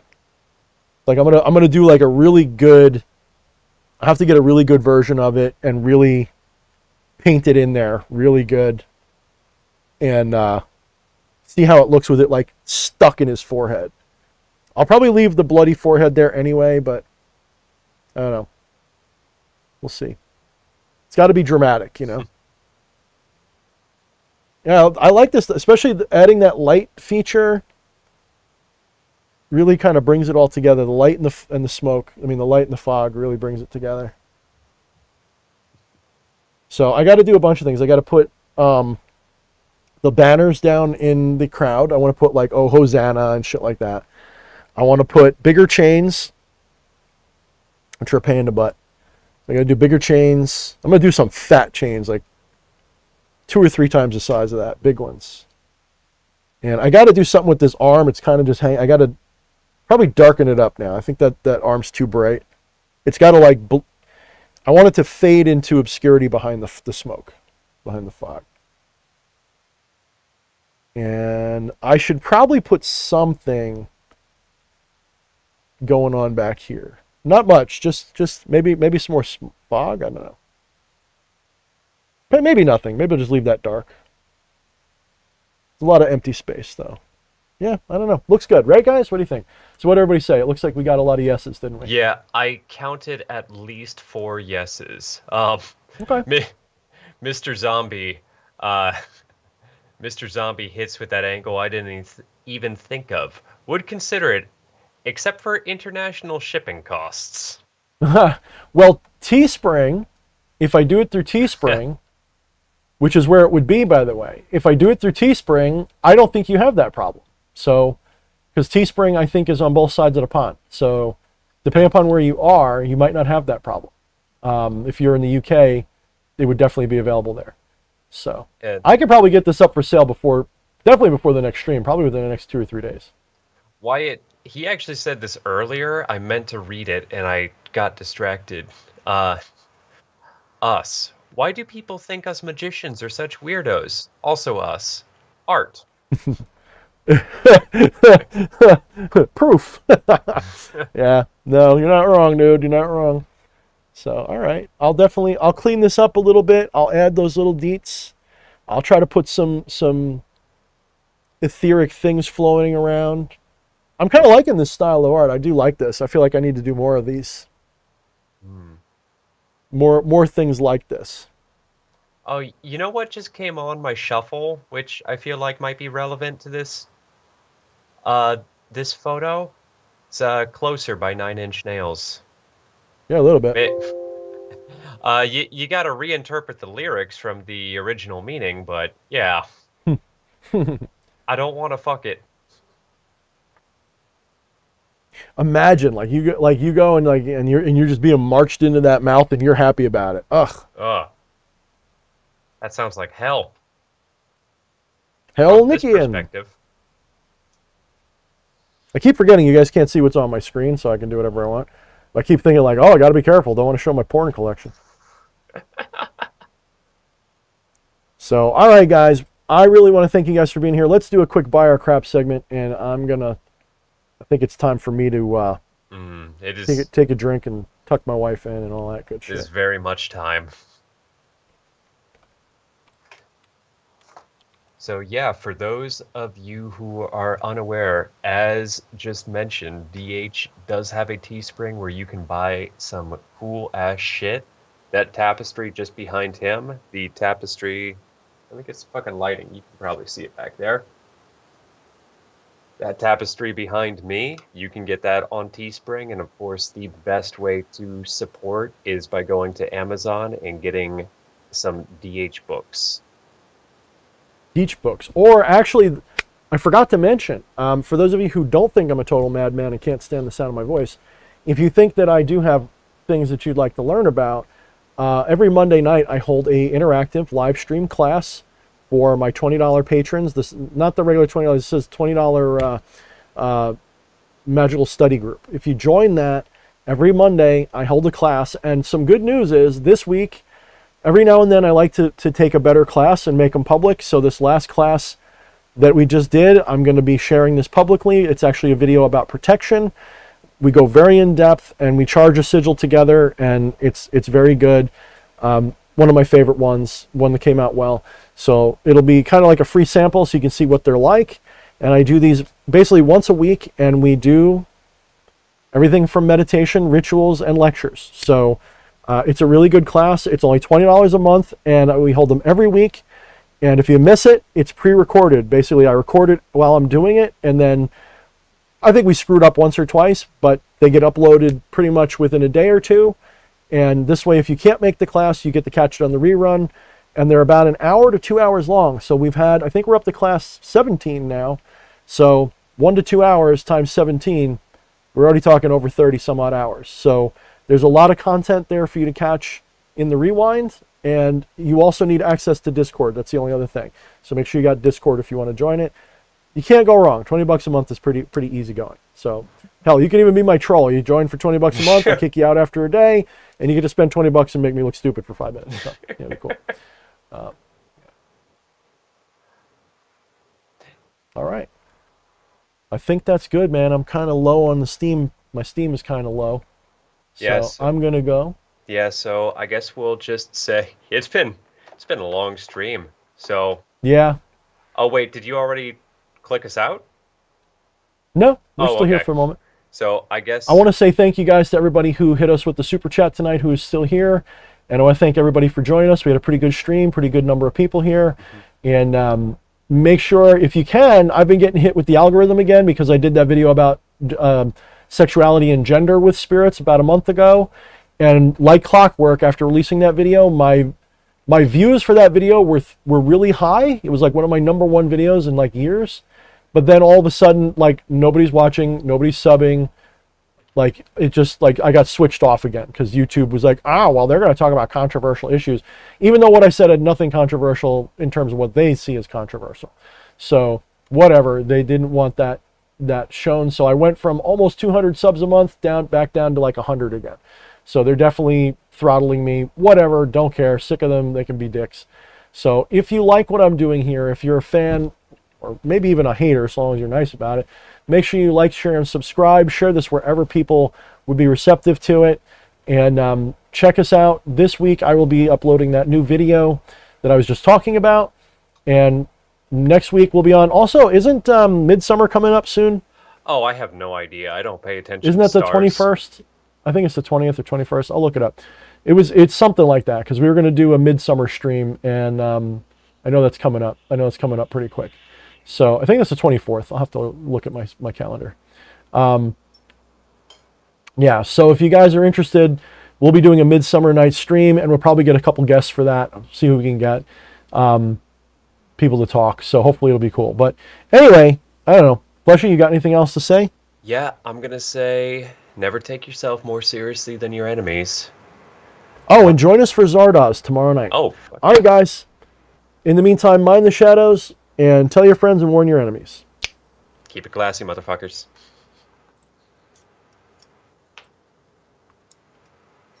And on that note.